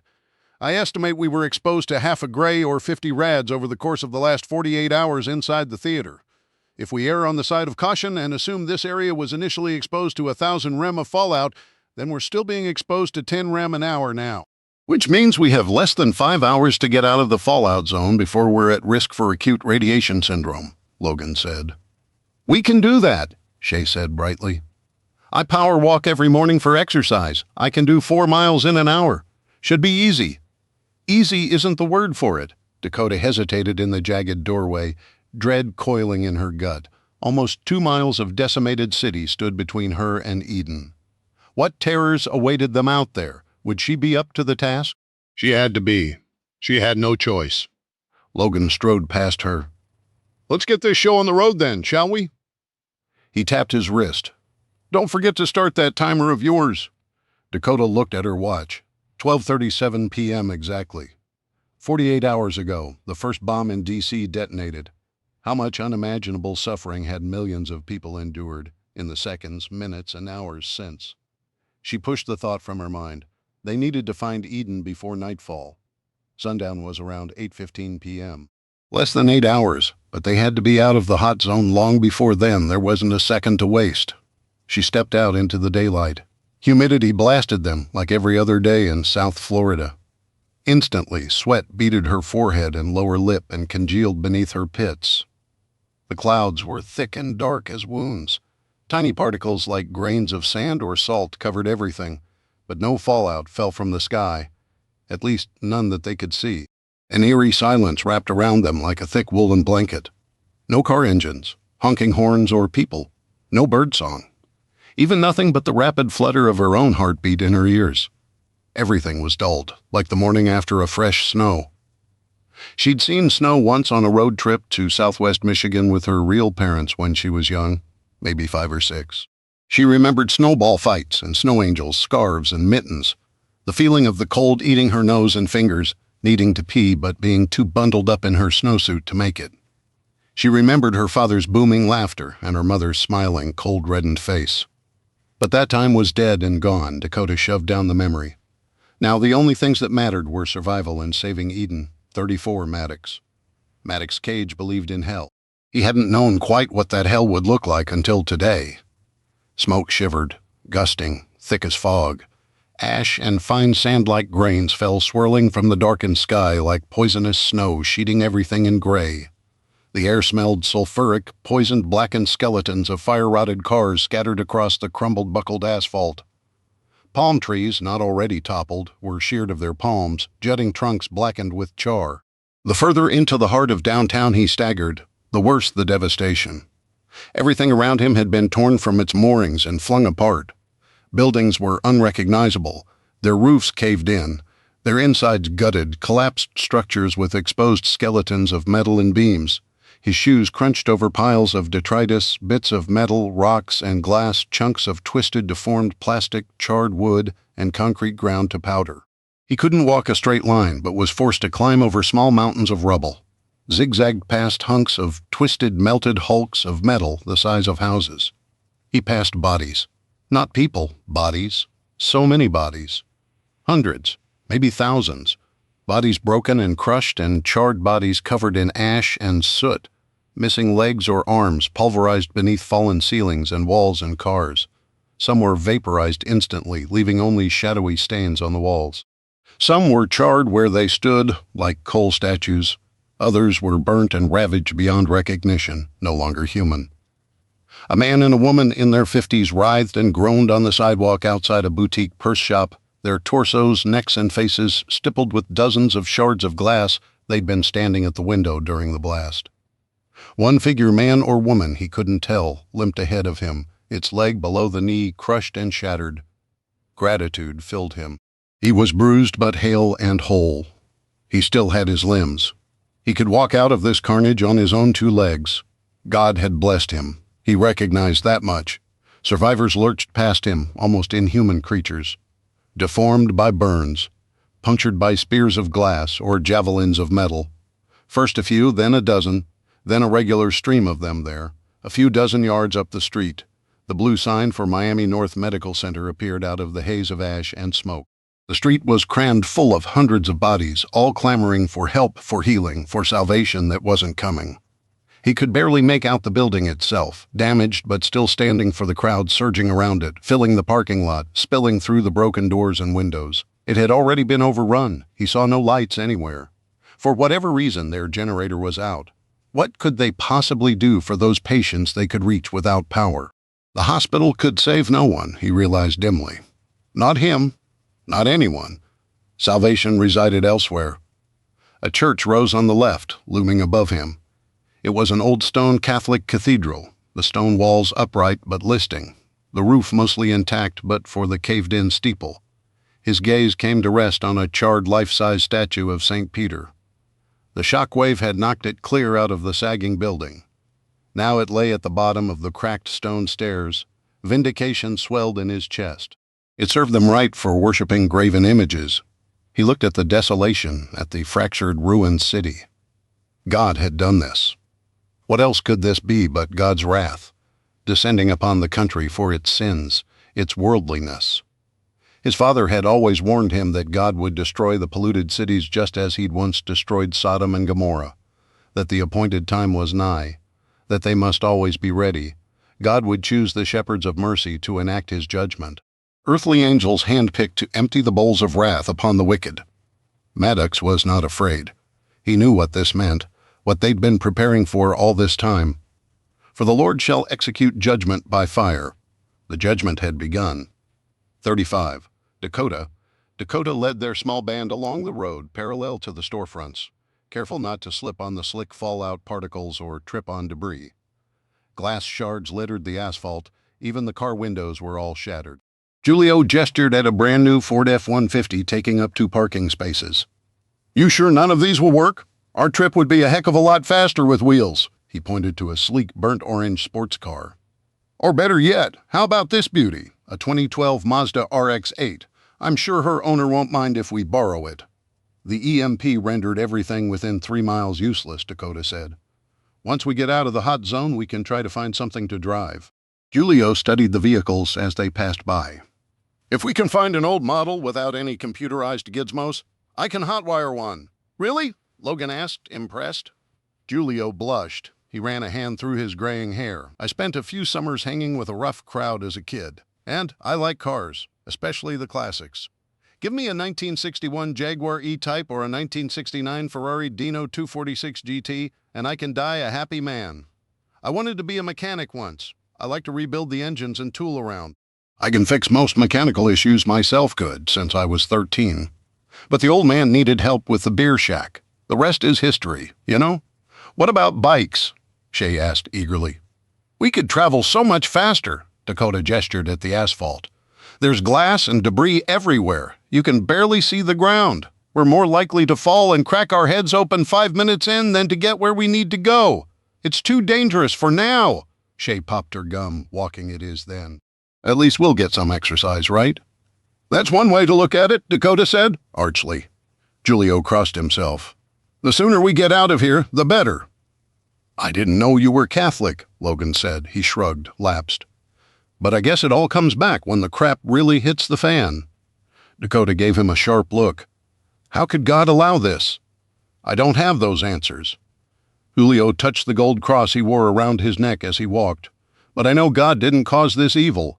How do you know that? Because God is love, Julio said simply. We must have faith, now more than ever. Faith! After this, what about the hundreds of thousands of people who had faith God would keep them safe? What good is their faith now? Death is not the end for them, Julio said slowly. They'll be in heaven, Dakota snorted. I'd rather have my life if it's all the same to God. Dakota Shea chided gently. I don't know about God, but this sure isn't Julio's fault. Shouldn't we respect other people's faith, even if it isn't our own? We've all got to believe in something, Julio said, especially at a time like this. No, we really don't. She'd had enough of religion to last several lifetimes. She believed God existed, but the only God she'd known was a God of wrath and vengeance. The only faith she had left was in herself. I have faith in something. Logan veered left toward a Walgreens sandwiched between a party city and a Chinese takeout place. I'll catch up. Where are you going? Dakota asked. We need to find protective clothing ASAP. I'm worshipping. Logan waved a hand without turning around. Need something holy to drink? Dakota's gut tightened. Her first foster mother had been a drunk. She'd hated the stink of it on her breath, the glassy cruelty in her eyes when she came after one of the other, more vulnerable kids. Dakota had stepped in, given the woman a black eye for her troubles. That foster placement hadn't lasted long. She cursed under her breath. Did she make the right choice to bring Logan along? Maybe she should have tried harder to steal the gun from him. She should have just set out on her own with a plan to find the closest gun shop and confiscate a new XD9 with a fine leather holster for herself. A man with a gun was dangerous to his own group if he was a drunk or otherwise unreliable. Even though she worked in a bar, Dakota never drank. She hated the thought of losing control for even a minute. She wouldn't have chosen the beer shack if she'd had a choice, but Julio was the only boss willing to overlook her paranoid idiosyncrasies and pay her under the table. We're not waiting for him, she snapped at Julio and Shea, who had both stopped. Let's go! They picked their way across the parking lot and entered the store, careful to avoid the jagged chunks of glass still embedded in the metal frames of the front doors. The interior was deeply shadowed. Dakota pulled her flashlight out of her pocket and flicked it on. Near the front, all the racks of clothing had been knocked over. The huge display sign hanging from the ceiling had fallen and fractured, huge chunks of plastic scattered across the floor. A dozen mannequins littered the glossy cement floor, some without arms, legs, or heads, but dressed in bright screen t-shirts and acid-washed skinny jeans. Further inside, the white checkout counter gleamed dimly, surrounded by dark hulking racks that loomed out of the shadows like crouching monsters, predators just waiting to attack. Hey, Dakota! Shea stood before a rack of striped, long-sleeved shirts, her arms crossed over her chest, chewing her lower lip nervously. Should we touch these? Haven't they been exposed to radiation? Yeah, they have. Check the back storeroom for clothes still sealed in boxes, Dakota said as she moved toward the checkout counter. They'll be the safest. Looks cozy in here. Logan came up beside her, so quietly she'd hardly noticed. He clutched a bottle of gin by the neck. It was half empty. It was the only one I could find that wasn't broken. Such a pity. Did you already drink all that? He took a long swallow and wiped the back of his mouth. Isn't that what it's for? What better time to drown your sorrows than the apocalypse? I can't think of a worse time. You need your wits about you. He glanced down at her, his eyes already a bit shiny, but there was an alertness there too. Something you're extra worried about? She tensed. She didn't like how he was looking at her, like he could see the secrets she held tight inside herself. She wasn't telling him a thing, not about her past, not about Maddox, not unless she had to. She didn't trust him as far as she could throw him. Right now, she wished she'd left them all behind. 36. Dakota. As if all this isn't enough. Dakota stared at Logan, daring him to challenge her further. Logan met her gaze for another moment, his jaw working like he wanted to say something else. Like maybe he suspected she had an ulterior motive. He dropped his eyes first. Logan gave a careless shrug and took another swig. The world's been a dumpster fire for a long time. So you should know better. His mouth tightened. I know to take pleasure where you can find it, and I don't take orders from anyone, least of all you. Irritation flared through her. You're in this group, you answer to me. He let out a sharp bark of laughter. You think you're the leader? We sure as hell aren't following a drunken idiot, she shot back. Guys, let's just take a breath. Julio stepped between them, hands out. She could just make out his tense, pleading expression in the glow of the flashlight. "We're on the same side here, right? Time is the enemy, not each other." He was right, damn it. Logan gestured with the gin bottle. "Fine by me, fine," she grumbled. "Here." With his free hand, Logan pulled his Glock 43 from beneath his shirt. He kept it angled down but held it out. "Happy now? You have a gun?" Shay squeaked.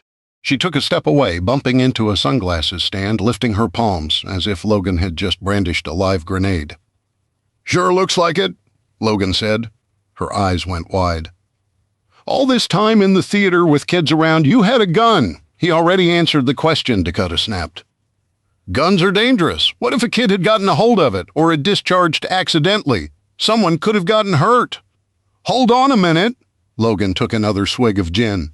"I know what I'm doing. A gun is a tool, just like anything else. It's not a bomb waiting to go off." Julio flinched. Poor choice of words, but the same theory applies? "I'm not trying to cause a fight or anything, but—" Shay pursed her lips, staring at them reproachfully. "But you hid it, like a criminal," she sputtered, her voice rising. "You should have told us you had it. Frankly, it's none of your damn business." Shay opened her mouth, not saying anything for a second, as her outrage warred with her desire to be pleasant and polite. "Well, I'm just trying to understand what would possess you." "This is a waste of time," Dakota broke in. "Like I said before, you're welcome to leave at any time. No one's twisting your arm here." Shay gnawed on her thumbnail, her anxious gaze jumping from Dakota to Logan. She took a slow, steadying breath. I'm sorry, I'm not trying to cause drama. I really hate guns." Logan stared at her like she was from another planet. "You're entitled to your opinion, and we're entitled to ours. The gun stays. No discussion." Dakota clenched her jaw and stalked past them. Shay and Julio straggled along silently behind her. Shay appropriately chagrined enough to keep her mouth shut. Logan remained near the front of the store, rifling through a fallen rack of women's plaid long-sleeved shirts with the muzzle of the gun. With his free hand, he knocked back more gin. She gritted her teeth in frustration. They weren't cut out for this. She definitely should have left Shay and Julio behind. And Logan, too, for that matter. They were dead weight. They were too pampered. They couldn't understand the reality of their brave new world. Dakota didn't have the time or the patience to explain it to them. She'd thought Logan was someone who got it, but he was acting like a drunken idiot. She had half a mind to tell him to forget the whole thing right now. He was more trouble than it was worth. She could defend herself just fine, as long as she had a decent pistol and plenty of ammo. How hard could it be to find a gun? If worse came to worse, there were people who'd been carrying who'd died from their injuries. Their bodies would still be out there, ripe for the scavenging. The thought sent a shudder of revulsion through her, but she was nothing if not practical. They were dead. They were in heaven or hell or nirvana or Valhalla, depending on what they believed. At any rate, they didn't care about their guns anymore. If it were her, she'd want someone living to find some use out of the weapons that had served her well. She adjusted the plan in her mind. Maybe she could lose Logan right now. Boom! The cracks splintered the air. Small chunks of concrete sprayed a foot in front of the clothing rack directly in front of her. The gunshot rang in her ears. Heart exploded against her ribs instinctively. Dakota dropped to the floor, already fumbling for her knife with her free hand. "Don't you move!" came a low, hard voice from deep in the shadowed store, "or I'll blow your head clean off. 37, Logan!" Logan spun and dove behind the toppled clothing rack, his pulse thudding against his throat. The clothes offered zero protection from a bullet, but maybe the hostile hadn't seen him yet. If not, he still had the advantage of stealth and surprise. Damn it, straight to hell. He should have cleared the damn store before they'd even stepped foot inside. He'd allowed himself to be distracted by the booze and the waitress. He knew better. Human nature was human nature regardless of what atrocities surrounded them. Looting always came with chaos. Always. Someone had been smart enough to seize an opportunity where he saw it. "We're not here to hurt anyone," Julio stammered, his hands lifted high in the air. "We just need a few things." "You and everyone else," the voice responded. "Ain't no one taking what belongs to us." Logan peered around the corner of the rack, trying to make out the figure, but he was still too deeply swathed in shadow from his voice. Logan guessed male, Hispanic, youngish, maybe early to mid-20s. "Probably a gangbanger. Are you the store owner?" Julio asked, still attempting diplomacy. We can pay for what we need. Screw that. The guy gave a hard laugh. We took over ownership. No one here to say otherwise. Imagine that. We're not armed, Dakota said. You can put that gun down. Liars and thieves, then drop the knife you got there unless you want a hole drilled into your skull. Dakota's knife clattered to the floor. Do you see any other weapons? Dakota said. We aren't a threat to you. We're people trying to survive the bomb just like you, Julio said calmly. From where I'm standing, you people are the ones breaking and entering. That makes you the criminals in this scenario. We didn't know anyone was here. Shay stammered, hunched low behind the clothes. Logan quietly set the liquor bottle on the cement floor and gripped the gun with both hands. His vision blurred a bit as the familiar warm buzz enveloped him. His thoughts came stiff and jerky. He shook his head hard to clear his mind. Think! He had to act without doubt or hesitation. Their lives depended on it. We'll just leave then. Shay's voice shook. No worries. We'll go somewhere else. We're sorry for bothering you. Now see, there ain't nowhere else to go. We're taking care of things. If he could circle around the far side of the checkout counter using the clothing racks as cover, he could flank the hostel and take a clear shot. The next closest rack was about 5 feet away. It was tall, displaying colorful maxi dresses with a connecting T-shaped shorter rack of cropped jean jackets. He could make it. He stifled his breathing, his pulse loud in his ears, and pushed into a crouch, gun at the low ready finger nestled against the trigger guard. He darted between the racks and paused again, assessing. One more rack, this one of button-up blouses, and he'd be even with the counter? What do you mean? Dakota asked. Who's we? She was stalling. Smart girl. Blood outlaws. Chapter of the Latin Kings. 1,000 strong and growing by the day. Maybe you ain't heard of us in your fancy digs, but you sure know us now. We're taking over the city. The city is burning, Dakota said. Not most of it, not here. We're here to make sure everything still stays that way. The police, Shay started, are gone, he laughed harshly. Dead or fled makes no difference. When the smoke clears, we'll be the ones in control, and we'll do a better job of running this city too. Moving in a crouch, Logan dashed to the next rack. Several sleeves fluttered from his movement. He held his breath and waited. The hostiles started to turn. What about the fallout? Dakota said quickly. There's still radiation everywhere. Man, that's just the government lying to us to keep us scared and out of the city. They don't know nothing. Ain't nothing falling from the sky. Logan peeked around the side of the rack. The light from the storefront windows shone dim and grimy. The beam of Dakota's flashlight was angled up at the ceiling, but Logan could still make out the scene before him. 5 yards to his left, the hostile leaned against the white counter next to one of the cash registers. He was a short and skinny Latino in his late teens, dressed in saggy, oversized shorts and a gray wife-beater tank top. Gang and prison tattoos sleeved both of his light brown arms. Greasy black hair stuck to his scalp and neck. He gripped an M4 carbine low, with one hand like Rambo in the movies, which meant he wasn't well trained and didn't know the force of his own weapon. But Dakota and the others stood only 15 feet away from him. The punk could still easily kill all 3 of them with a wild spray of gunfire. If I just let thieves go free, this fine city'll descend into anarchy, he continued. Can't let that happen. I agree, Julio said amiably. Crime's been a problem here for a while. And now without the police, it'll be even worse. You're a good man for willingly stepping into the gap. The thug sniffed. Damn right, the blood outlaws make the rules now. We're the ones going to keep everything going. You feel me? Logan watched as Dakota and Julio exchanged tense glances. We aren't thieves, Dakota said. We didn't take anything. You've got to pay a contribution toward the cause. It ain't easy protecting this city from the criminal element. We don't have any. Shay started. Julio held up his hand, silencing her.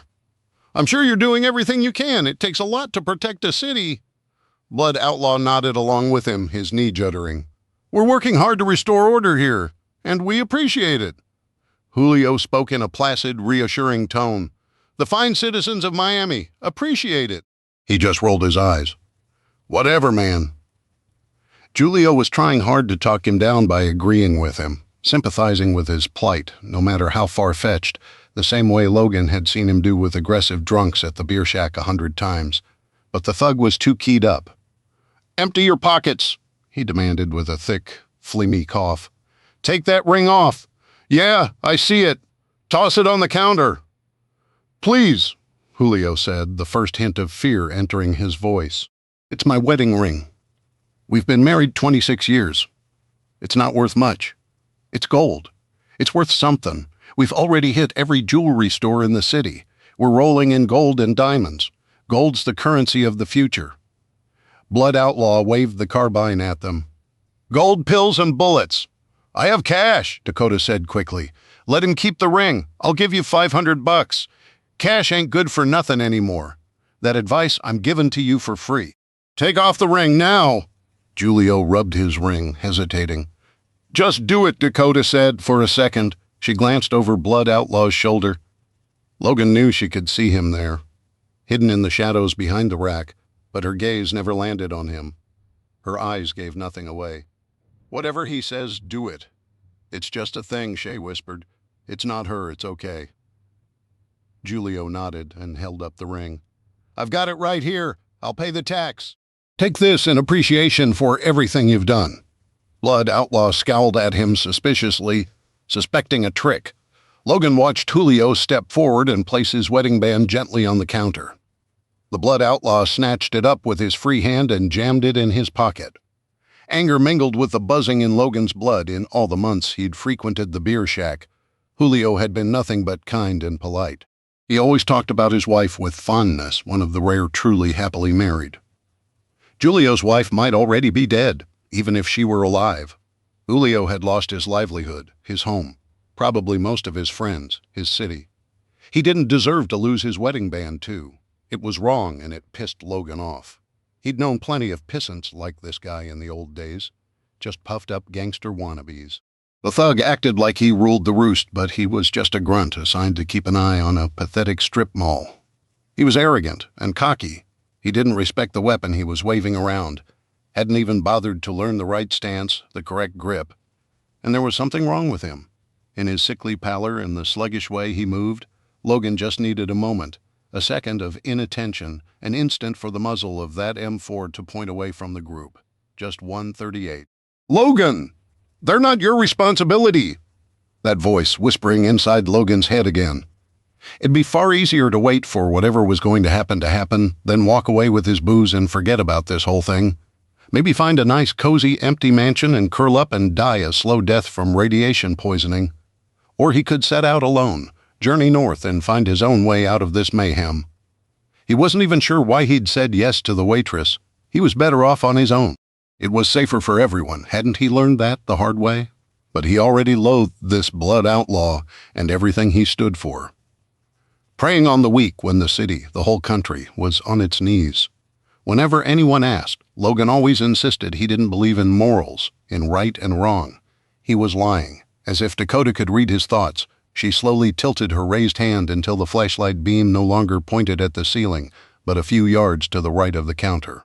It lit up the area so clearly that Logan could see the gangster's finger twitching on the trigger. The guy half-turned for a moment, coughing, and spat a sour-smelling liquid onto the floor. Logan caught a glimpse of his profile.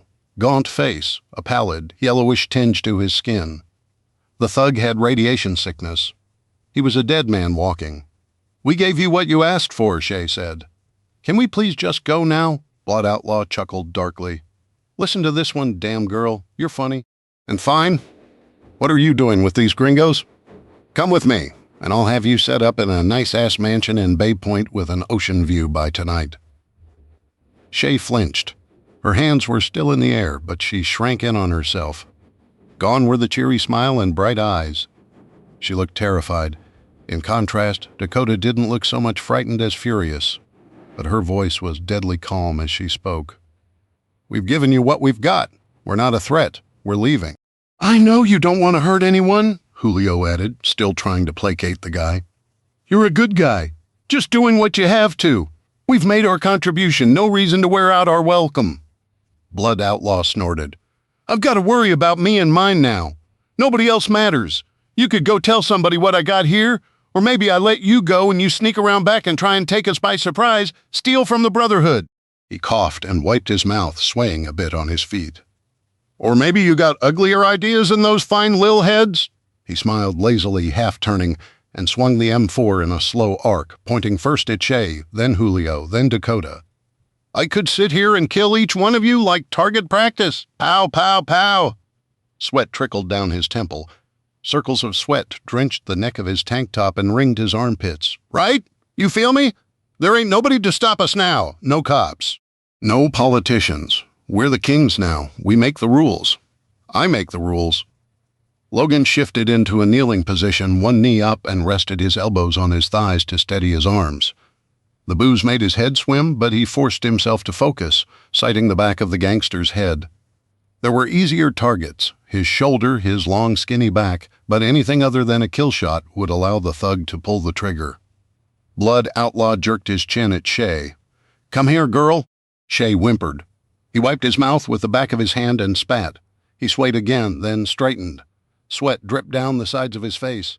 Maybe I'll let y'all go out of the goodness of my heart, he drawled, grinning. But maybe we'll have a little fun first. Just a kiss, girl, for payment. It's a dangerous world out there without us to protect you. Shay didn't move. Look, I know you're a decent guy, Julio said. A real man, you don't want to hurt a lady? Shut up.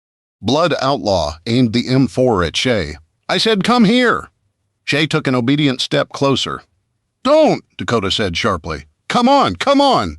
Logan just needed the guy to wave the carbine one more time to angle it away from them. Adrenaline shot through his veins, his senses sharpened. That familiar sense of power surged through him, life and death balanced in his hands. It was intoxicating, exhilarating, except his hands were trembling ever so slightly. The thrill was still there, that pulsing energy lighting up his synapses. But so was the dread, a screw turning tighter and tighter in his gut. Sweat dripped down Logan's forehead. His nerves were jangling, a buzzing in his blood. You can't take the shot, a voice whispered in his booze-soaked brain. An image flashed through his mind, a child crying. A woman on her knees begging. No, no, no, no! The gunshot blast reverberating up his arm. The tiny body falling, endlessly falling. He blinked furiously, willing away the images, the nightmares. He had to focus, to think clearly. This guy was a scumbag like all the others. How many had he beaten or shot? How many had he killed without guilt or conscience?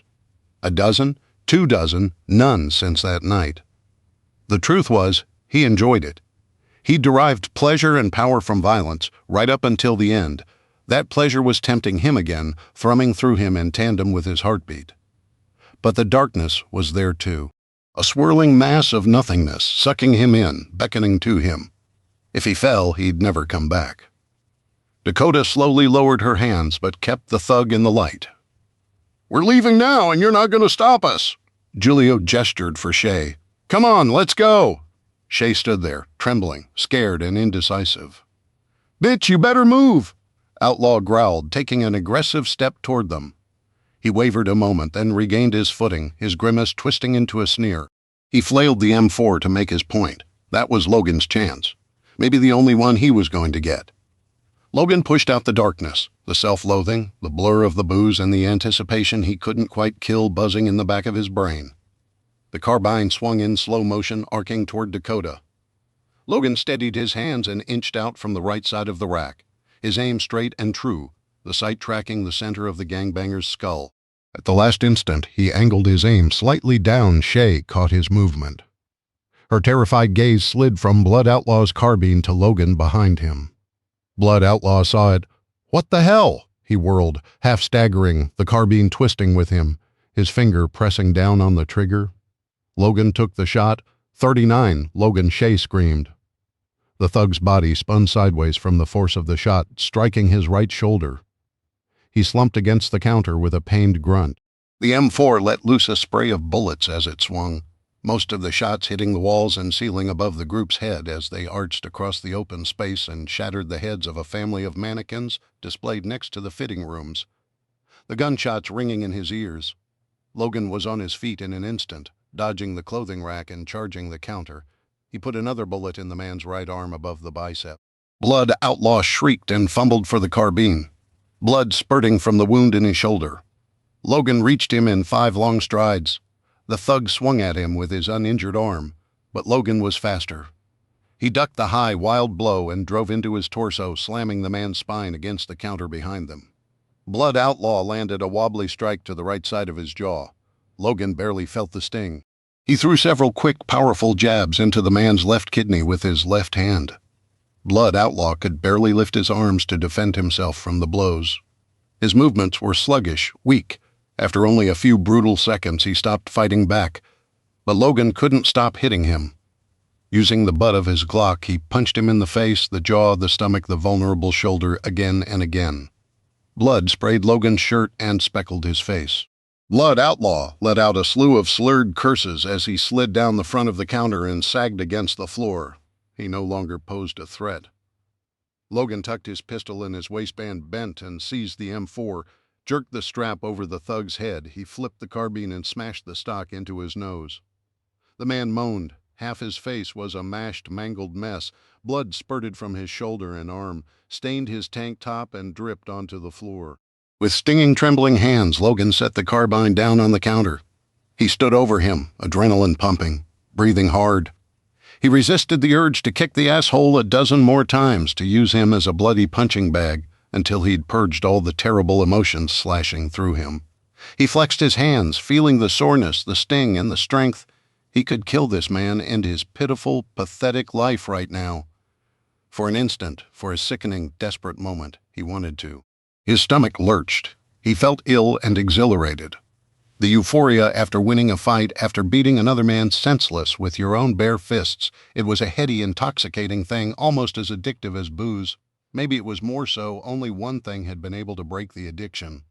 That night he'd been forced to look into hell itself, like a mirror reflecting his own rotting heart. He'd sworn never to go back to that life.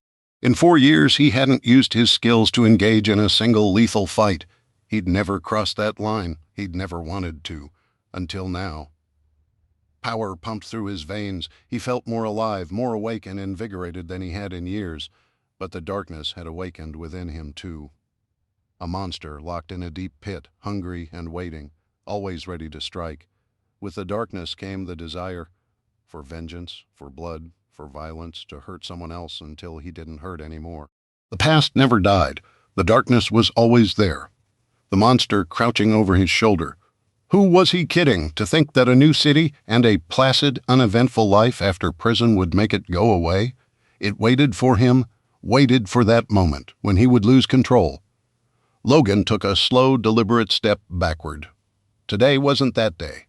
Not yet. He'd made a promise to himself. He wasn't about to break it for this pissant. He spat on the thug. "You're not special. You're a piece of trash in the garbage dump of humanity. Not even worth the energy it'd take to pull the trigger."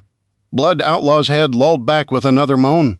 Something thudded in the back of the store. A door squealed open.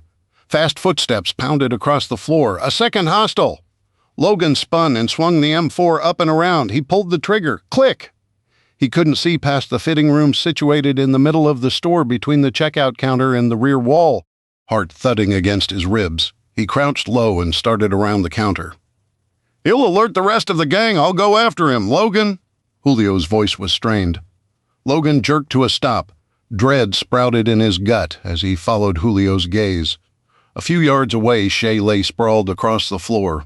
Blood gushed from the girl's head, drenching her hair and running in rivulets down the side of her face. It was everywhere. It puddled in her collarbone and leaked onto the concrete in oily black rings. One of the wild bullets had found its mark. Shay had been shot.